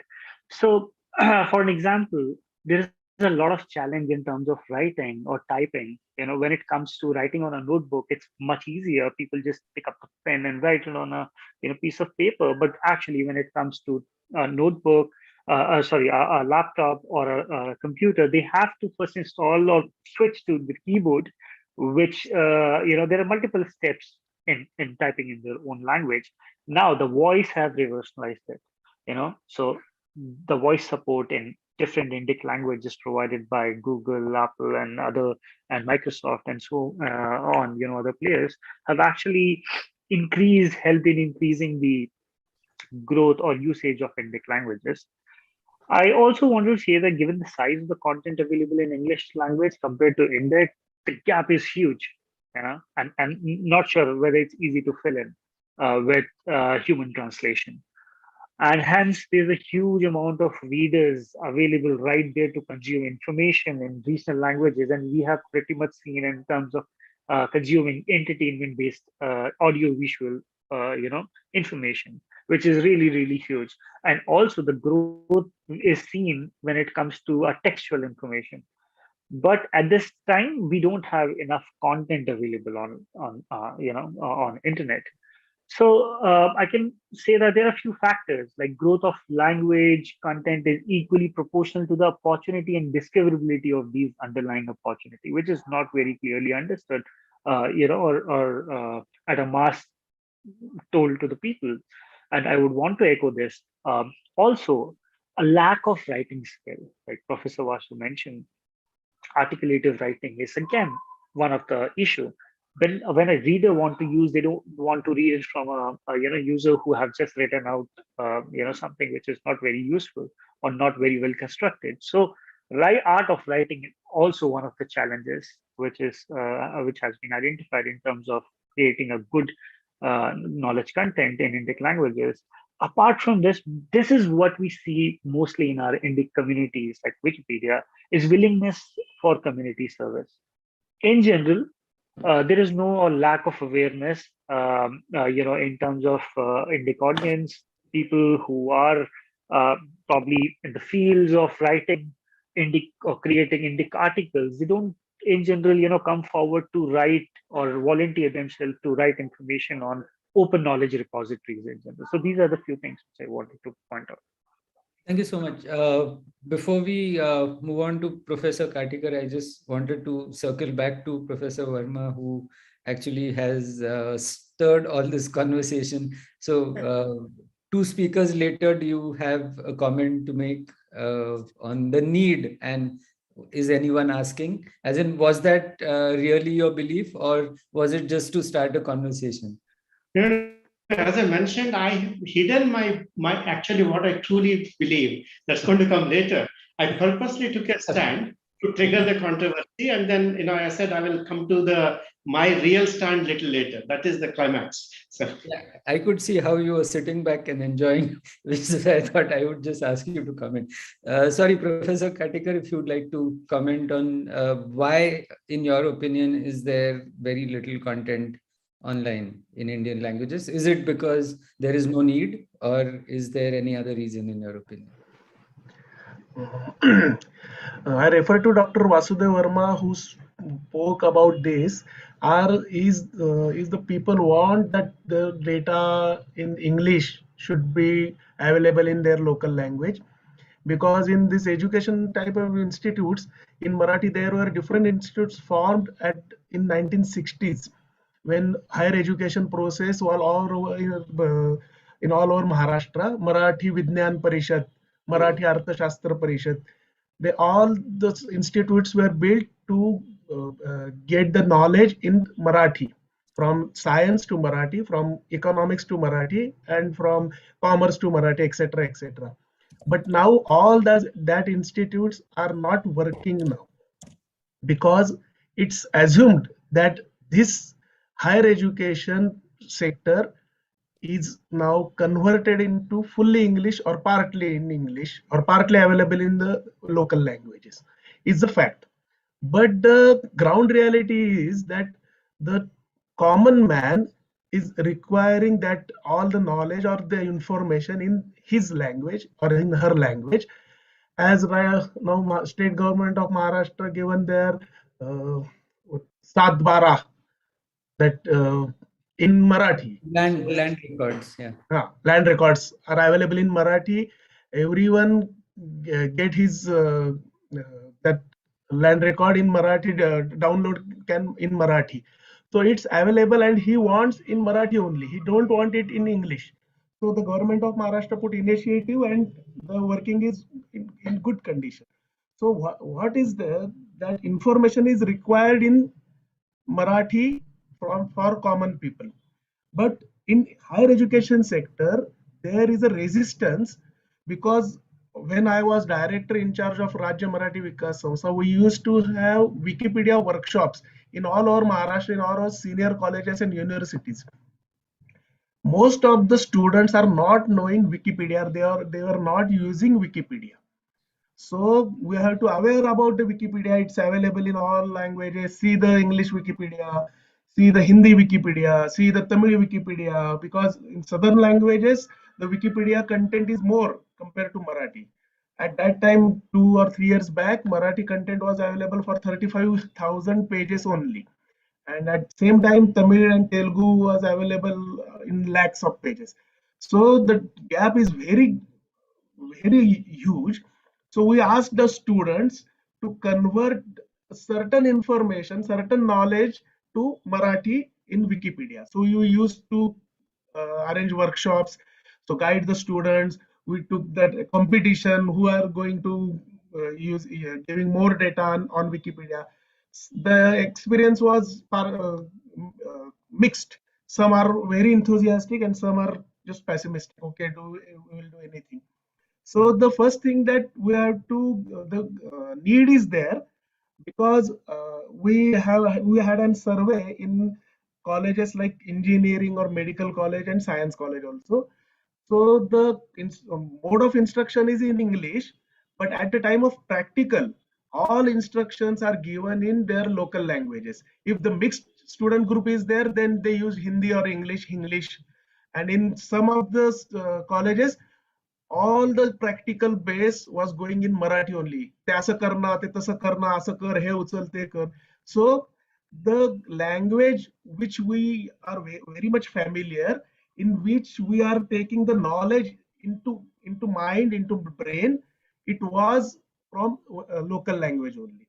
So the need of uh, converting all the knowledge available in English is need to be converted into Marathi, maybe translated or maybe rewrite. In any matter, their need is there. It's my point of view.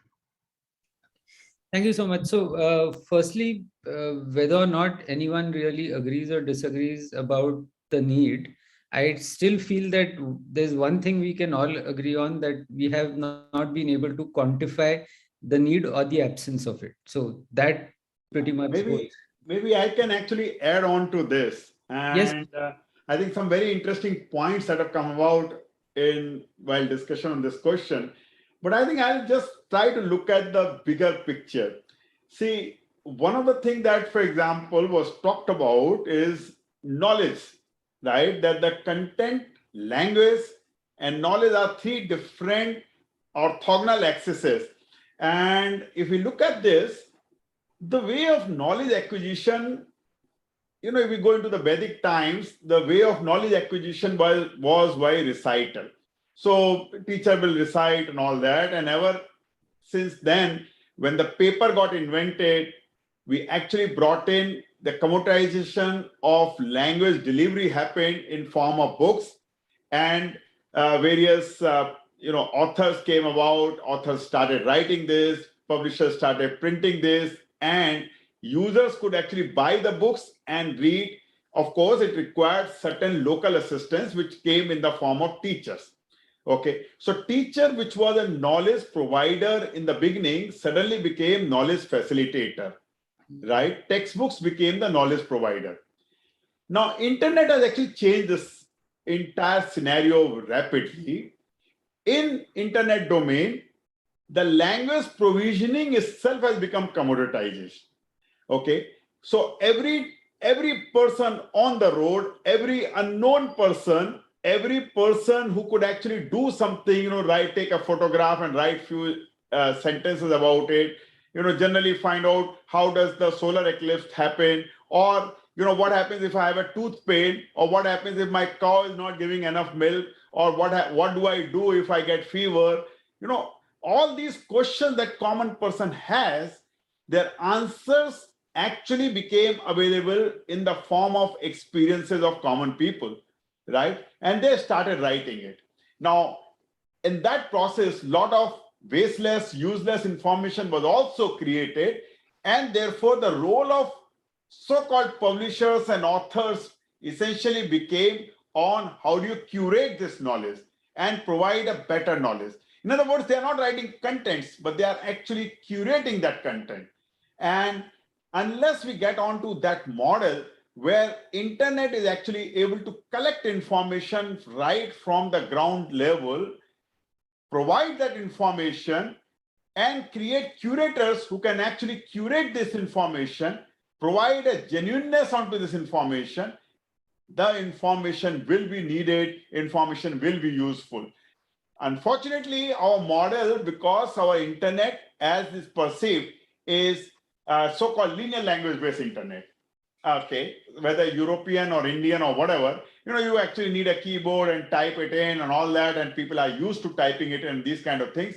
The information which was provided for English-facing or Western language-facing internet has to be changed if it has to be provided in Indian languages. In India, people don't type.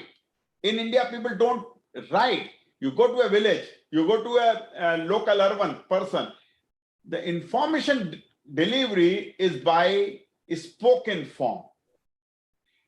India being phonetic language, it is a lot much easier for us to actually have a mechanism of giving content in phonemes, content in spoken form.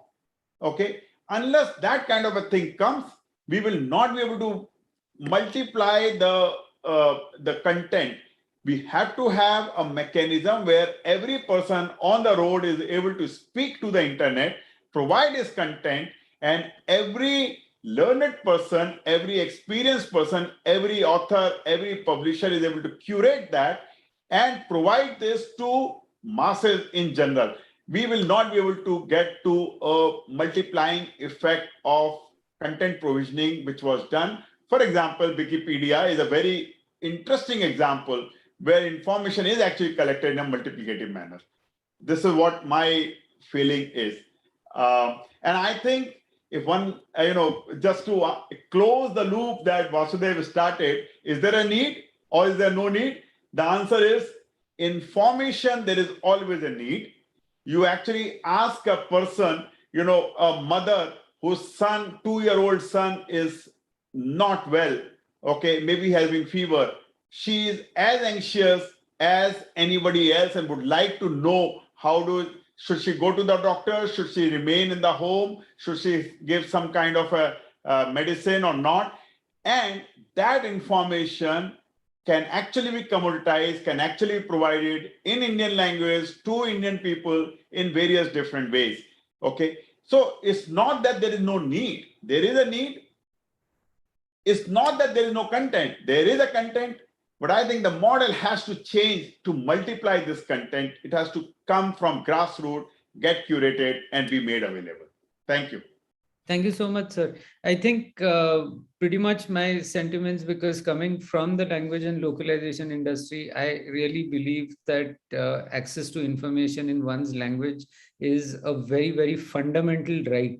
Because if you're saying that a person who doesn't exist on the internet probably doesn't exist at all today, then not having the internet in that person's language is a huge thing. So before we really move ahead, I really wanted to request you, sir, Professor Verma, to kind of give your thoughts on this so that we can move ahead. And I'm going to tell you why I want you to finally kill the suspense and tell us what you stand for. Because I believe that FICCI is a body that stands for policy change, and any deliberation that happens here does have the power to affect policy. So as a set of panelists, if we say there is no need for content in Indian languages, then I think that's the message that we are giving people who are making policy. As opposed to, if you feel there is a need, then I think we are going to steer the conversation in that direction. And I've kind of, when I was reading up about you, I realized that, you have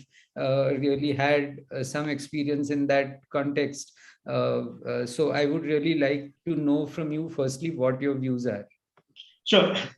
I mean, I'm really sorry for making it maybe possibly more spicier than required. There's too much of spice, but that's okay, I thought. Important thing I wanted to mention is I wanted to give the other side now. Imagine the entire globe speaks only English and nothing else.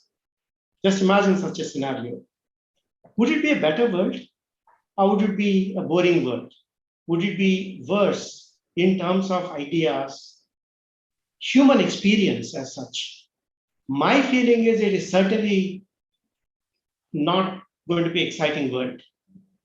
Language shapes our thoughts, and our culture, the way that we look at things will find a form in a very different way in each language.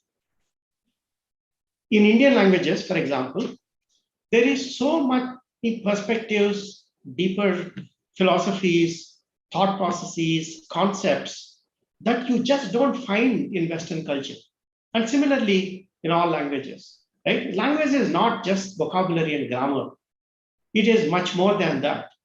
It is an attempt to sort of express and preserve human experiences, right? So from that point of view, if you forget a language, if you sort of let the language die, then you're not really just losing a script or a language, but you're losing that entire experience of, the human experience that is sort of attached with it. So that's a very important part.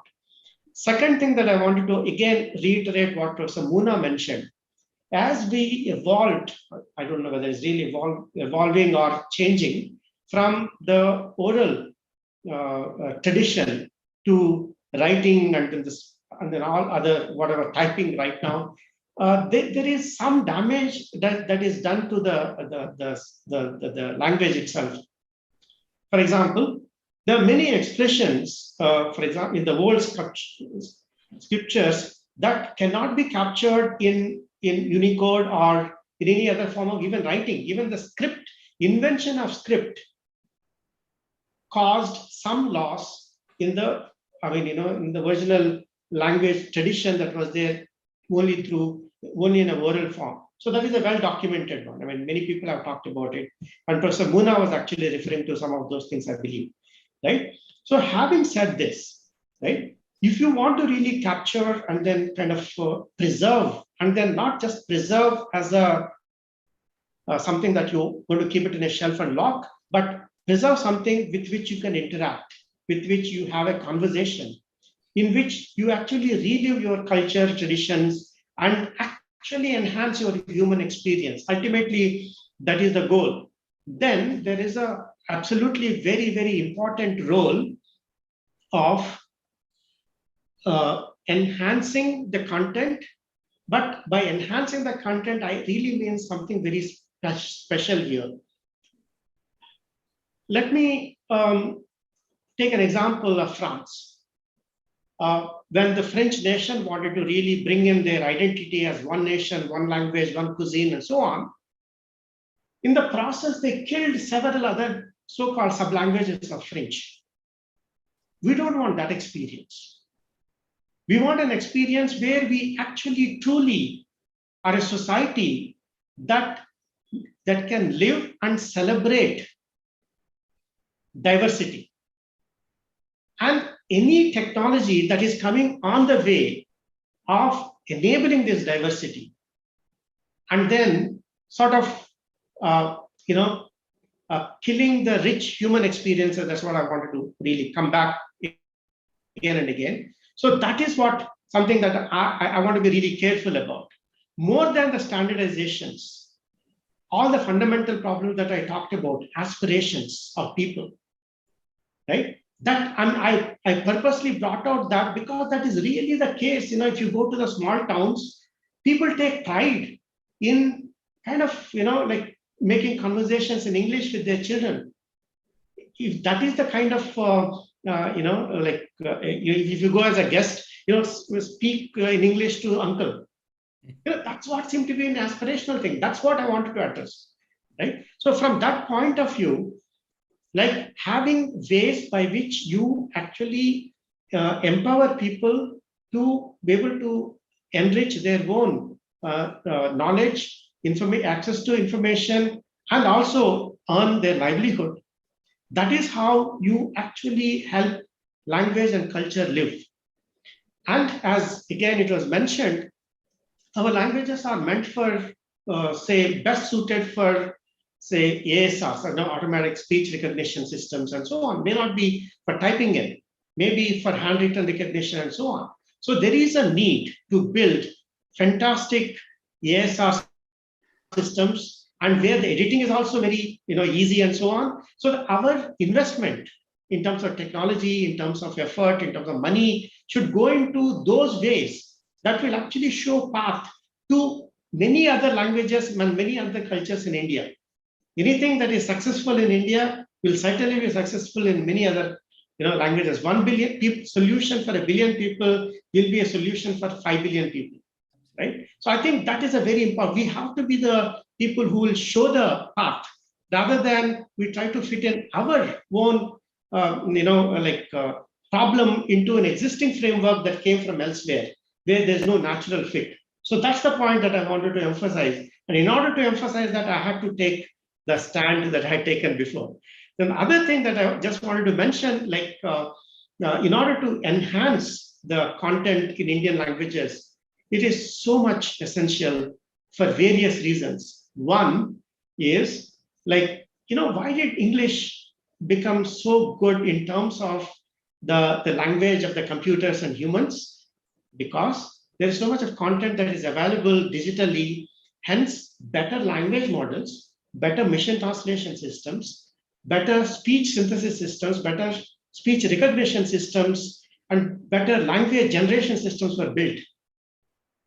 Because none of that basic infrastructure from the language perspective is not available in Indian languages, we will always have machine translation systems that are inferior in terms of their performance, and so are other kind of technology tools. So this is the basic thing. But then that problem to be addressed in a slightly different perspective, by where you need to show the people. I mean, I think the biggest responsibility on our shoulders is to show that there is this need and communicate that effectively, and actually make governments, policymakers, and everybody's realize this and then give priority to this.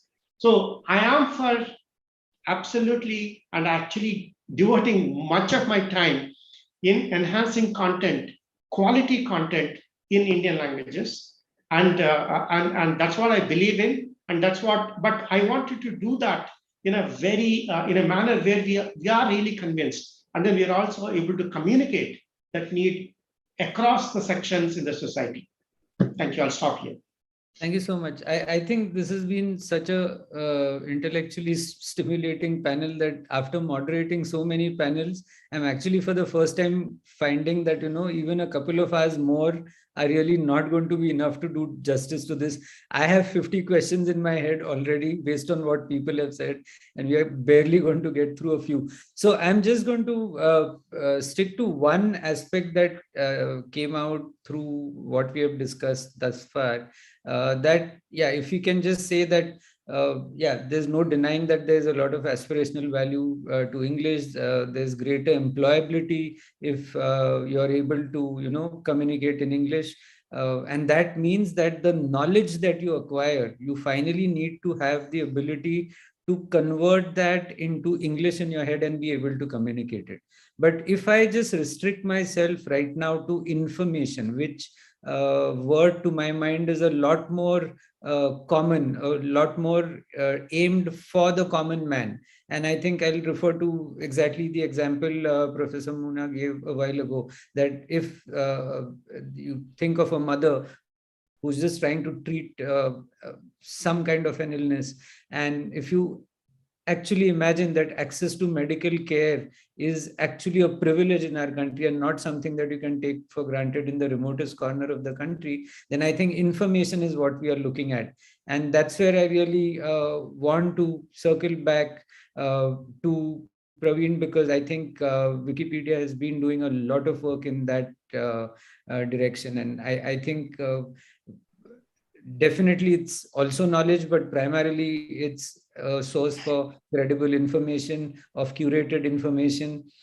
So I just wanted to ask you, how do you think technology in general and language technology companies in particular can help bring more content online? And secondly, how do you think we can empower masses? Because that's what you have done. You have empowered masses to create content. Now, when we are saying content, we need to move from text to probably voice and even video. So how do you empower a large number of people to be able to contribute with content so that that process speeds up? Because it can't take forever to reach there. And we've been talking about this for a couple of years already. So your take on that.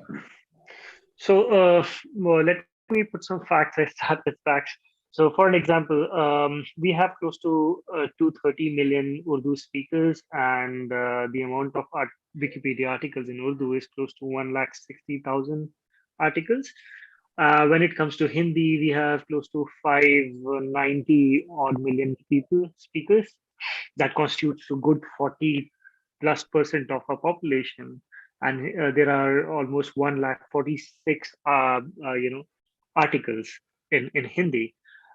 Goes for Tamil is close to 80 million speakers and around 135 articles. Bengali would be close to, I think, 260 270 million speakers, whereas we have 105,000 articles. So these are the four languages which has more than 1 lakh articles. And I remember Professor Anand mentioned about Marathi.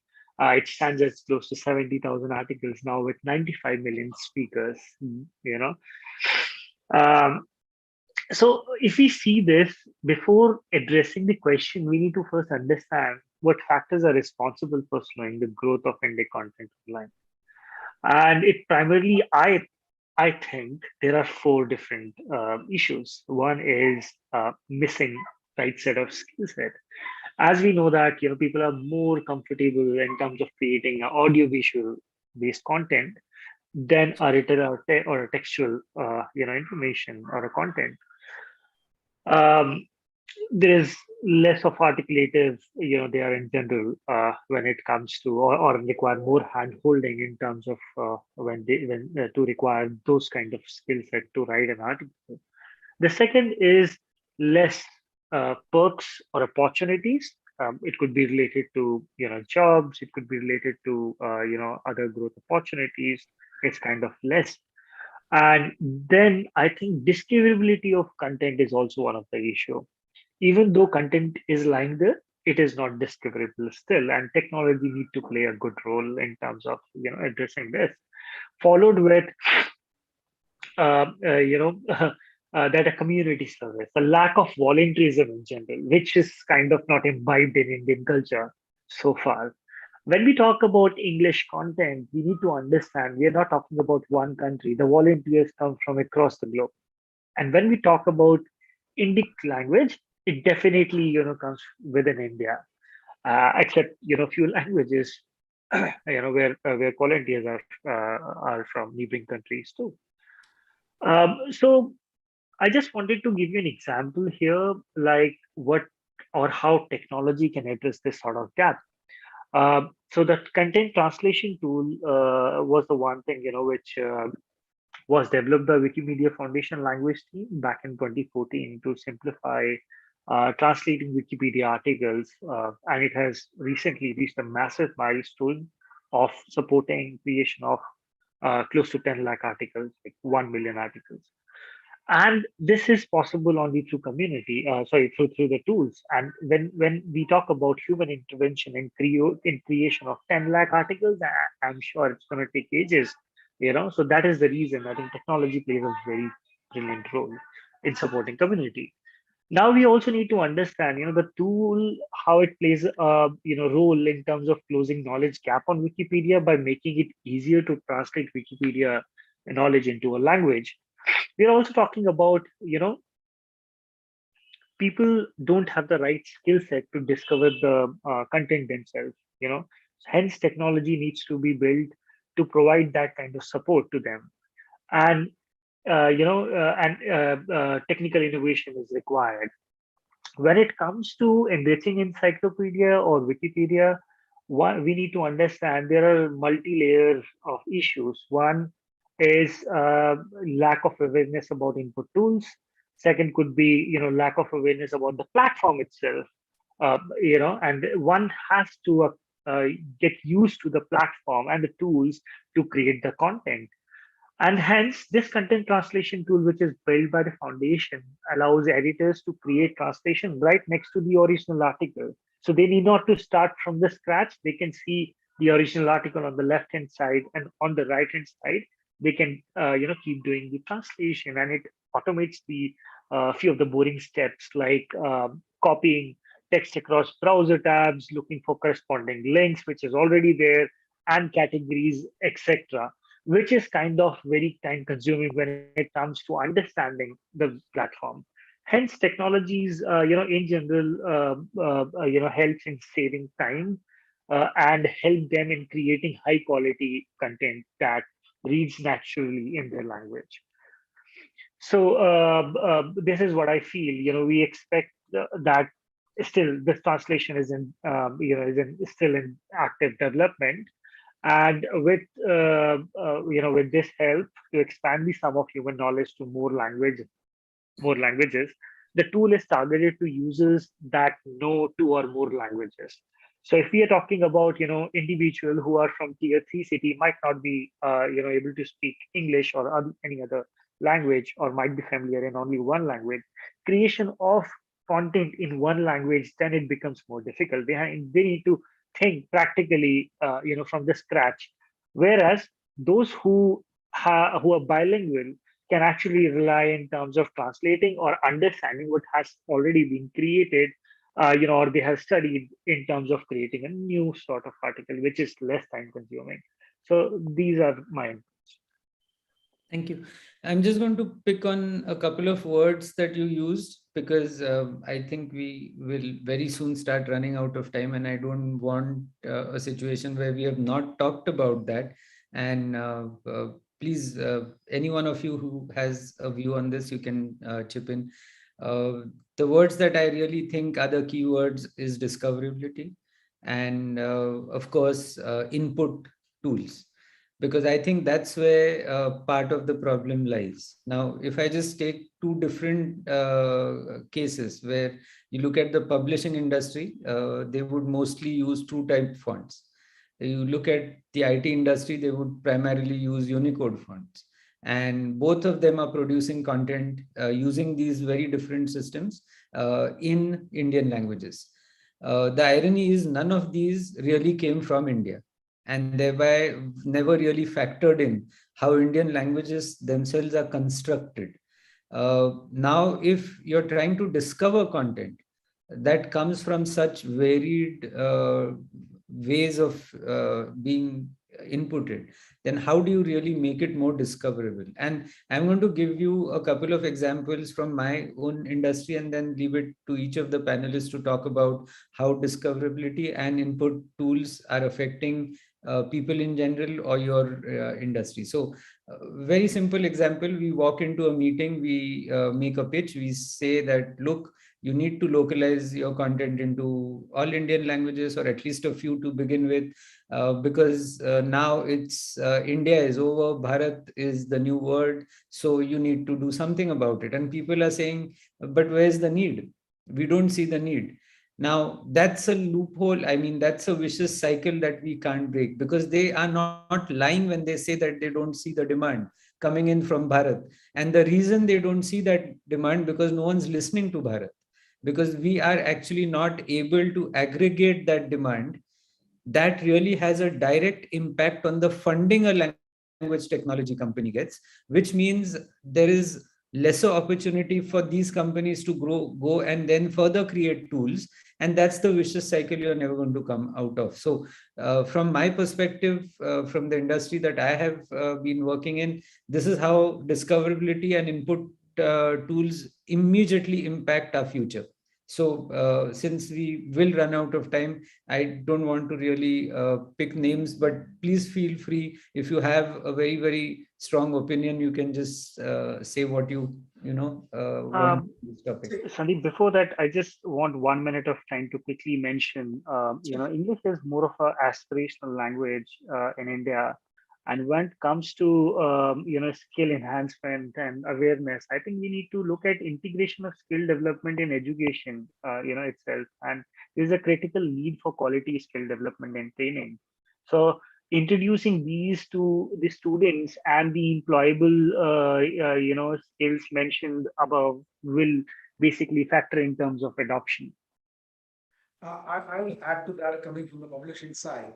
Sure. I think one basic challenge is that for Hindi, I can say it's a very unique language.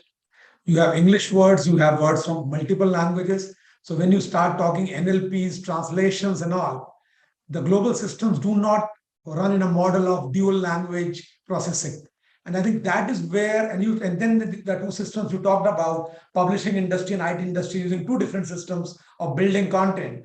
So it's not, if you start creating the probabilities of creation and discoverability, It is 1 is to maybe 64 or something like that. It is not like 1 is to 4 kind.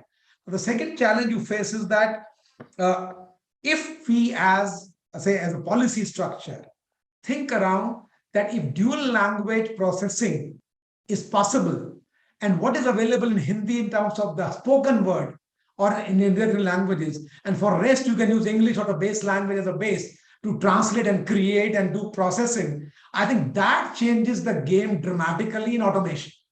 I think that is the way forward, which we have been debating in publishing for a long time. That if you can do that, but still the IT systems do not allow us that to happen. That's my take in terms of the, if you want mass skills. Second thing you talked about was how do you skill people? I don't see a university or a training school in India which actually teaches something like this. Okay, so there is no course from anywhere in India. You can actually become a professional content creator or a translator for the internet world. And let's not talk about, and I'll give you an example. They see, we did a very good survey a few years ago. Why do everybody goes to Kota to do a IIT? This is pre-COVID time. And then when you go to Kota, majority of the people there are from the Hindi-speaking world. You are not getting people from Andhra and Chennai going to Kota. They are going to Hyderabad, to Shri Narayana and all of those. Why? Because the way it is taught in the class, it's a combination of Hindi and English in Kota. It is taught in the local language and English in Andhra. It is taught in the local language and English in the other state. So that tells us what? We're in a situation where it has to be a dual language structure to learn and create content. And that is the missing link we feel as publishers, which a part of the life says, how can you build something like this is not grammatically right, logically right, this is not the way to do. But that's, if you talk information and knowledge, I think that's the way forward.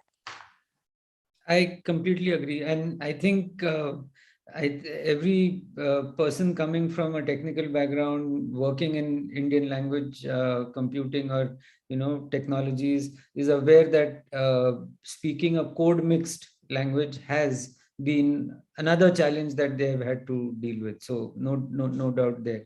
Anyone else would like to weigh in on this? The formal data is not available in English, but informal data such as blogs, such as web portals, the discussion is there in local languages. It's increasing. Same way, the e-content like digital content like audiobooks and ebooks are increasing in local languages. And most of the publishers, you have mentioned rightly, but most of the publishers are converting their books to now Unicode. So they are printing their books with Unicode fonts so that they're able to upload the book on e-platforms. So it will be readily available to all the people. So it's the scenario is changing, but it has not having the speed. So we have to increase the speed, as thanks to the Google and all other persons and some companies who made more than 60 fonts available in Marathi for the Unicode fonts. So the designing fonts, some are in favor of. So the different types of designing fonts are also available in Marathi. So those who want to make their data in certain manner, so all the facilities are available for e-content. Only thing is that there is the will to change over to e-content through this Unicode fonts. So it will be change the scenario.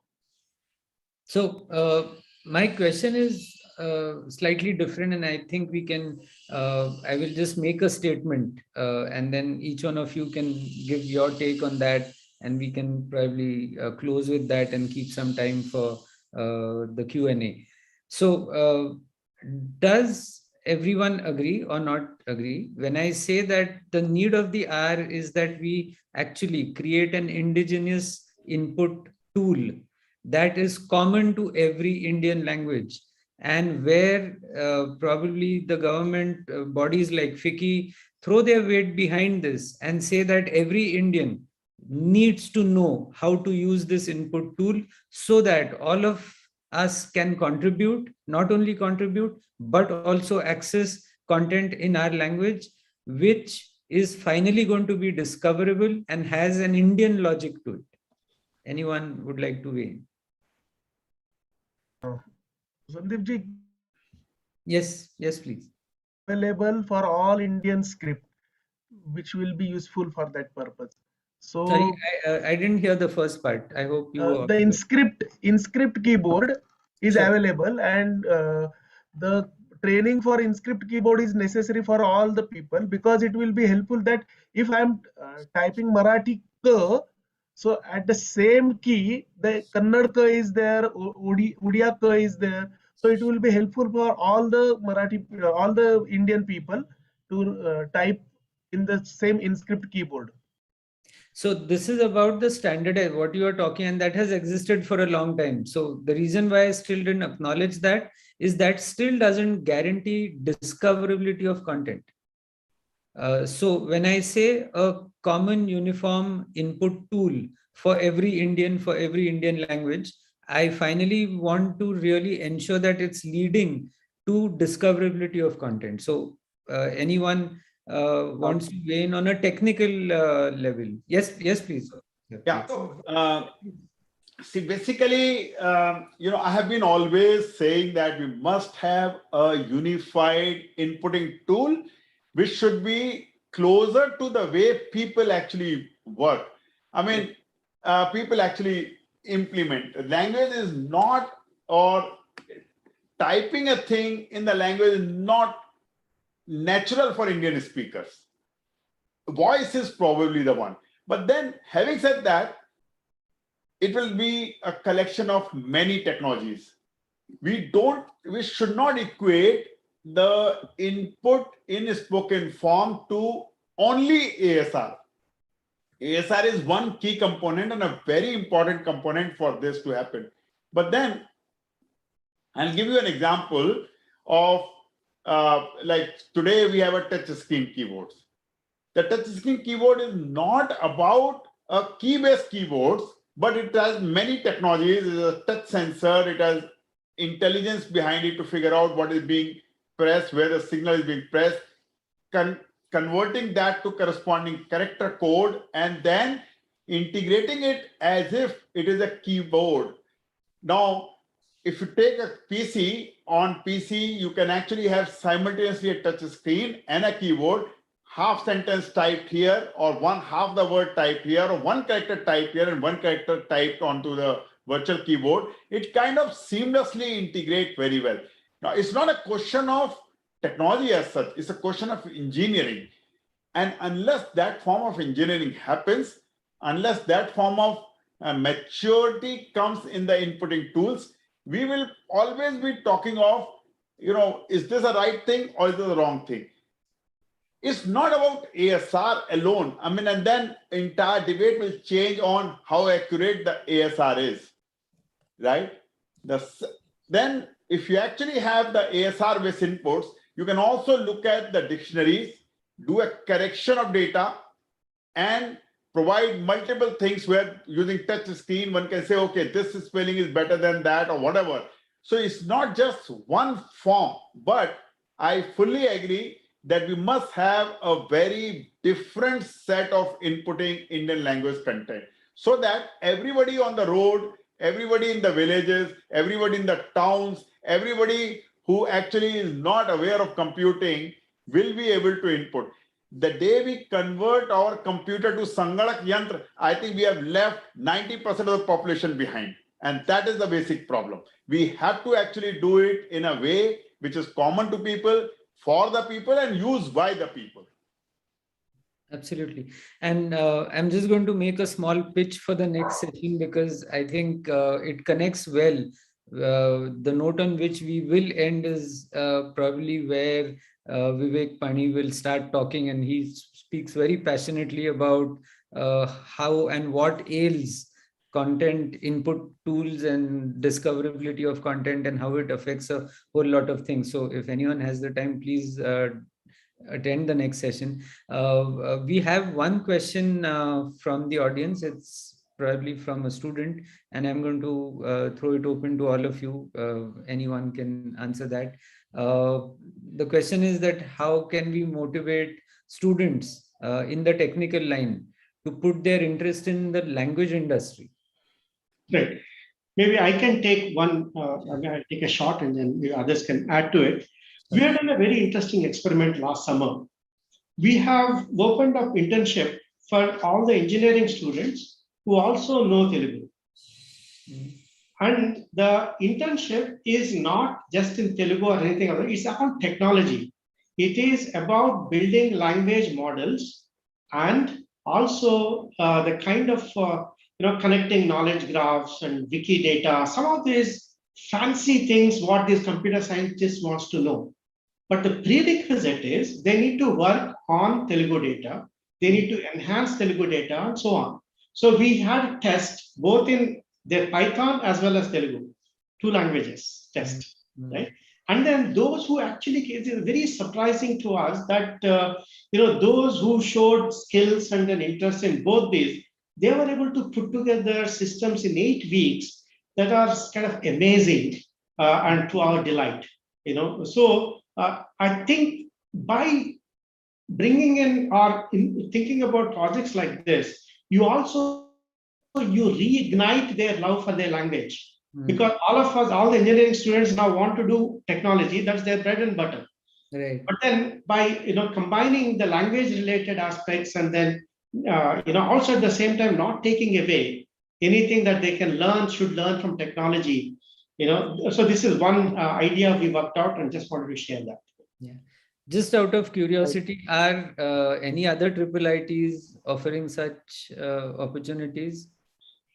I'm not aware, but this is about enhancing Wikipedia in Indian languages. So next year we are planning to offer it to not just for Telugu but also many Indian languages. So yeah, probably the starting point could be just borrowing your idea and implement it across all IIITs in the country. In fact, we can actually help any institution who wants to take this, because we have created a manual and then actually a boot camp program and all that. So very well structured, and the people can simply take it and then they can have a head start. Okay, that's good. Anyone else would like to take that question? Yeah, I just wanted to quickly jump in and would want to say there are 2 sort of opportunities for the students to participate in either developing the language system and tools, and the second is developing the content itself. For one, like language system tools, again, they need to be bilingual, but also we need to understand even if they are not bilingual, they can identify and help in terms of identifying the tool gap which is present in the open source repositories, and they can help build tools to address the challenges.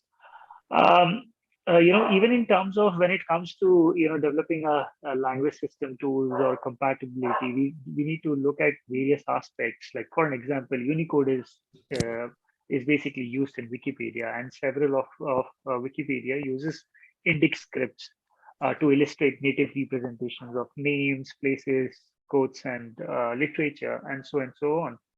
And it contains support for a number of Indic scripts. However, before Indic scripts can be viewed or edited, on system, one has to ensure that it supports that particular script.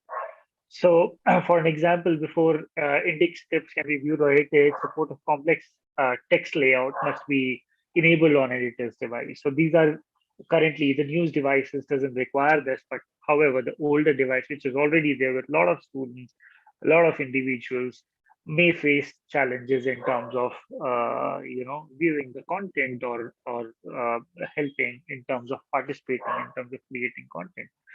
But in general, we need to imbibe a lot of volunteerism at a school level and then a college level, graduate level, to come forward and contribute for the societal good.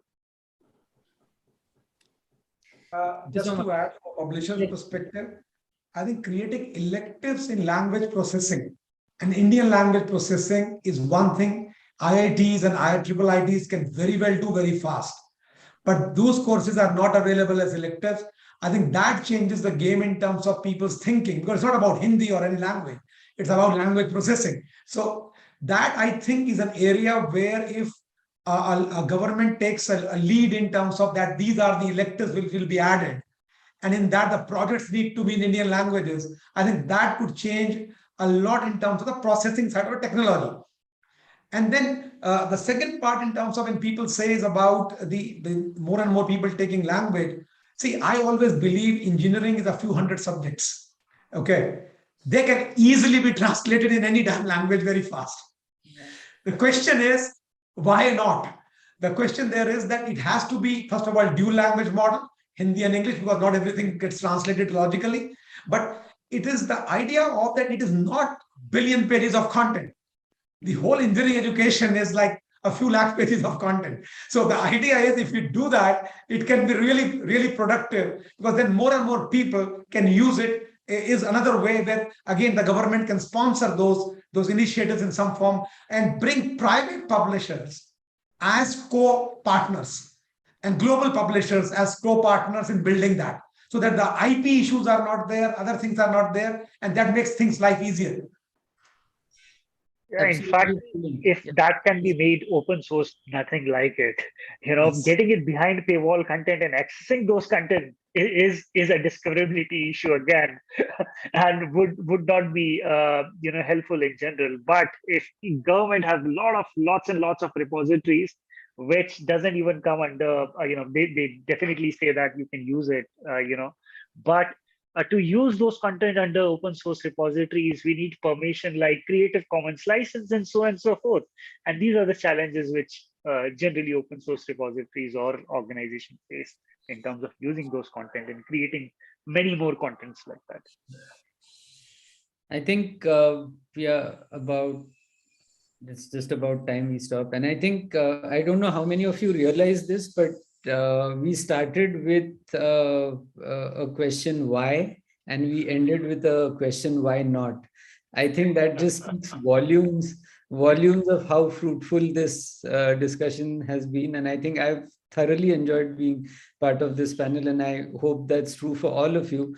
As part of what I need to do last is actually concluding remarks and wrapping the session up. But I honestly feel that this was also one of the very rare instances where a session chair has actually jumped in and voiced views. Usually session chairs only speak once and towards the end. So I can see how, it was really something that drew people into the conversation.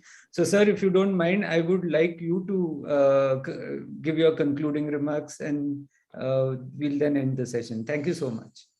So Sandeep, you actually did summarize the entire thing, saying we moved from why to why not. And that apparently is the key, is the crux.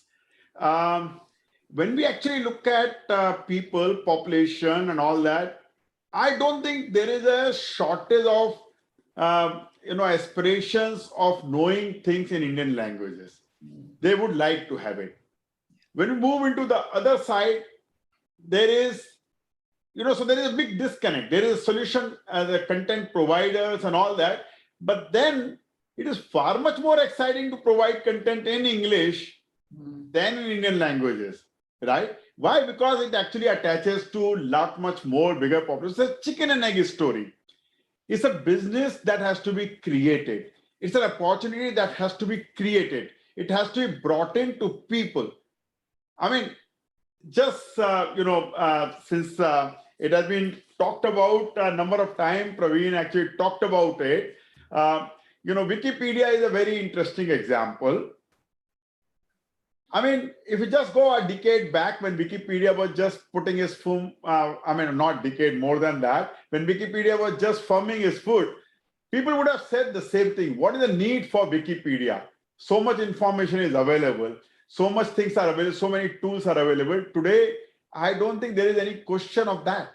Okay. So unless we actually reach to a market, creating an opportunity, creating a mechanism, and as I said earlier, the growth of information, the sourcing of information from the people in their language, typically in the ethos of internet, which can be curated and commoditized and made it available in a public forum. This is actually the thing. And danger that we need to actually be aware of, and that danger probably will not happen. The moment we say that there are few authors who will actually be writing it, then there's a question of what should be standardization of language. Should it be called computer or should it be called Sanganak Yantra? Should it be called committee or should it be called Samiti? You know, all these things will actually be a question. But when it comes on the grassroots, these questions disappear because that is the way they talk, that is the way they use. And it is people's language going to people. I think there cannot be anything better than that. Content will be meaningful only in that sense. And I think we actually covered many interesting things. Do we need it? Do we not need it? If we need it, and that question, if we need it, disappeared, what should be the tools? What should be the mechanism? What should be input methods and these kind of things? Some very interesting discussions that have happened. I'm sure it will be actually heard by FICCI and others, and it will be put into a proper forum. Thank you very much. Thank you so much, sir. And thank you everyone for joining in.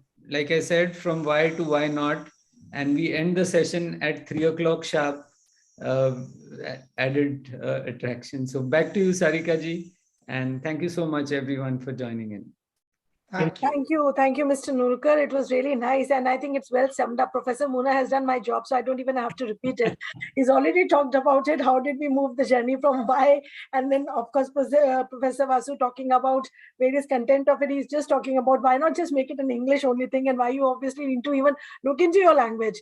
So yes, we realized, I could see the passion as the discussion was going on. It is just not on the technical side. It is just because we would be very proud to save our country in terms of a diversity of languages, and not only in terms of just languages. Actually, like you were talking about, the experience each language gets into picture. And that is what it makes it unique. So we would like to be very actually mindful of the same when we work on the things which are required.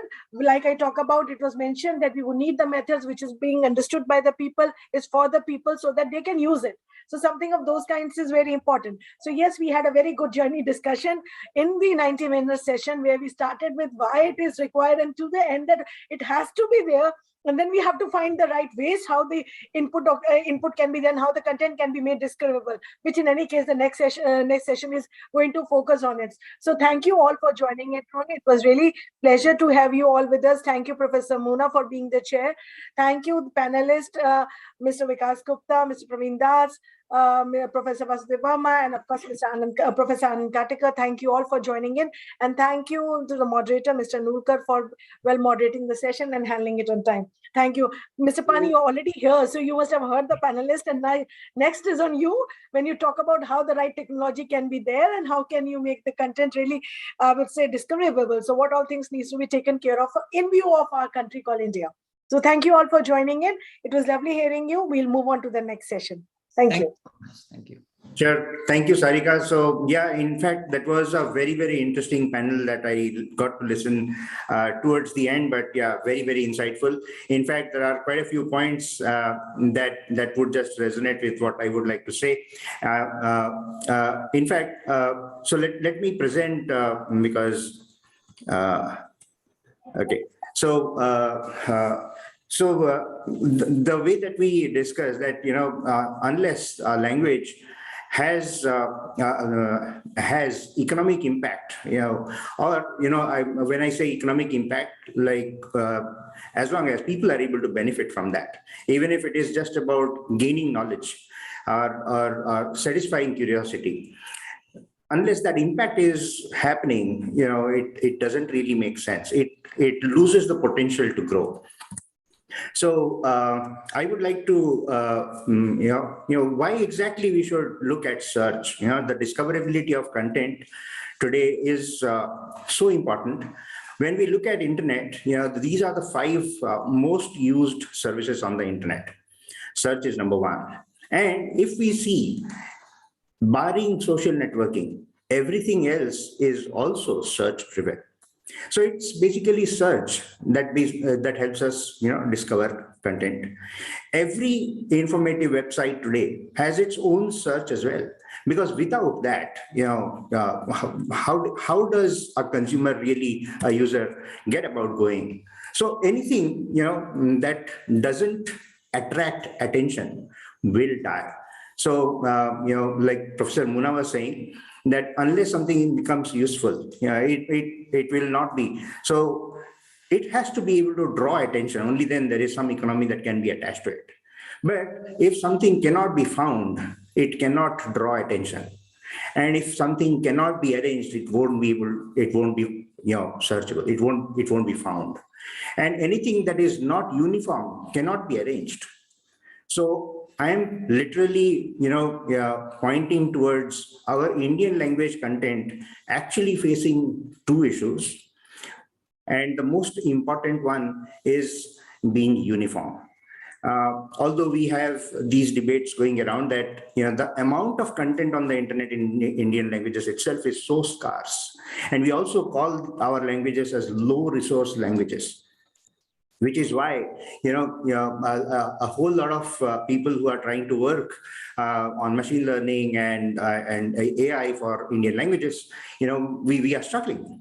So let's look at how search is today with a lot of tools. Let's say if I give a search query in Gujarati, which is basically when is Diwali this year, a very, very commonly used search query.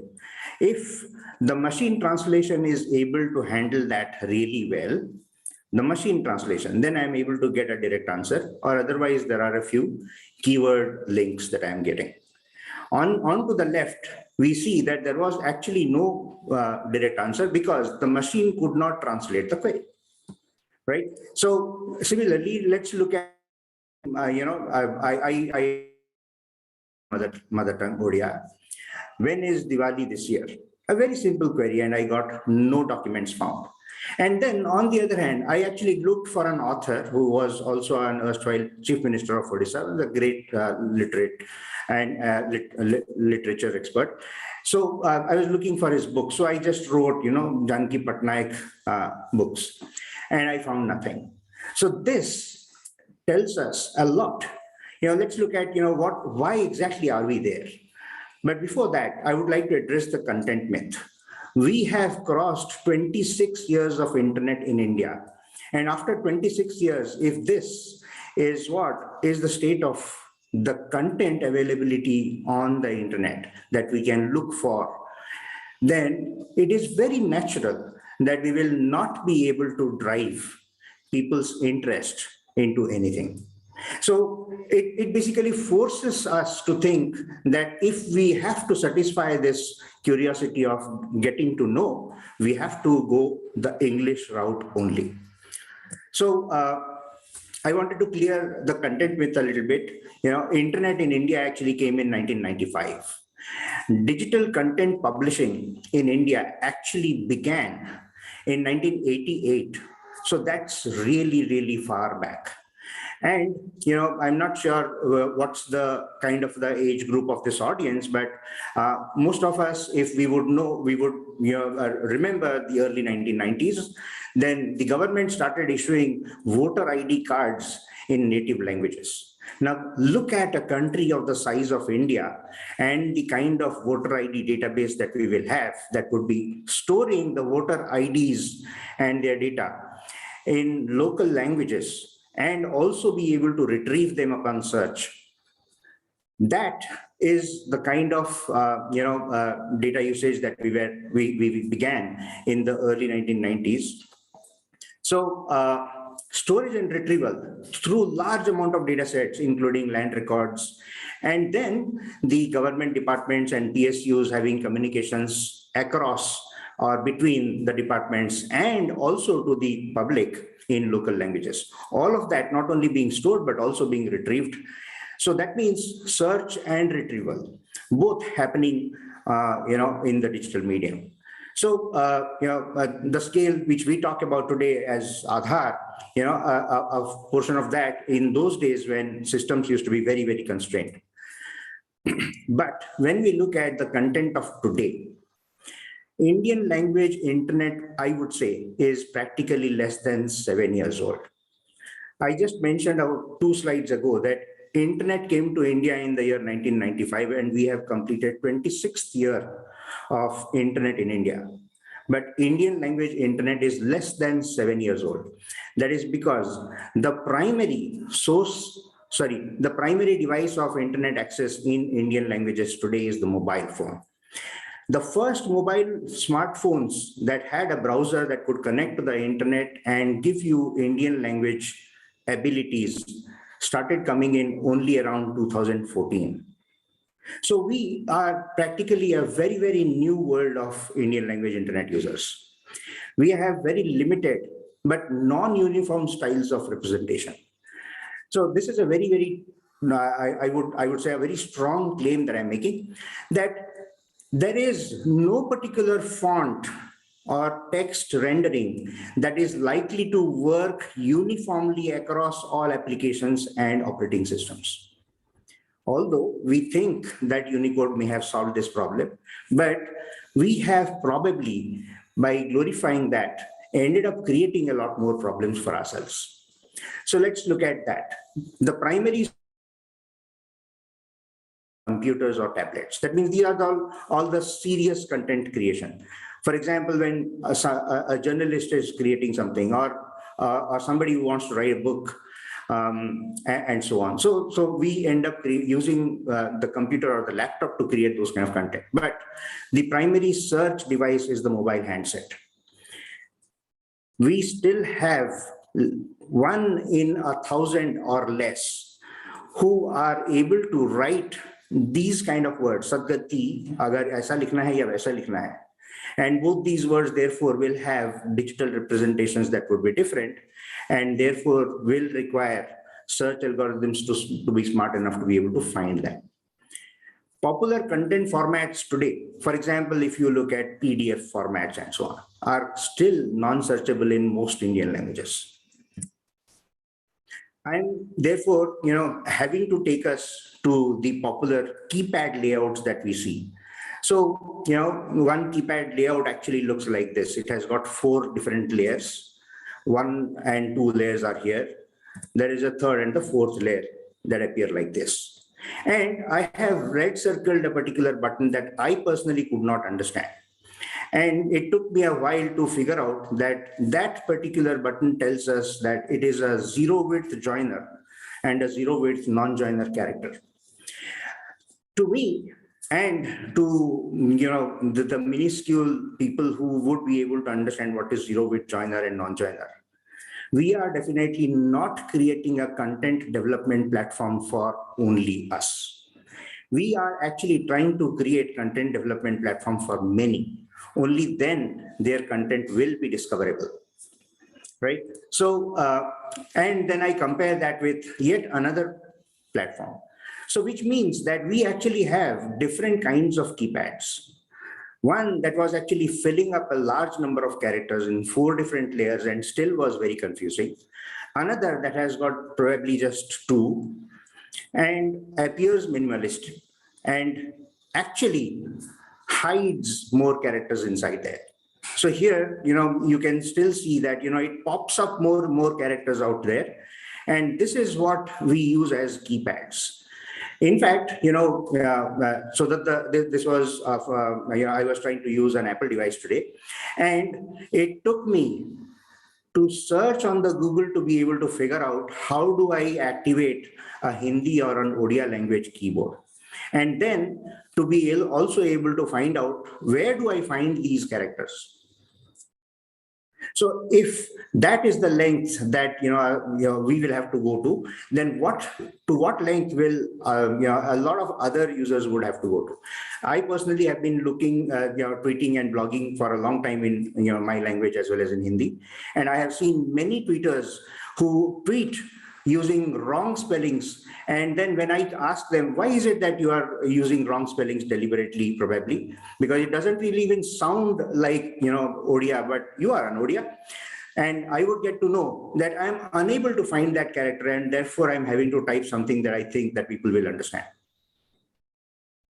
That is the state, which therefore leads us to something very, very serious. There is that, all these software that we are building is based on standards that we've been speaking about. And we have actually been trying hard to drive standards for our languages. These software which are based on these standards, a little snapshot I thought of picking up from there. The Unicode standard actually has this kind of a table for a few hundreds of pages that says how not to use character combinations.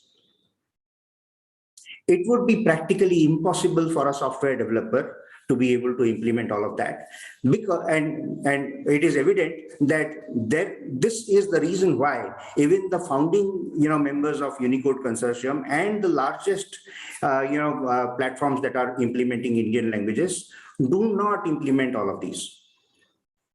Which is why we see that people end up using the keyboards and create content very, very confusingly. What is the end result of that? We try to look at it and make an analysis of it. One of the very, very serious content source would be Wikipedia. If Wikipedia is actually so much relied on, and a lot of really good scholars and enthusiasts have been contributing content onto Wikipedia, what kind of content does that have and how searchable is that? So we made an analysis of that. 93% of all the errors that were found on Wikipedia were not deliberate errors. Those were all errors because of display as well as encoding confusions. 93%. And then people also have the expectations of creating these kind of fancy. And a display. Of course, if you were to look for the word "acha" in this particular tweet or "kyon" in this particular tweet, I'm sure no search engine will be able to do that. But the fact is that we have created a system that allowed this to happen, and then it leads people's imaginations to ask for more. I haven't seen a single offline Hindi language book that writes an acha like that. Of course, I have seen several English comics that would write, a blast with many A and so on, right? So this is not how we will be able to make Indian language contents, coherent and searchable. Now let me come to what I think are the most important aspects for us to look at. Why exactly did we land there? We have currently made an Indian language user almost look as if searching is a skill. Pretty much as we also think that somebody who is regularly blogging or writing articles in a native language is also to be regarded highly because that person has got the skills to be able to write. I would say type. In fact, in one of the conferences, a very well-meaning gentleman suggested that because so many Indians are using English letters to write WhatsApp messages in local languages, it is evident that they want to use their language, but they are not willing to use native scripts. They are interested to use English. Why shouldn't we look at standardizing the English script for our languages? The counter to that may have been that would all of these people, if they had the choice of just writing the same thing, a letter to their friends or family on a piece of paper, would they still use the English script or would they want to use their native script? If they wouldn't like to use the English script, then is it that technologically we have tried and cornered them? We have literally forced them by making it too hard for them to use their native languages, and therefore, suggesting the English script. So, just the way as content creation has started appearing as a skill, searching has also been appearing as a skill. Whereas the English language success, when Google announced that 57% of content on the internet is in English, although, you know, 2 of the top 10 used languages in the world are Indian. Indian languages were representing a minuscule percentage. That was a surprise because English language practically has all of these solved and sorted. When we write or when we create content in English, we have spell checkers to help us, beautifully arranged styles of fonts, and we are also able to therefore make quality publications. Whereas when it comes to our languages, the thought of being able to type itself makes it very hard for us to proceed.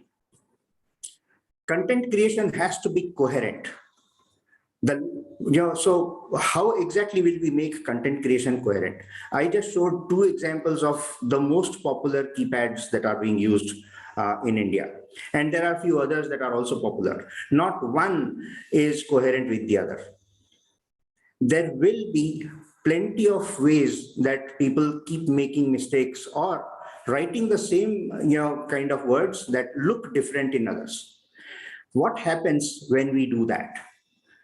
Constantly, all of these content that we are creating are not only being used by search engines to improve search, but they are also to be used by other content tools for text analysis, machine learning, and so on. All of these tools fail. Why would they fail? Every time that there is a new way of writing a particular word, for the computer it is a new word.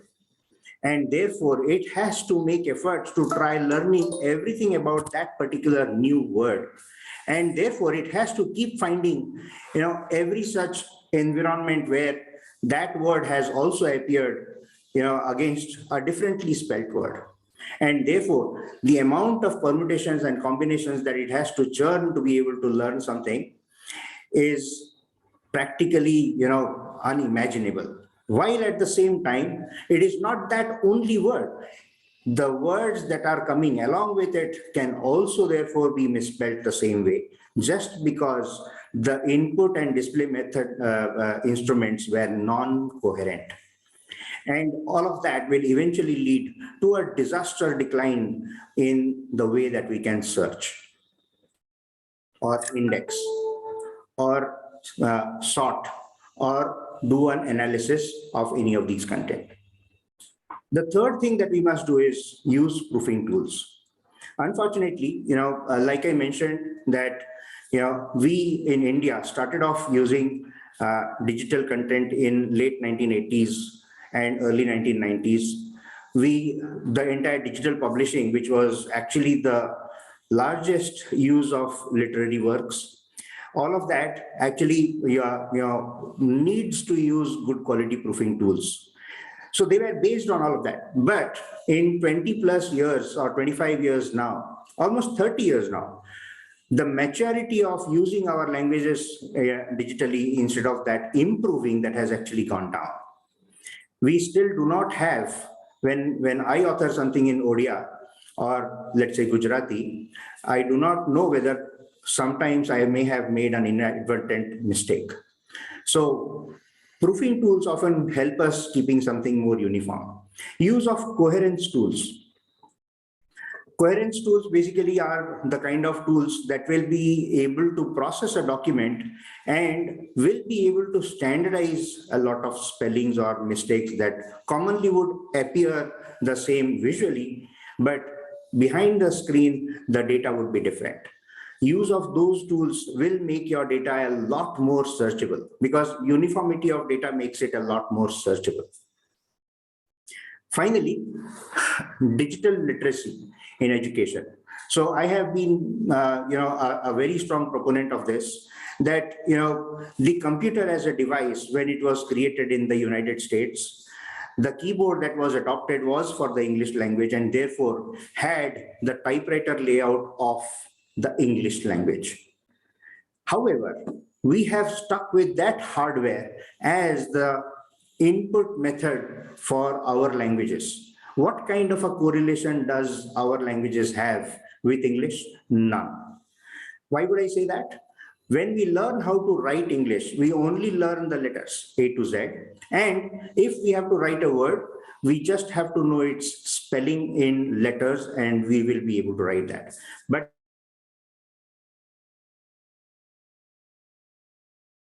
we learn the alphabet.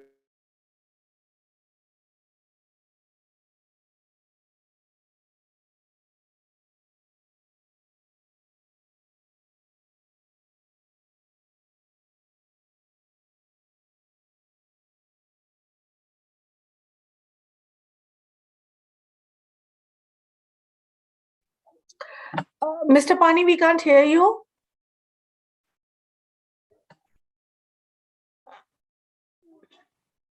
Mr. Pani?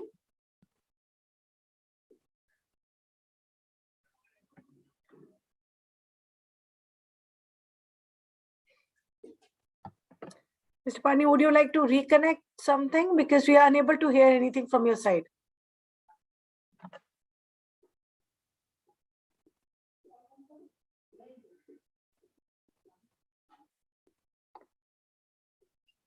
For the benefit of the audience, I think Mr. Pani is reconnecting.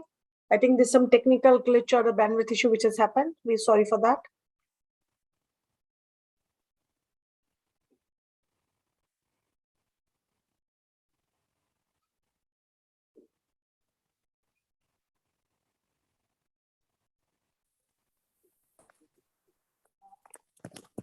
I'm so sorry, I lost network on my computer and so I had to dial in from my phone.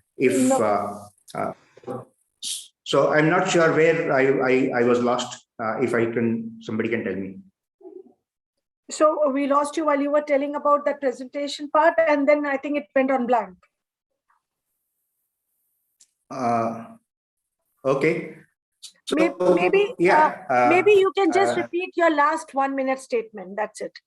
Okay, great. So yeah, I was mentioning that, the proofing tools and the coherence tools are the ones that would actually help us. No, I was also mentioning about digital literacy education. So is that where I was?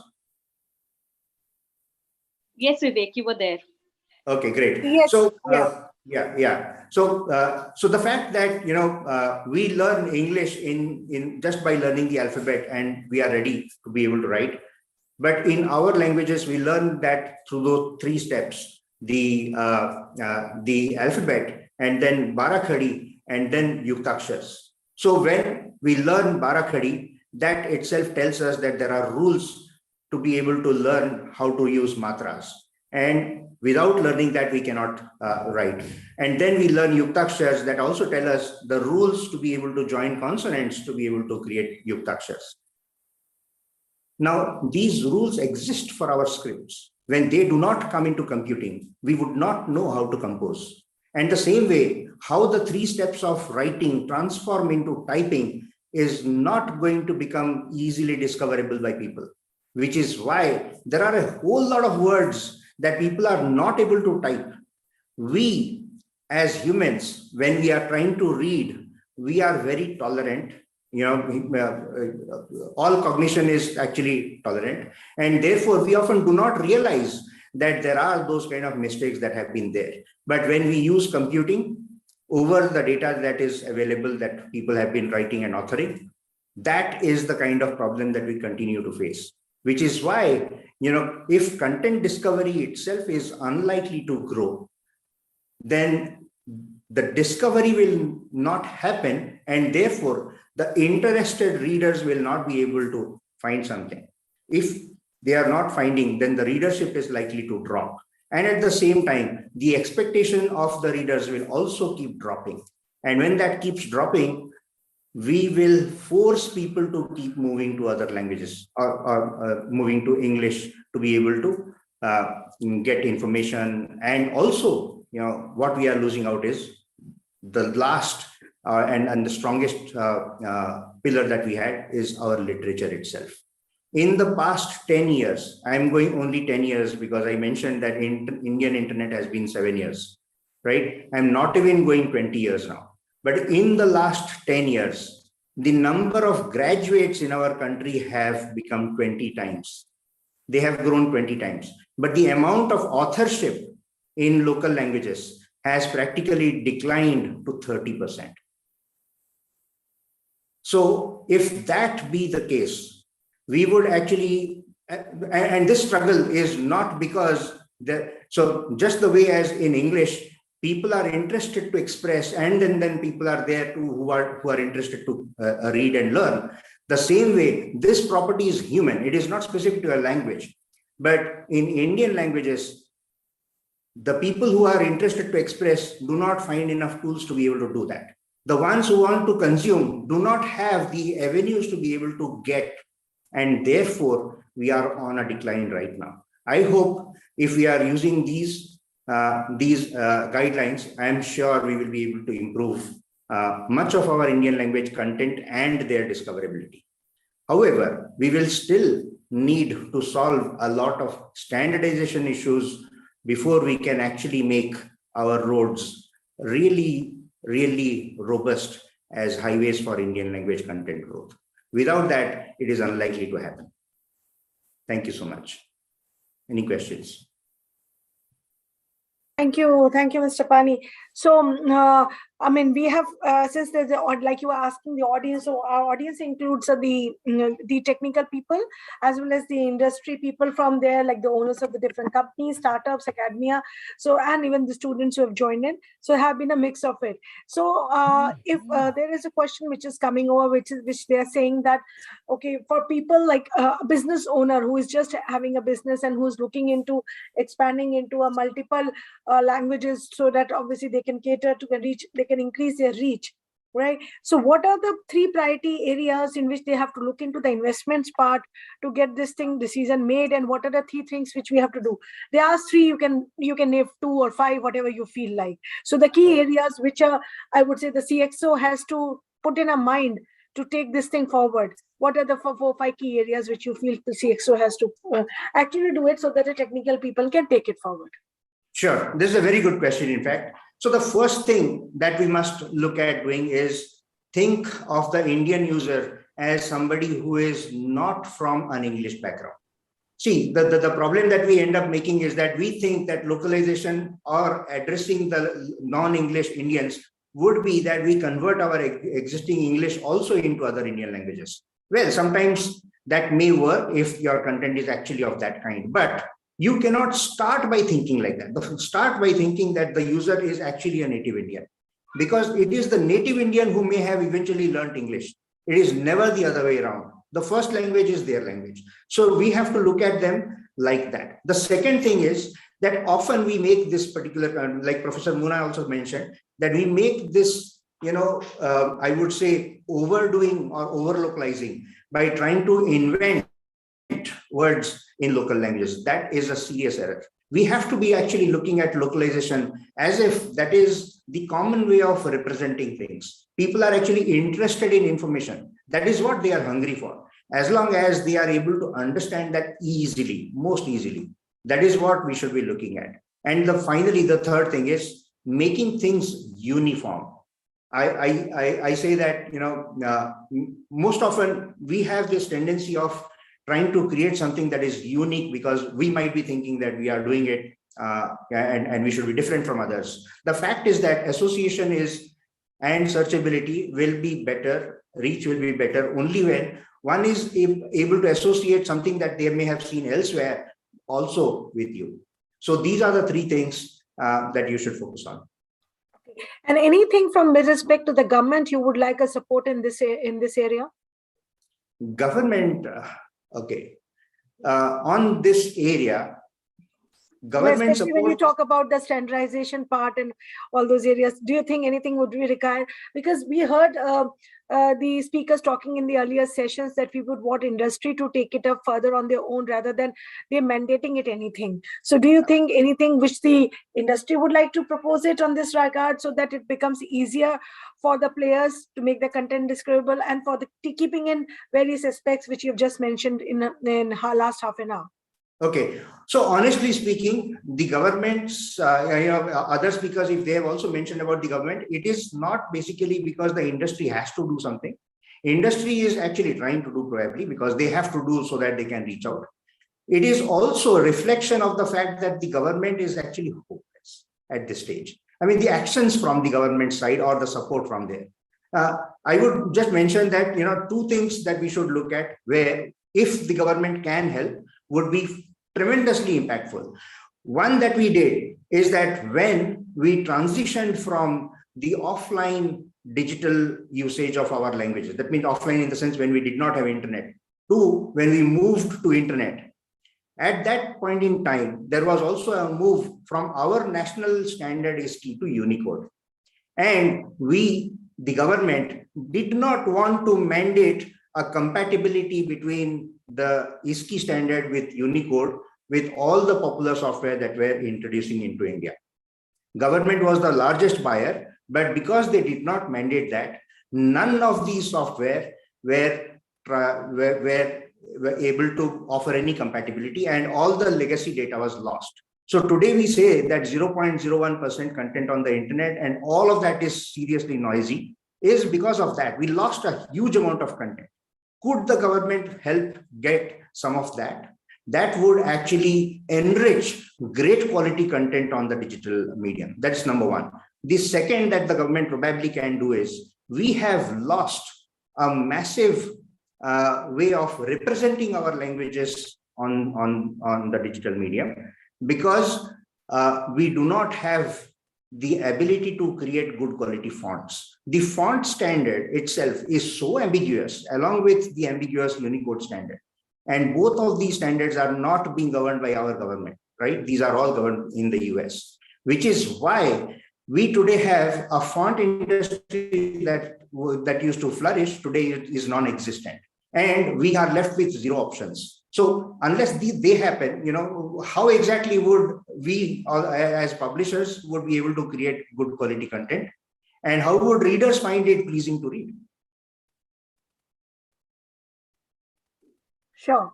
So thank you, Mr. Pani, for sharing your views on this an important subject.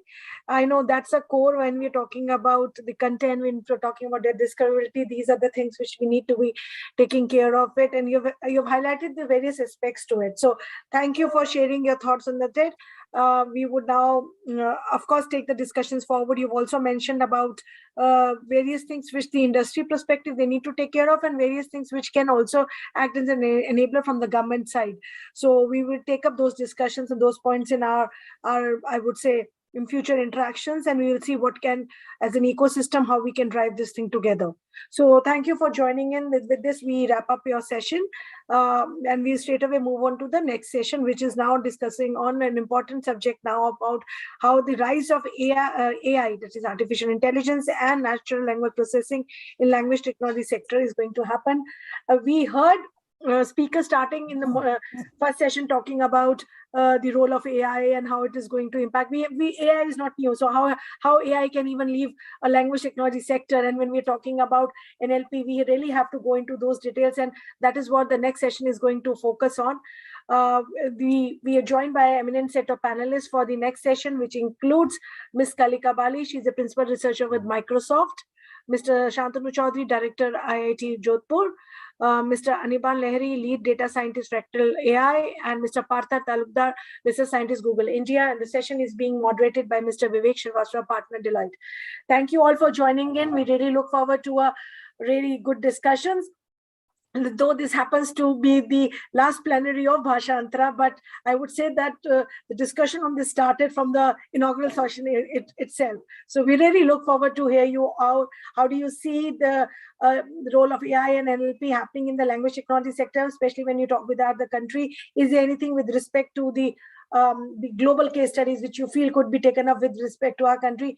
We've already heard people talking about how Indic internet is important.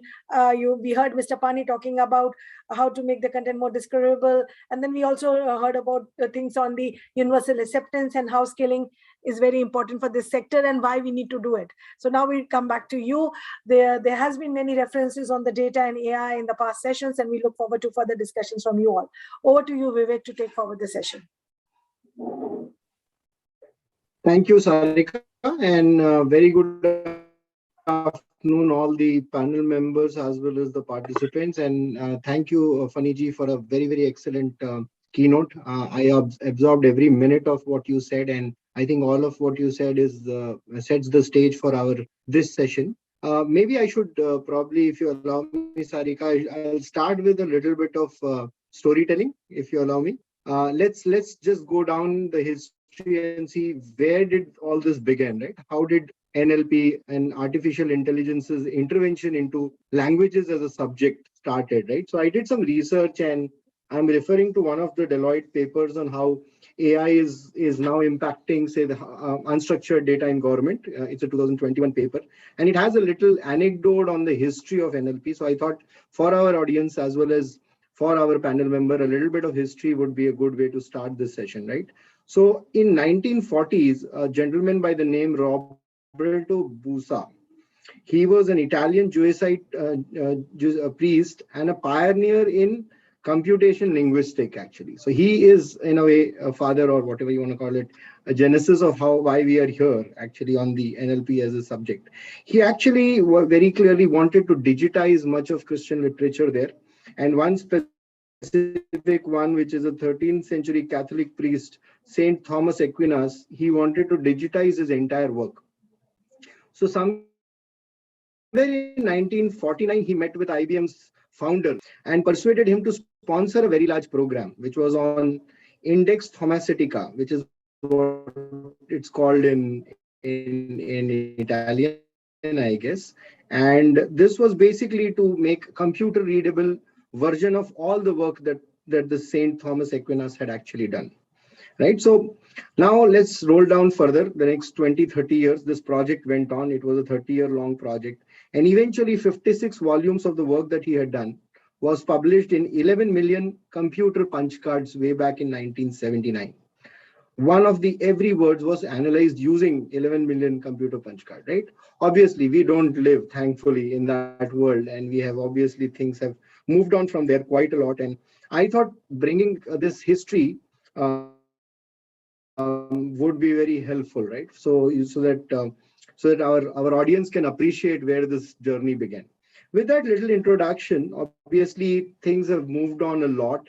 The NLP subject, which, just for a definition sake, I would just sort of level set all of us. It's basically the technology and tools that are employed for the entire cycle of recognizing human speech, translating that what you recognize from a speech perspective into an human understanding, or machine interpreting it with an understanding underlying it, and then obviously processing for whatever purpose it may be anything that's said in the natural language.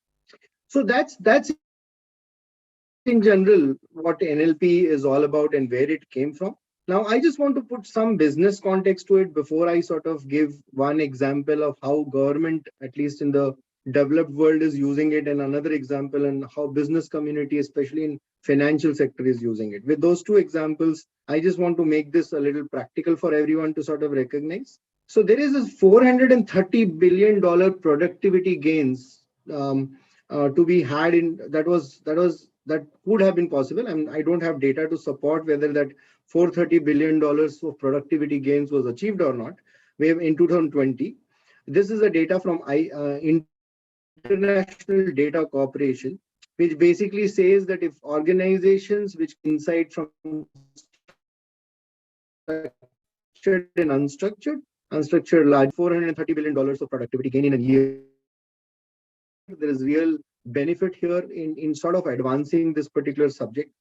And Department of Defense of US has always been in forefront using their licensing with the universities there in NLP, NLG, and NLU, all three areas. And they are pumping in a lot of money. I think some data says that in 2017, $83 million of research money was put in, which increased by roughly about 20% in 2012, right? So that's a little bit of background, and this. Now I'll quickly come to some of the case studies or use cases that we have seen in the use of NLP. Let me first pick up government as a domain. Some of 3 or 4 very interesting areas is healthcare. We have seen a lot of adoption of this particular technology in the healthcare segment, especially when you're trying to think of things like health in basically equity, and trying to get the segment of our population which can't access health services into. So if you want digital inclusivity from a healthcare perspective, that's a very, very big domain, and government is playing a lot of part in there. The second one is obviously defense and research security. A lot of this can help in that sector. Financial services is a sector I'm going to talk about. Again, what we have seen in India, thanks to things like Aadhaar and other areas, the financial inclusivities have gone up big time, right? So how do you make sure that you are digitally inclusive to the people who are using banking services, as well as the schemes that the government launches, that it reaches the last mile and it actually delivers the value it's envisaged to deliver. The last one, which is an equally interesting area, is energy and the environment itself, right? I mean, there is a big role that understanding all of this can play in that segment. So these are some of the areas that we have seen that have been benefited with NLP. Let me come to a specific business area that is where we have seen some business cases work through. I'm going to take an example of financial services and investment management specifically within that. So there's a lot of research that goes into making a trade. So there's a lot of benefit of this particular science and data science that can be deployed in making sure that before you trade, you are sort of using all the data and facts available to you. Things like companies' financials, economic indicators, all the type of reports, analyst reports that are coming in before you take the decision of basically to make a trade or not make a trade, right? And then basically at the trading, at the impact of trading, AI-based modeling can actually help in simulate what is it going to impact the market in the future, right? So you can actually make a very, very calculated call whether investing in this trade is good for you or not. And finally, post-trade, there is a lot of analysis one can do, because you can't drive forward unless you look back, right? I mean, so a lot of this actually is a good area, specifically with an example I wanted to explain you. That sort of puts this whole topic into perspective. So I will pause my elevator pitch and initial narration, and I'll take this opportunity to call on my panelists today, and we really have an August panelist set here today, and I'm sure we'll all benefit from their wisdom and knowledge. And I'll introduce them one by one, and then I'll request them to unmute themselves and give a more detailed introduction about your background. So let me call upon Ms. Kalika Wali. She's a principal researcher in Microsoft. So Kalika, if you want to go first. Hi, so I'm Kalika. I work as a researcher in Microsoft Research Labs in Bangalore. I work in the area of NLP and speech together, so broadly language technology. And in the last few years, I've been specifically focusing on lesser resourced languages and language technology for communities which are marginalized in some way or the other. So that's the perspective that I basically come from. Of course, I work at Microsoft, so I have like some idea about how Microsoft views these things. Absolutely. Thank you and welcome, Kalika, and we look forward to your insights. Next, I would like to invite Mr. Shantanu Chaudhary. He's director at IIT Jodhpur. And sir, if you would like to introduce yourself. Hi, thanks for inviting me for this panel. I'm a professor at IIT Delhi and currently director of IIT Jodhpur, and my interest has been with the document image analysis, and particularly Indian language document image analysis, where AI plays a major role. And we are working on a number of issues related to document image analysis, including understanding the content, because many of the business use cases actually require document image analysis. So this is what is the background with which I become part of this panel. Excellent, sir. Welcome again. Next, I'll request Anirban Lahiri. He's a lead data scientist with Fractal.ai. So Anirban, if you would like to come on video and introduce yourself, please.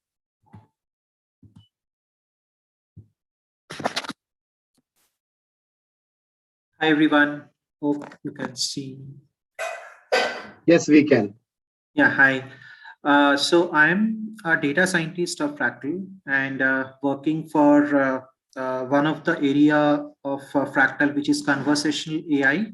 and my specific area of interest is in the text summarization or information retrieval, and working couple of projects on summarization, and hoping to see the summarization can I can incorporate the summarization in other projects in Fractal as well as some other areas in the research as well. Some of the team members from Fractal, they are dedicatedly working summarizations, which is one of the part of NLG. Yeah, so this is my specific areas of interest. I would not say specialization, but interest. Thank you, Anirban. Last but not the least, I would like to invite Partha Talurkar, research scientist in Google India. So Partha, if you'd like to introduce yourself, please. Yeah, thanks Vivek and the other organizers for having me at the panel. I'm Partha. I lead the NLP group here in research, Google Research Bangalore. I also have a faculty position at IISc Bangalore. One of my recent trust areas in my research has been to how to handle low resource languages, and in particular for Indian languages, and make information more widely available, more equitably available across different Indian language users. There are lots of fundamental challenges to be addressed there, in addition to big societal impacts. And more broadly, my interest in NLP and machine learning has been to how to connect language to the real world better, how we can utilize our priors and our knowledge about the world and bring those into developing language technologies through knowledge graphs and other means of capturing and storing real world knowledge. Thank you. That's very interesting, Partha, and I'm sure some of the questions I have thought about would obviously benefit a lot from the insight, both the research work that Microsoft and Google are doing at the front end, and we'd love to hear your thoughts on it. So let me begin the questions now. We have some 5 or 6 topics that we would like to cover, and then obviously take audience questions around also. So basically, let me start with education and the way our country is laid out, right? We are very well averse that we are a large country, and with diverse languages, and even within languages we have sex, we have the way those languages are sort of treated, and it's a very complex world out there, right? I mean, we have 22 national or major languages, and then we have thousands of vernaculars, if you may use that word. Now, as per the National Statistics Organization 2020 reports, 50 to 60% of our students or primary school-going students are actually passing out of vernaculars, right? So half of our people coming out of 10th class are coming through the vernacular medium, right? And while NLP has done some good strides on Indian languages, the coverage is largely in urban, 70 to 75% when they're using these apps and trying to use these languages, right? Now, over the next 5 years, we have a foundational challenge across the sectors, and you can take education as the first sector to talk about.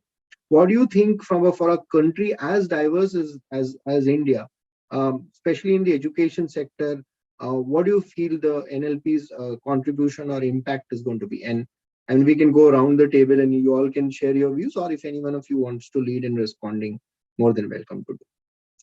So this is largely about NLP's impact on education, especially the education up until 12th standard and until 10th to 12th standard. Yeah. Partha, you can go first. Sure. Okay. Thank you. So I mean, I guess with a lot of these education being administered through digital technologies, so that way, we don't have enough number of well-trained teachers in the country to cater to the large number of students that we have who are willing to learn. So I do see technology playing an important role in terms of guiding the students. I mean, of course, technology is not going to be a replacement for the teachers, which is a very hard task to do. But in terms of maybe in some sort of hybrid model where the limited number of teachers that we have available, maybe technology could make them more efficient in terms of taking away or maybe automating some of the mundane tasks that the teachers have to do. Maybe technology could help play a role there.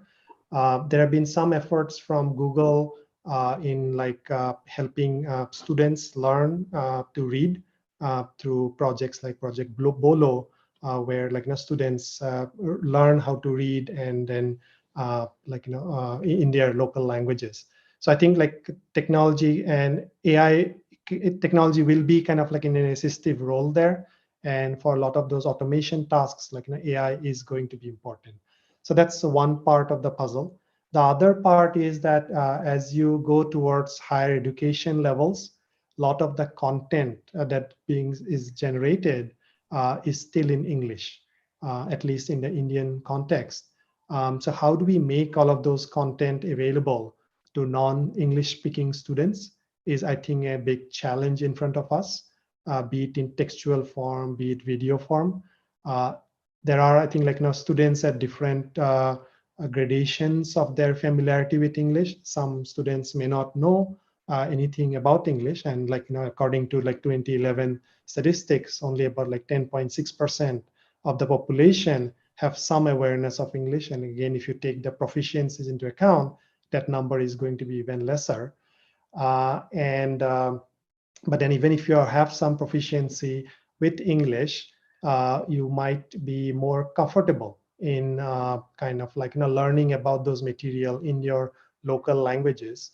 So how do we take these maybe higher quality content that's available in non-Indian languages, or in particular in English, and making that available cross-lingually, I think is a big opportunity and an important challenge. And again, AI, and in particular NLP, along with other modality handling parts that are there within AI, like computer vision and all, is going to play a significant role, in my opinion. Thank you, Partha. Kalika, you would like to go next?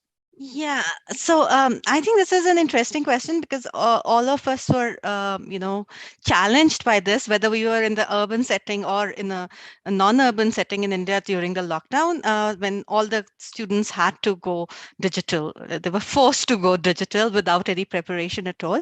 And even in the urban, we talk about the urban-rural divide, but even in the urban divide, I'll give an example. The person who helps my mother and is a driver for my mother in Delhi, his child, a very intelligent boy, goes to a very, good school, had to do all his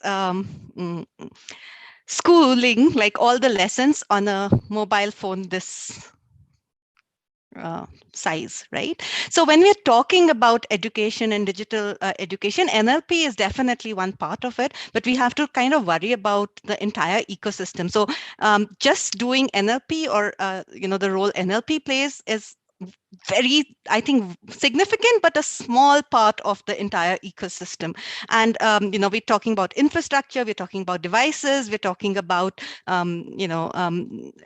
assisting the teachers, which is very different from kind of having learning methods for students. So it has to be thought about in a much more holistic manner, and everybody has to play a part in it.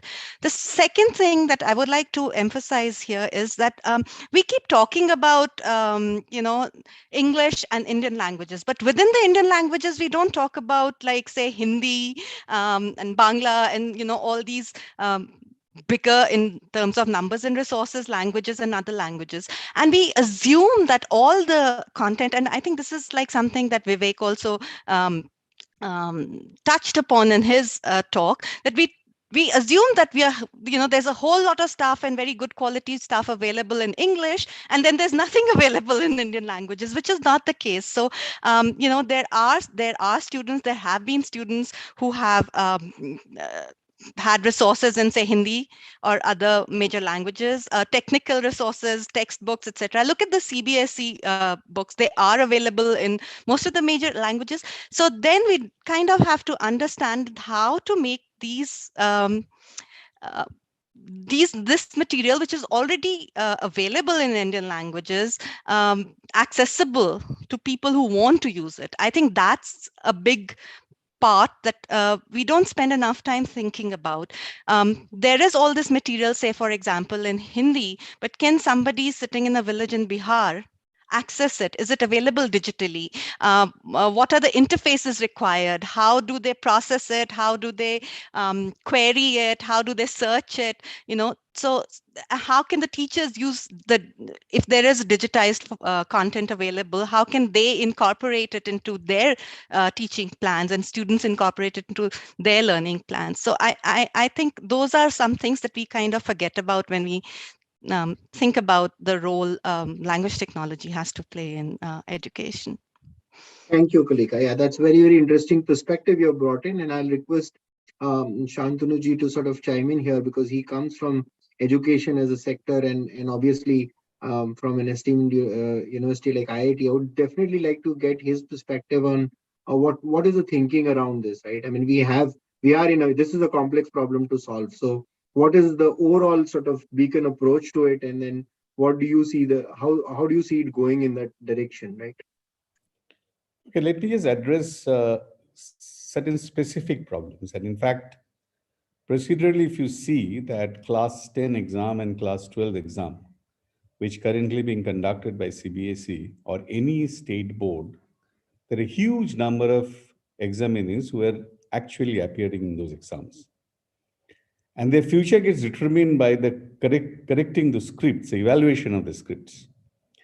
And non-standardization in terms of evaluations based on individuals is actually a problem at that board level.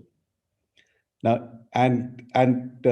vernacular is the dominant medium for the school education and school answers. So there is a huge need for use of AI to have a scalable evaluation systems in individual subjects. And I think there are work which is already happening today at research level. But in next 5 years, this has to come to a certain level of maturity of deployment. Then actually these subjectivity in evaluation and the efficiency in overall education evaluation system will increase. In fact, that is a procedural demand and requirement today. And I'm talking about these independent of COVID. I'm talking about in a more general setting. The other interesting part is, which has been also mapped, is the issue of content. In fact, today there is a major project happening funded by the Ministry of Education, is National Digital Library. In National Digital Library, all these books, these NCERT books, are available in the digital form, and different language books are also available in digital form, and they're accessible. Actually, and also the English materials and materials in different languages together are accessible on the National Digital Library platform, and there are a very large number of school kids are accessing it. But what is the bottleneck over there? Bottleneck is it's a very straightforward and standard a string matching based retrieval, which is the interface for that library. Now, if I really can build up, and which is actually work is going on in terms of a proper question answering interface with reference to the textual content of National Digital Library, then lots of the school kids can get benefited from the material which is available in a scattered version across multiple sources, and which has now been integrated in National Digital Library. In fact, this is something which is very, very important to really give this access to people across. But obviously there the bottleneck is also availability of internet. If it is available and wherever it is available, now these interfaces which are gradually getting improved and developed, and where industry also can contribute to build the interface to National Digital Library, then access of this material in a language independent fashion can happen with the NLP models being integrated into the access interface. The second point that I want to talk about is today, there are also startups, very interesting startups.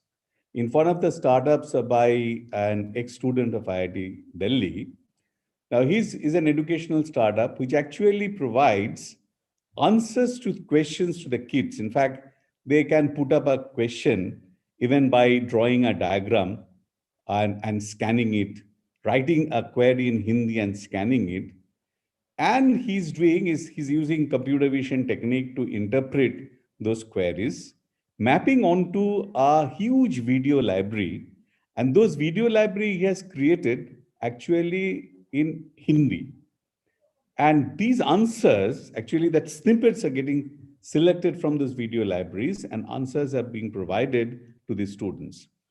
Now, this has become one of the most popular educational software and application because it speaks in Hindi.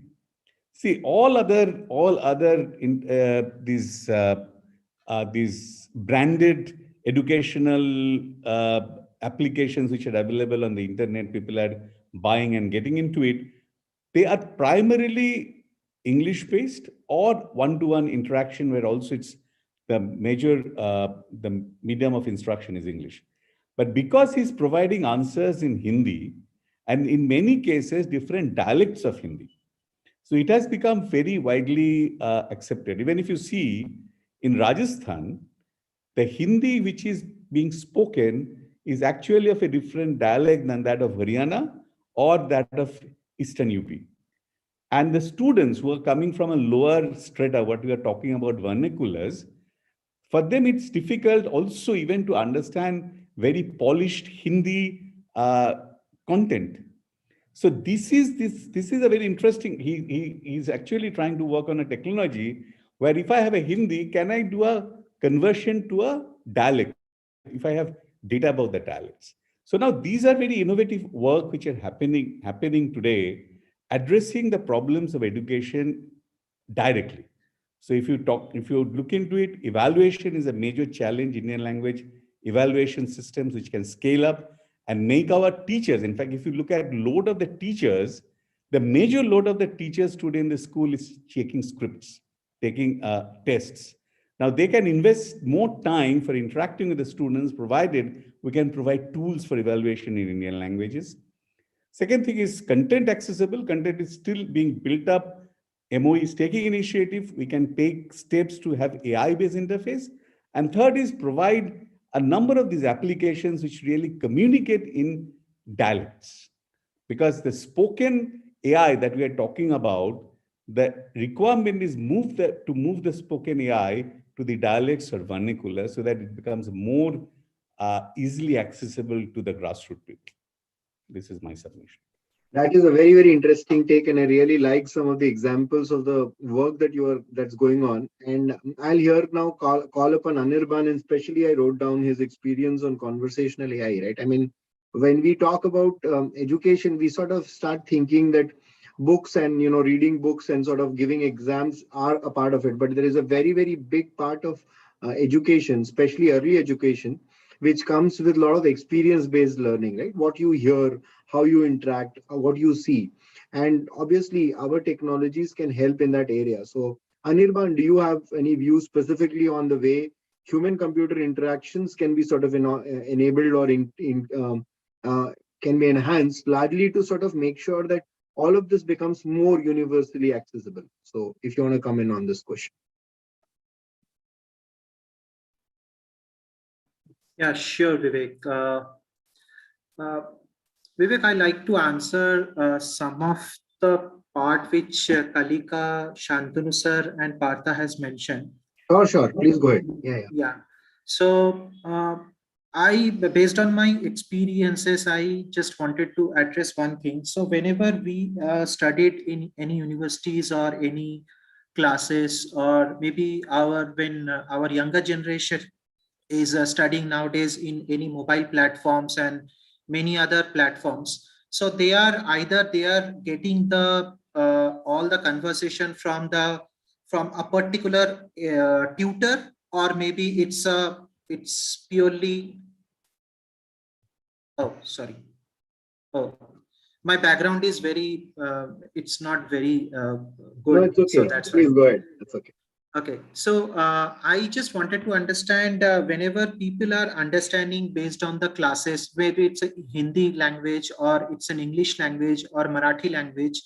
So especially it's irrespective of the age of the children. They finally at the end of the day they are asking, okay, hey uncle, what exactly the thing we have studied, or whether the type of conversation between the tutor or the teacher or professor, the way they have interpreted or paraphrases each and everything to understand each and every stuff to their students, it's not very crisp and clear. I just wanted to understand, is there any way, or if we can incorporate some mechanism to understand those things in a very plain and simple way, so it will be at the end of the day, everyone should get a proper message from the class that, okay, this is the thing, this is the one they have discussed in the class, and this is the one they wanted to understand from you. So it's because of the lack of the understanding of the clarity of the subject, or maybe the way the professors or the teachers are passing their messages, it's not very crisp and clear. So NLP can enhance those areas to understand each and every conversation at the end very crisp and clear, and it will be clear to everyone. It has to be in a same way. It will be short, simple, and clear. So it can be understandable by each and every student. So at the end of the day, students A versus students B, they cannot start differentiating, okay, I got this thing this much and I got this thing this much. So this is my personal understanding. Again, I wanted to understand if NLP can handle. Definitely NLP can handle, but how much it can handle, it depends on how much information, the data we have available, and in across different languages. Nowadays English language is very popular, and hence data are hugely available. But in terms of other languages in India, and there are so many languages. If I'm talking about Hindi and Bengali, these are very popular language. If I'm talking about Kannada or some other languages of the Kannada, and in fact, Shantanu sir, you have mentioned one language as a in Rajasthan, there are two types of Hindi dialects people are talking about. And when people are start understanding the subjects based on the dialect, can we make those subjects or those understanding much simpler and clear way or not? If I may paraphrase or summarize, Anirban, what you are sort of asking, or at least throwing in as an idea, is that when there is a communication largely driven by a non-standard or a sort of a version of a natural language, what is the perseverance, right? So how are people accepting it? And I would go in the realm of understanding, right? So I think the topic that we need to sort of think about and talk about here is that to address such questions, and there will be multiple such scenarios, what are the technologies that within the scope of interpreting, I mean, if I go from the area of NLP all the way to NL and natural language understanding, right? NLU. So that is also the science of interpreting. Like we are expecting AI and machines to start interpreting languages. How does that happen, right? And I think there is a lot of practical challenges in there. Several years back, I did a project in Poland. And because the documentation was all in Polish, it was very difficult. And all we were doing is using Google's translator between Polish and English. And that was really, really leading to a lot of wrong interpretation of what my counterpart client wanted to really explain us, right? So while there is a translator available, but accuracy of how much of that translation can help me receive that is always a challenge. And I experienced it firsthand where, I felt 60 to 70% of what they wanted to say could be converted verbatim. So, you just take the sentence and translate it into another language. But what they were trying to communicate, which was not necessarily just a word-to-word translation, it probably came with the commas that they would put or pauses that they would put.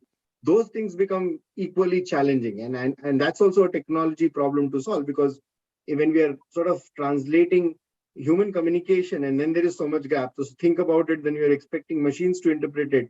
when you move all the way from NLP to NLU, how would that address? And it's a very interesting topic. I'm welcome for all your views there.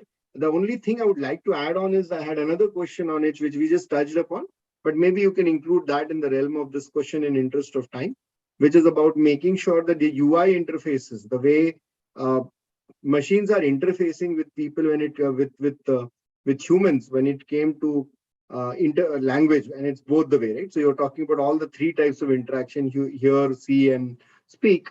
You could sort of expand this question and answer that. So definitely would like to hear what is Google doing about it and Microsoft doing about it, and then Shantanu sir's views on overall. So just not interpreting of language, but understanding and using all the different dimensions of communication to pass your message across. So my question is more broad-based, which I'm just picking up from Anirban's narrative. Partha, again, we can probably have you start and then we can go around. Yeah. Sure. Yeah.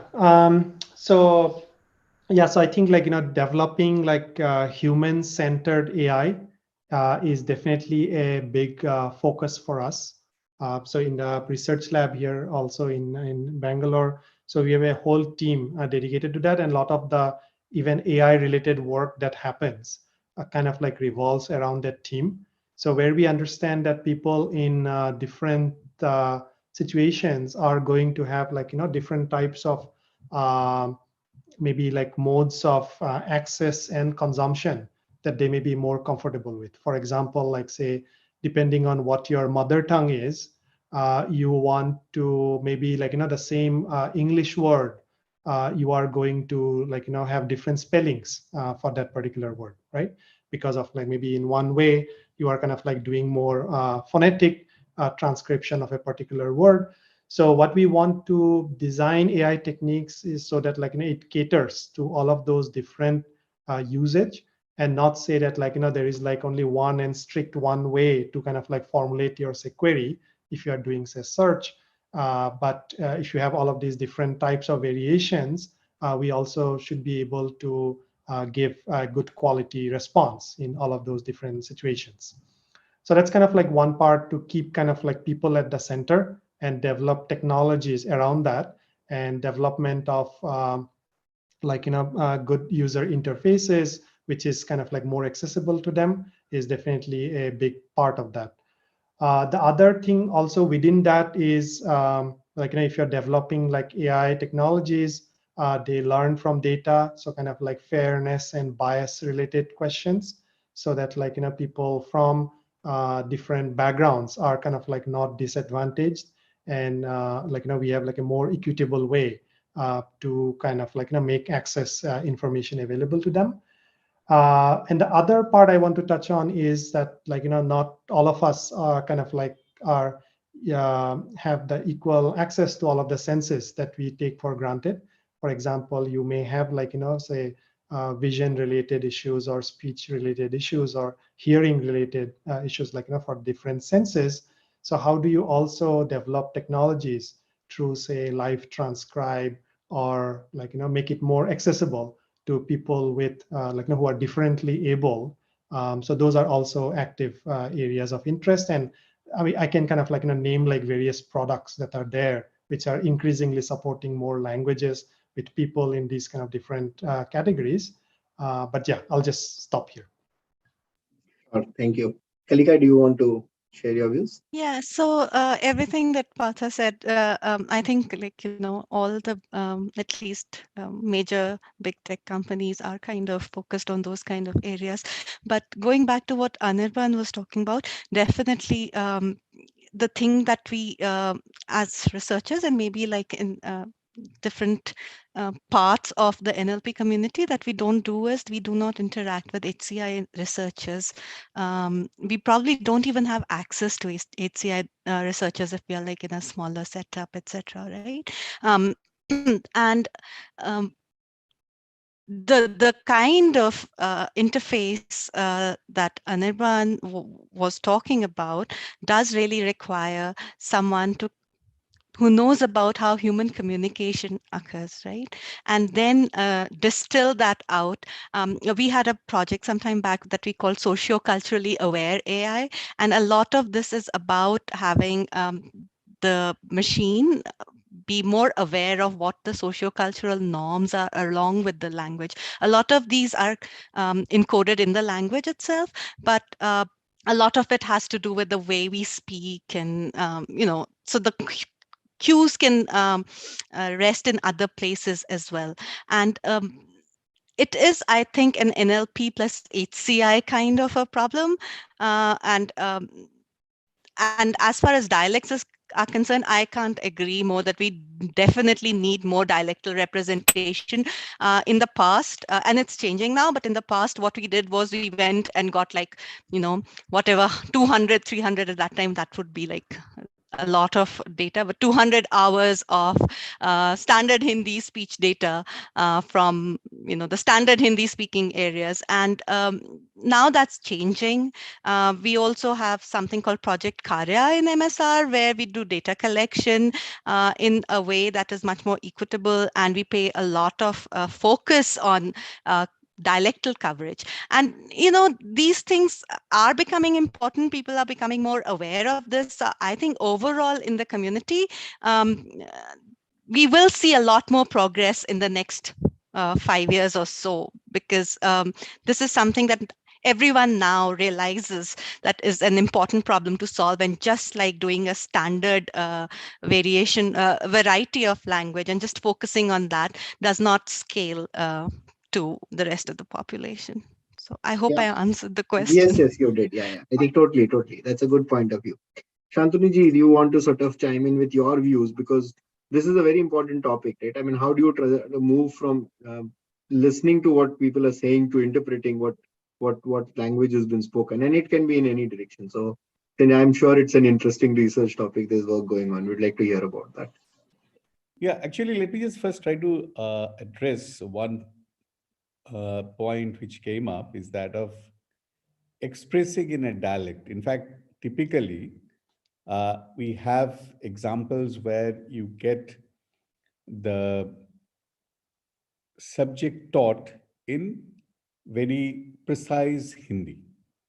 Now, as Kulika was talking about in terms of HCI interface, can I have an automatic translation of that English, of that Hindi lesson to a target dialect of that Hindi?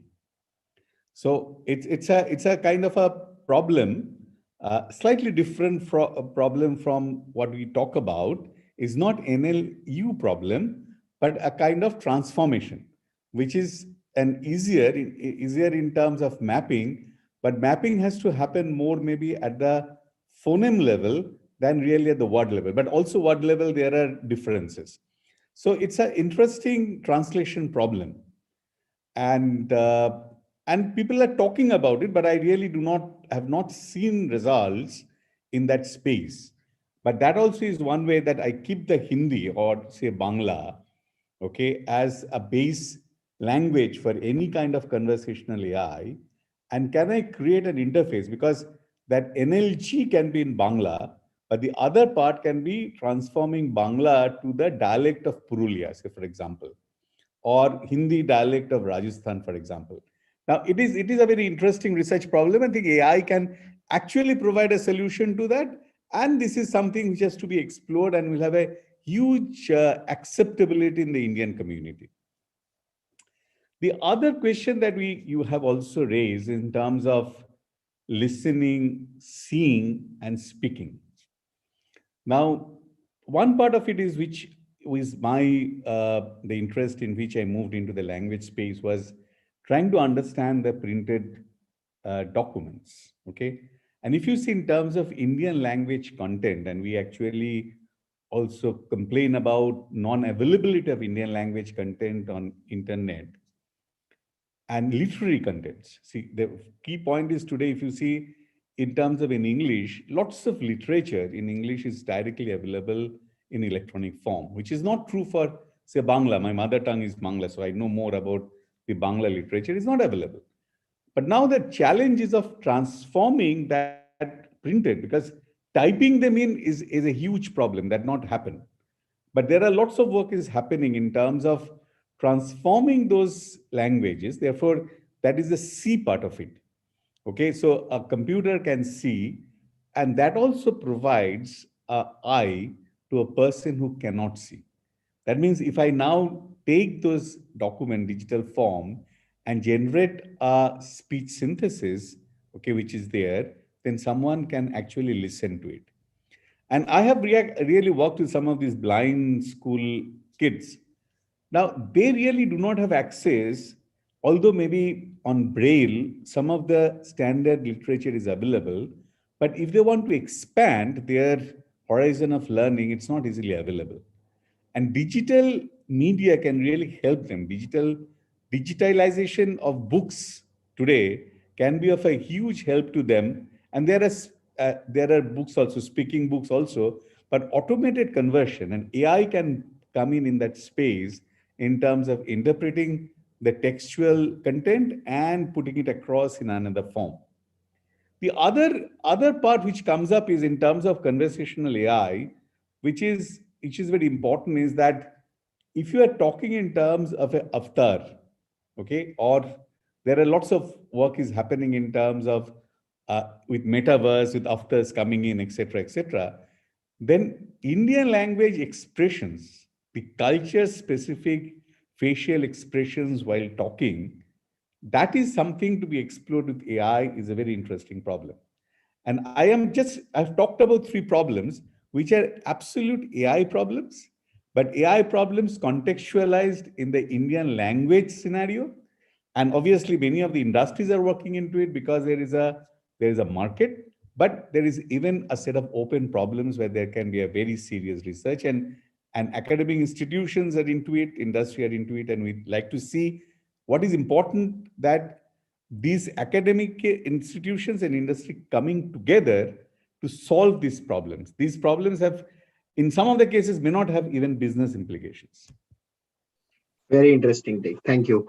Thanks a lot. So sort of maybe, this is very interesting that, I just picked on one topic and we used probably half of our panel time on one sector or a segment. And so that sort of shows the ample availability of problem statement in this area. And I'm pretty impressed by that. So let me sort of move to another very pertinent application of NLP and NLG, which is healthcare sector, right? I briefly touched upon it in my elevator pitch that distributing or health inclusivity across the country, and obviously you would have read about it, that whatever India was able to do with Aadhaar has now pretty much become benchmark for rest of the developing world, right? So we were able to solve that problem at scale, and I'm sure if we are able to address such things, not just the education problem that we talked about. I wanted to go to healthcare because healthcare is something which is a universal problem, but it has its own unique situation here in India, and we have very little of structure available in healthcare data, right? I mean, we all know that. I mean, beginning from doctor's prescription where only doctor can interpret it, or the nearest pharmacist that he's writing it for almost in a coded language. We have a huge challenge there, right? I mean, and COVID sort of brought that challenge to fore, where how do you deliver health related services and make sure that health equity sort of increases across the country. And it's again a very interesting problem. So let me pick that specific area, and there are many stakeholders that are involved in this sector. It's a very big sector, and let's talk about that, if you allow me, in the next segment of our panel discussion, right? So AI sort of, we have seen apps like come in which allows you to sort of obviously do some of the basic calendarizing and grunt work, which anyway most of the apps are doing. But where have you, if you in your realm of work, seen applications of NLP and NLG, especially with this particular sort of your ability to deliver services as well as interpret services in the right manner, right? And this is again a very vast topic where there's a lot of research being done about how interpretation of the symptoms, how interpretation of diseases, how interpretation of your past historical health history and all has to be taken forward, right? So maybe we can take this as another example and articulate what is the role of NLP and NLG in this area. So Partha, again, falling back on you for your first views, and then we'll go around the table. Sure. Okay. Yeah, I guess, if you look at kind of like all the way from like, patients to doctors to or medical practitioners, all the way to like, researchers. There is kind of like a deluge of information that's being available. So how do you make that information accessible, even like health related? Taking like authoritativeness and the trust factor also into account while dealing with uh, all of the language related issues that we talked about. I think all of those things are super important, and NLP has to play a key role here. So just like drawing on our recent experiences while with like COVID, tons and tons of information kind of like becoming available at least during like the early part of the pandemic, right?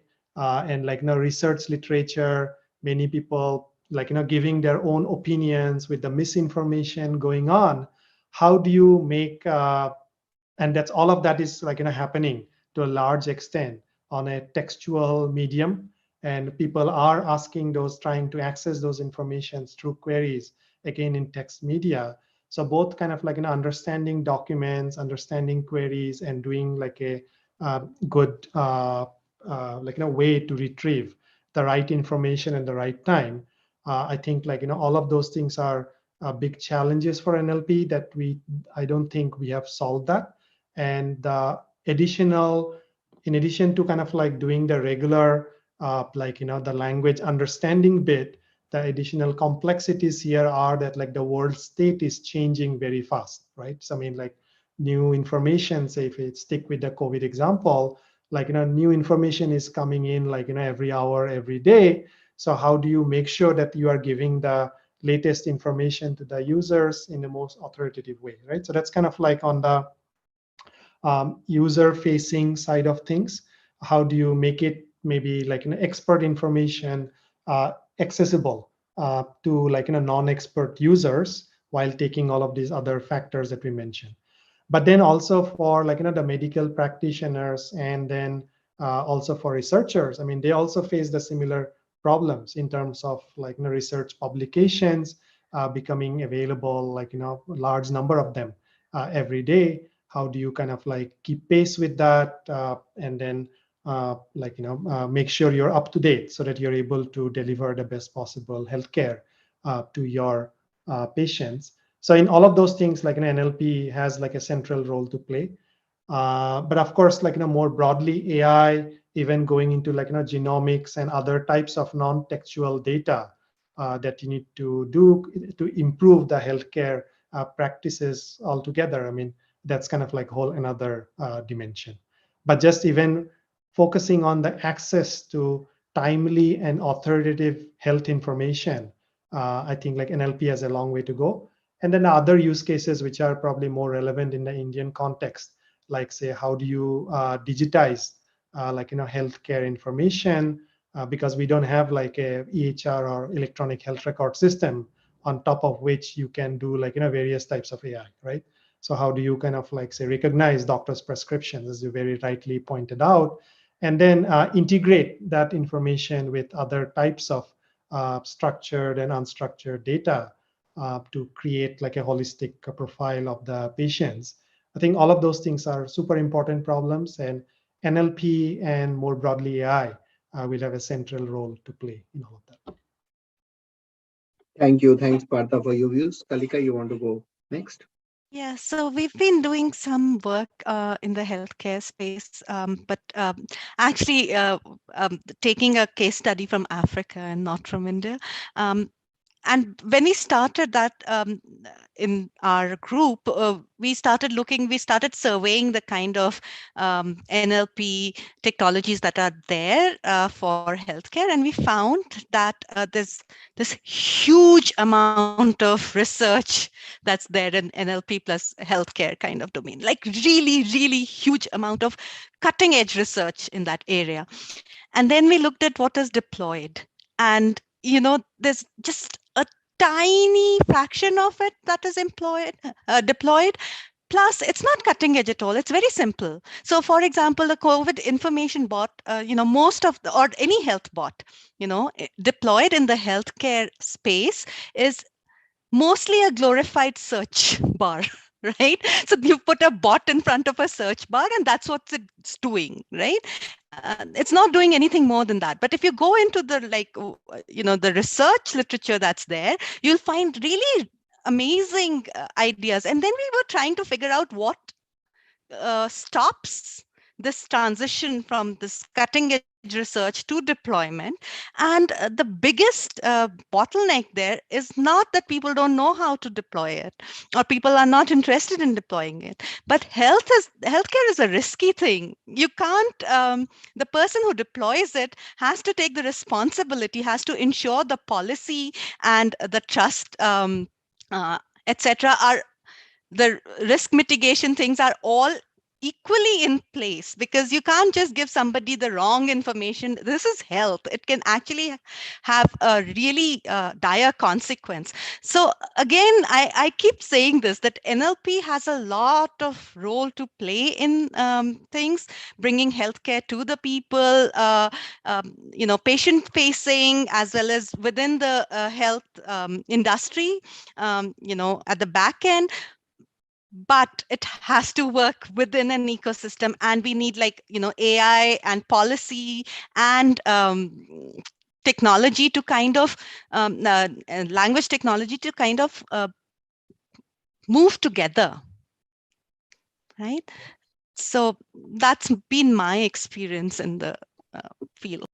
Yeah, and this is a very interesting general topic that you have brought forth, where there is foundational good structured data. I think over and above that, laying unstructured and making interpretation is one part of it. But in a country like ours, where the structured data itself is missing, how do you sort of, and you pointed out with a very good example that it's a very risky thing to do. So Shantanu ji, before you answer the question, I wanted to lay out these two problems for your views, right? I mean, here we are talking about the base itself being very shaky, where a lot of information available on the information itself, or the metadata as we call it, is itself very shaky, right? So how do you build a building on it using unstructured data? And are there any specific areas, and you may not necessarily take a healthcare example, you can talk in generic sense, how is this been looked upon from your point of view? Yeah, so let me just answer the first part of it, in the sense that it's absolutely true in the healthcare system. If I use any kind of data and information I deliver, any kind of diagnostics I deliver through an automated engine, there is always a finite probability of failure. And hence there is a risk, and that risk mitigation is not very straightforward. And what we say that, in fact, one work we were doing with, although NLP is not there, a kind of automated some X-ray interpretations for an occupational disease. So there the whole attempt has been to augment the capability of the doctor who is at the PHC. So therefore, the final decision making is with the doctor himself, and this AI input just to support his decision making process. So therefore, even if I have uncertain metadata and other stuff in terms of which can actually result in errors in any diagnosis, there actually augmentation is one way to tackle it. The other part of it is also parts of a very, very fundamental research, is that explainability. In fact, even explainability in natural language what interpretation is happening. And even if you have in your write-up, you have referred to that there can be an automated bot who can actually try to talk to the patient in the time of COVID. Then if that bot is making some suggestions, he must also explain those suggestions. And that is being talked about, a general AI problem which is there as it is. I want to just touch upon another interesting aspect of use of NLP in healthcare is actually a work that we are doing. See, if you look into this Ayurveda, the entire Ayurveda is defined in terms of slokas, which is very structured in terms of language representation. And so what we are trying to do is that with the help of these Ayurveda doctors and Sanskrit language knowledge, trying to parse these slokas and build up an ontology for Ayurveda.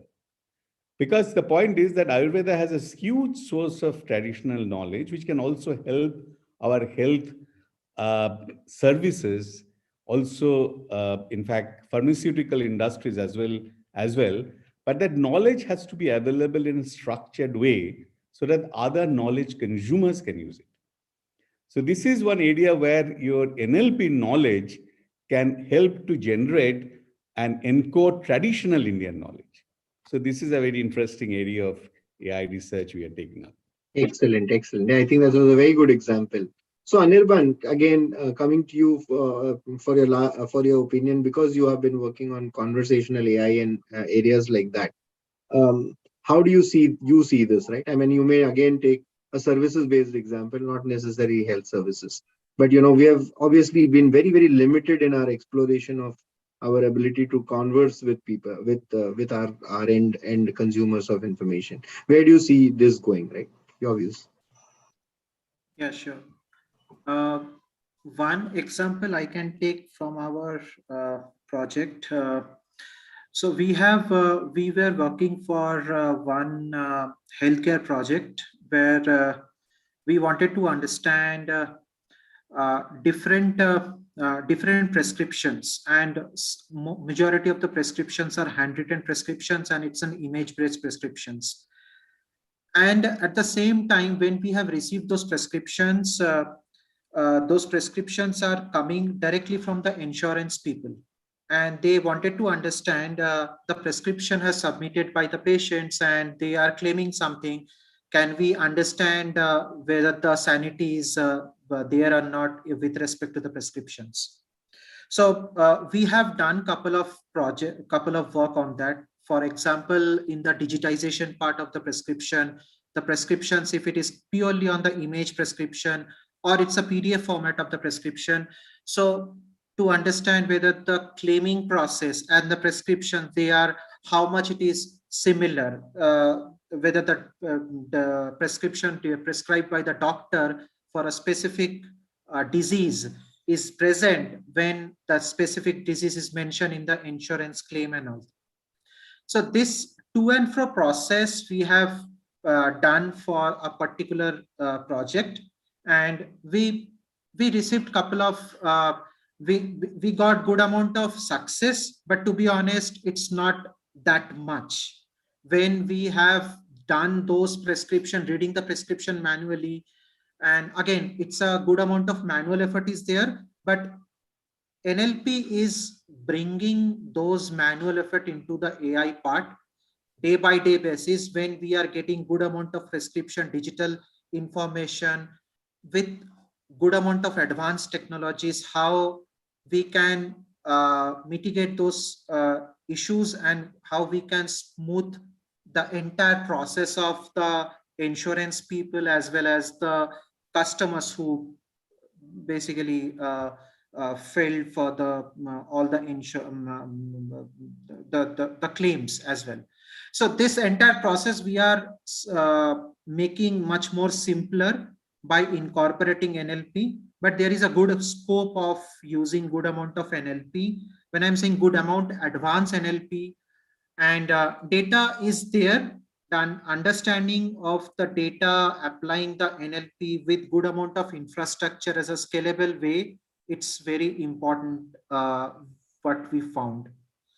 On small data, that it's very pretty and simple, good, a small amount of documents, but when we are doing the large amount of documents where the good amount of varieties are there in terms of when each and every patients are claiming the one disease in a multiple way, are those referring to the same disease or not? When we are verifying the claim process or anything, that is very important. Okay, yeah, that's a good interpretation. So I'll take some questions from the audience now, because we are coming towards the last 15-20 minutes of our session. There is a question from the audience that can you please let me know what future of NLP do you see in India, given its complex linguistic diversity? So maybe I can go the other way now. I can request Shantanu sir to start, and then we can end with Partha this time around. Yeah, I think there is a huge possibility. In fact, if you look into NLP and all variants of it, not just NLP, these natural language understanding, natural language generation, natural language processing. There are so many open problems in this space in the context of India. The possibilities are limitless. In fact, if you ask me, the number of researchers who are actually working in this space, India, is not sufficient. In fact, there are many more researchers should really work into it. There should be many more big projects initiated in this space. And one of the work which has actually been initiated by the government is automated translation of NPTEL videos. Okay, for engineering education, they're all English videos, but they can be automatically translated to Indian languages. In fact, that problem itself will consume lots of time and lots of commercial possibilities, because if that technology comes up, then it can be applied across, even it can be applied even for automated dubbing and all these applications. So there are lots of very, very interesting problems. In fact, one very interesting, not run-of-the-mill problem I just want to talk about is that, see, when I discuss with the doctors found that the ability to deal with patients when they are training a trainee doctor or a medical student, how to deal with the patient, how to break the bad news to the patient or patient family, they're really not capable of doing that. They have not gone through the training. So they were talking about how you can have a natural language interface, how to talk by talking with maybe a bot on the other side, and the expressions, reacting to the expressions.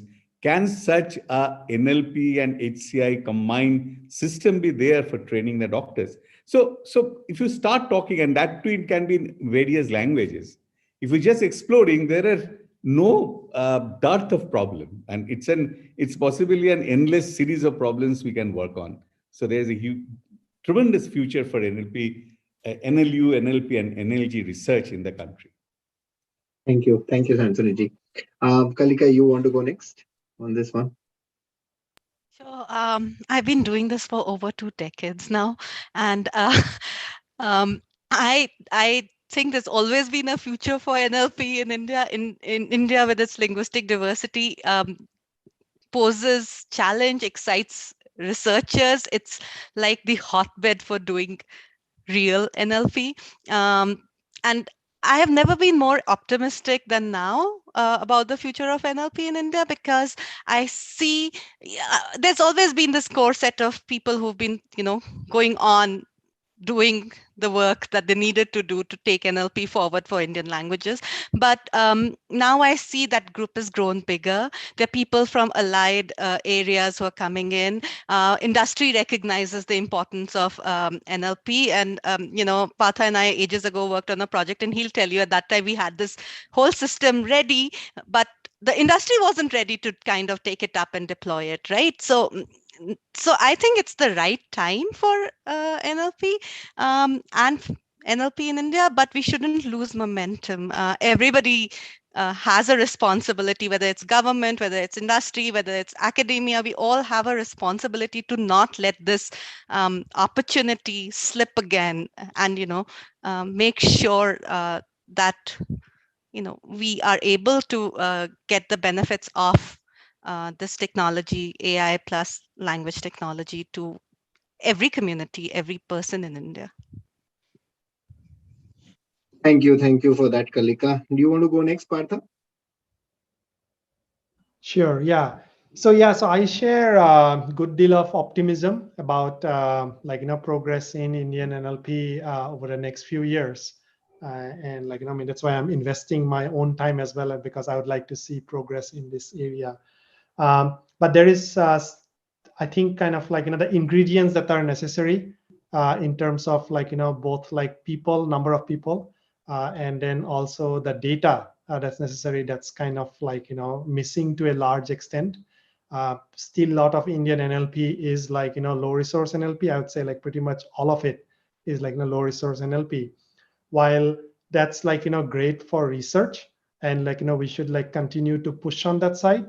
But over the last, like, say, like, multiple decades, lots of investments have been made in creation of data sources. And also like, continues to be the case, but a lot of that is siloed. And I understand that like, not all of it can be shared openly, because there are like, user privacy related questions. But I think having some sort of like a common data ecosystem where like, both like resources, models could be contributed, so that people don't redundantly do things. And then like, we are able to fast track the progress in these areas. Also, while like, for like the major languages or like languages with lots of users, I think we are going to see progress. But if you go towards kind of like, more finer aspects, like we were discussing earlier about handling dialects, or like, going towards languages which are not as populous, right? Or kind of like, for those kind of situations, I think we should pay particular attention. Because if we are not able to cater to those cases, then lots of users are going to still stay alienated, and all of the benefits that the internet and the web can bring, they will have like, either delayed or no access to all of those useful information and opportunities. So I think we should, so kind of like, create more open infrastructure so that like, whatever resources are there are more widely accessible, and also have like a more equitable view in terms of different nuances and languages that needs to be covered. And no single organization, like, be it government, academia, or industry, will be able to address this. So I think there's a great need to work for all of us to work on this together.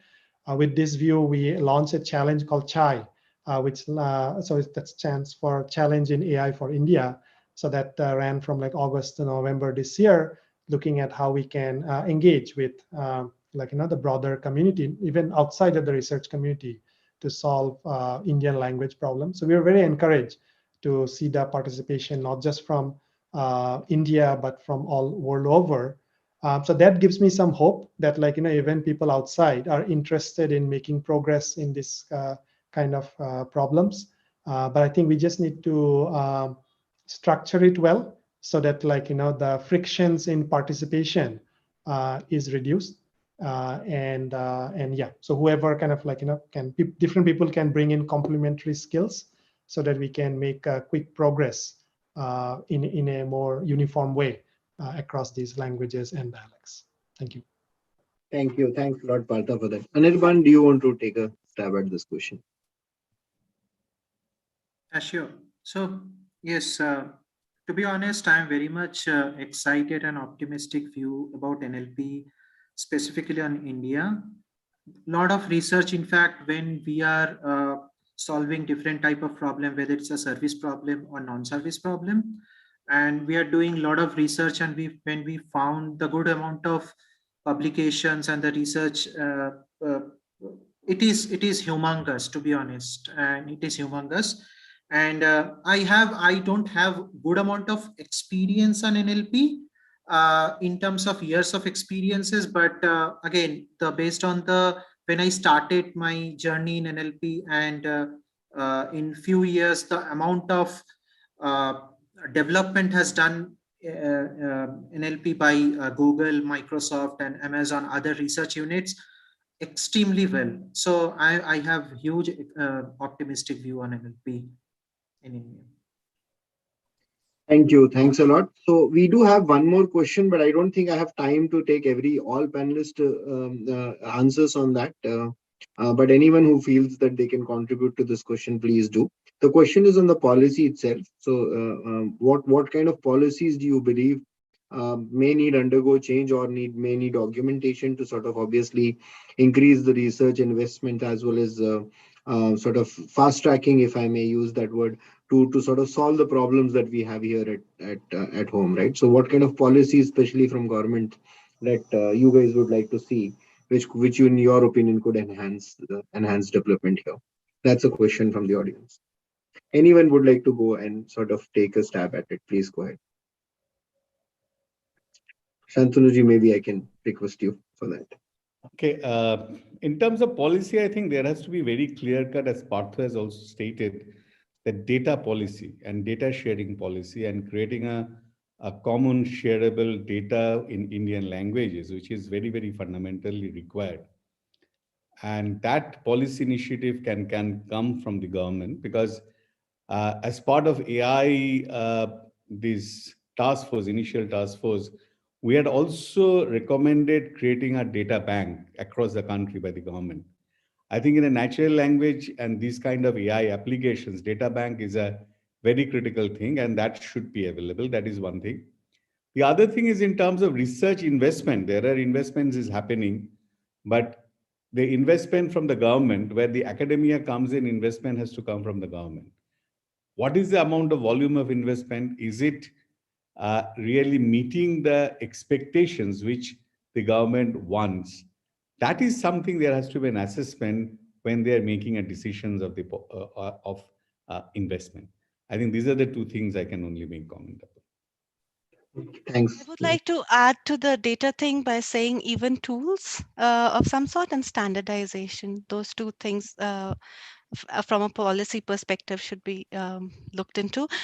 Standardization doesn't mean like, you just have these standards that everybody, they're mandatory. There could be some that are like that, but as someone who is an NLP application developer, to know exactly what all the components they need and where all they need to go for it, and what are the guidelines for doing certain things so that things are more accessible, equitable, etc. So I think not enough effort is spent on standardization and guidelines from a policy perspective.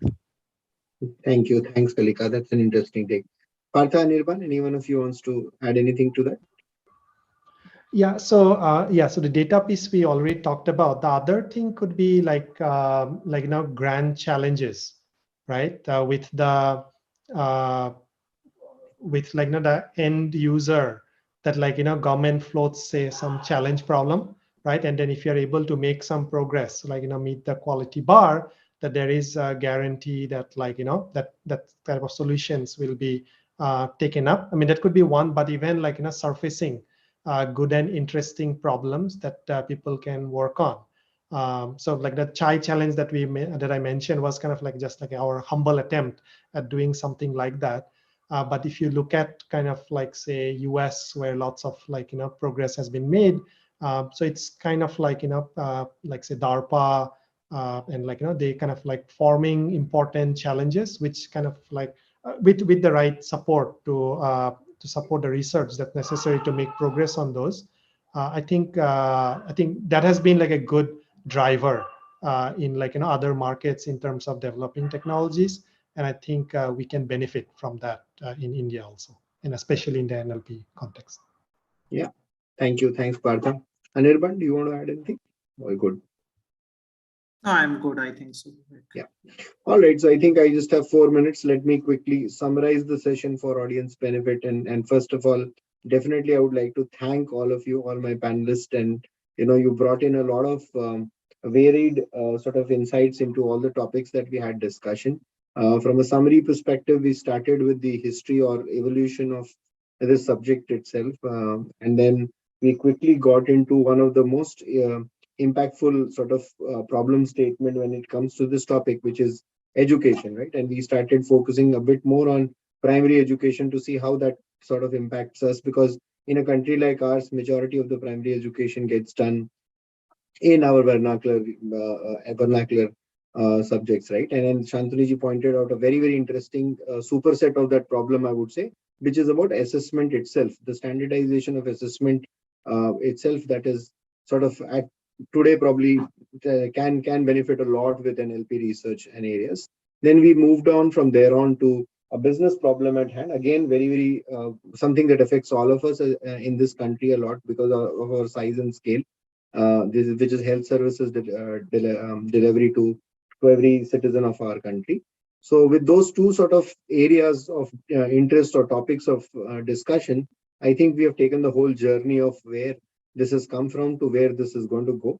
Especially with the last question that I took from the audience, the last but one question that I took from audience as to how we see this future going on and what can government and policy makers do to sort of ease up or enhance or fast track that particular change, right? So with that, thanks a lot once again for being such a good panel team here and bringing your insights. Over to you, Sarika, back. Thank you, Mr. Srivastava, for, I would say, for wrapping up the session and summing it up well and finishing it in time. And of course, a very big thanks to all the panelists. There was very diversity of views which is coming over, starting from the research, the business problems, how do we see the future, and what is currently the state. And especially when you take up a topic like this, which is highly technical and not everybody is quite well into it. I know, of course, this speakers who have joined us today, including Kalika, and everybody has a long years of experience. Kalika did mention that about 2 decades she has been into it. For her, it's something kind which is very normal, but for others, it's not that. So that's why this is an attempt we try to make it through these forums when we try to make it public for everybody to understand it. Thank you, Shantanuji, for joining in and sharing your views. It was really nice. We could get the research background. We could get the various aspects which you could bring into it. Partha, from your organization's perspective, you could add value in terms of what are the things from the Google's perspective you guys are doing into it. How do you see this thing happening in future? And how do you see the overall stuff with respect to our country? So thank you for that. Thank you, Anirban, from joining in from the Fractal side, and of course putting in perspective from your side, how do you see it happening? We could like Vivek did mention that the last question did actually left a good vision for us, that how do we see NLP and AI coming up in the language technology sector for our country. So that was very nice. I mean, thank you audience for joining in, and thank you, Kalika. It's always been a pleasure to hear to you. We have been getting your, I would say, sharing of experience for so many years, and we plan to do it so till the time we achieve some good work being done in the NLP and AI, which can really affect our country in a way. I mean, I don't see anything which is left undone, because we will try to make it all things possible. This is something which is going to happen, and without this you cannot actually see the language technology sector growing. So definitely AI and NLP would be part of it, and we have to, of course, together achieve it. So thank you for joining in. Thank you audience for being such a nice and being patient till 5 o'clock. It was really nice to hear all of you, and of course being interactive with all of us. So with your questions, I know with the positive time we couldn't take all the questions in all the sessions, but definitely as you would have written it in your chat, my team would have noted it down, and we are happy to take it offline with the panelists with whom you want us to do that. We had a good day of Bhashantra. We started at 9:30 and we are wrapping up at 5 o'clock with the diversity of the discussion, starting with something called why Indic internet is important, how it is the next phase of digital transformation, to it is an important socioeconomic tool, and then having a diversity covering on the universal acceptance as an integral part of multilingual internet, to something called skilling and capacity building, and then working on how do you decipher and how you discover the content, what are the things needs to be then the input methods, various fonts and everything. And then of course, wrapping up with a very exciting and a technical discussion on AI and NLP in the language technology sector. So thank you all for joining in for another edition of Bhashantar 2021. It has always been a privilege to talk to, listen to our veterans, to see this is the forum which we create to have a knowledge sharing and actually let everybody know that what is the work that's being done by the different players, how we can work it together. If there are anything which is missing in from the corporate side, industry, I would say industry, government, academia, or the startups, and we can all build the threads together and make it work together. So that is an attempt we try to make it through Bhashantra. With these words, I would like to say a big thanks, warm thanks from my side to all of you all. Thank you for the team of FICCI who have been at the back end for organizing this. There have been so many people involved for the people who come in forefront. So thank you all for joining in. And with these words, I would end up Bhashantra. Thank you and namaskar. Thank you. Thank you. Thank you.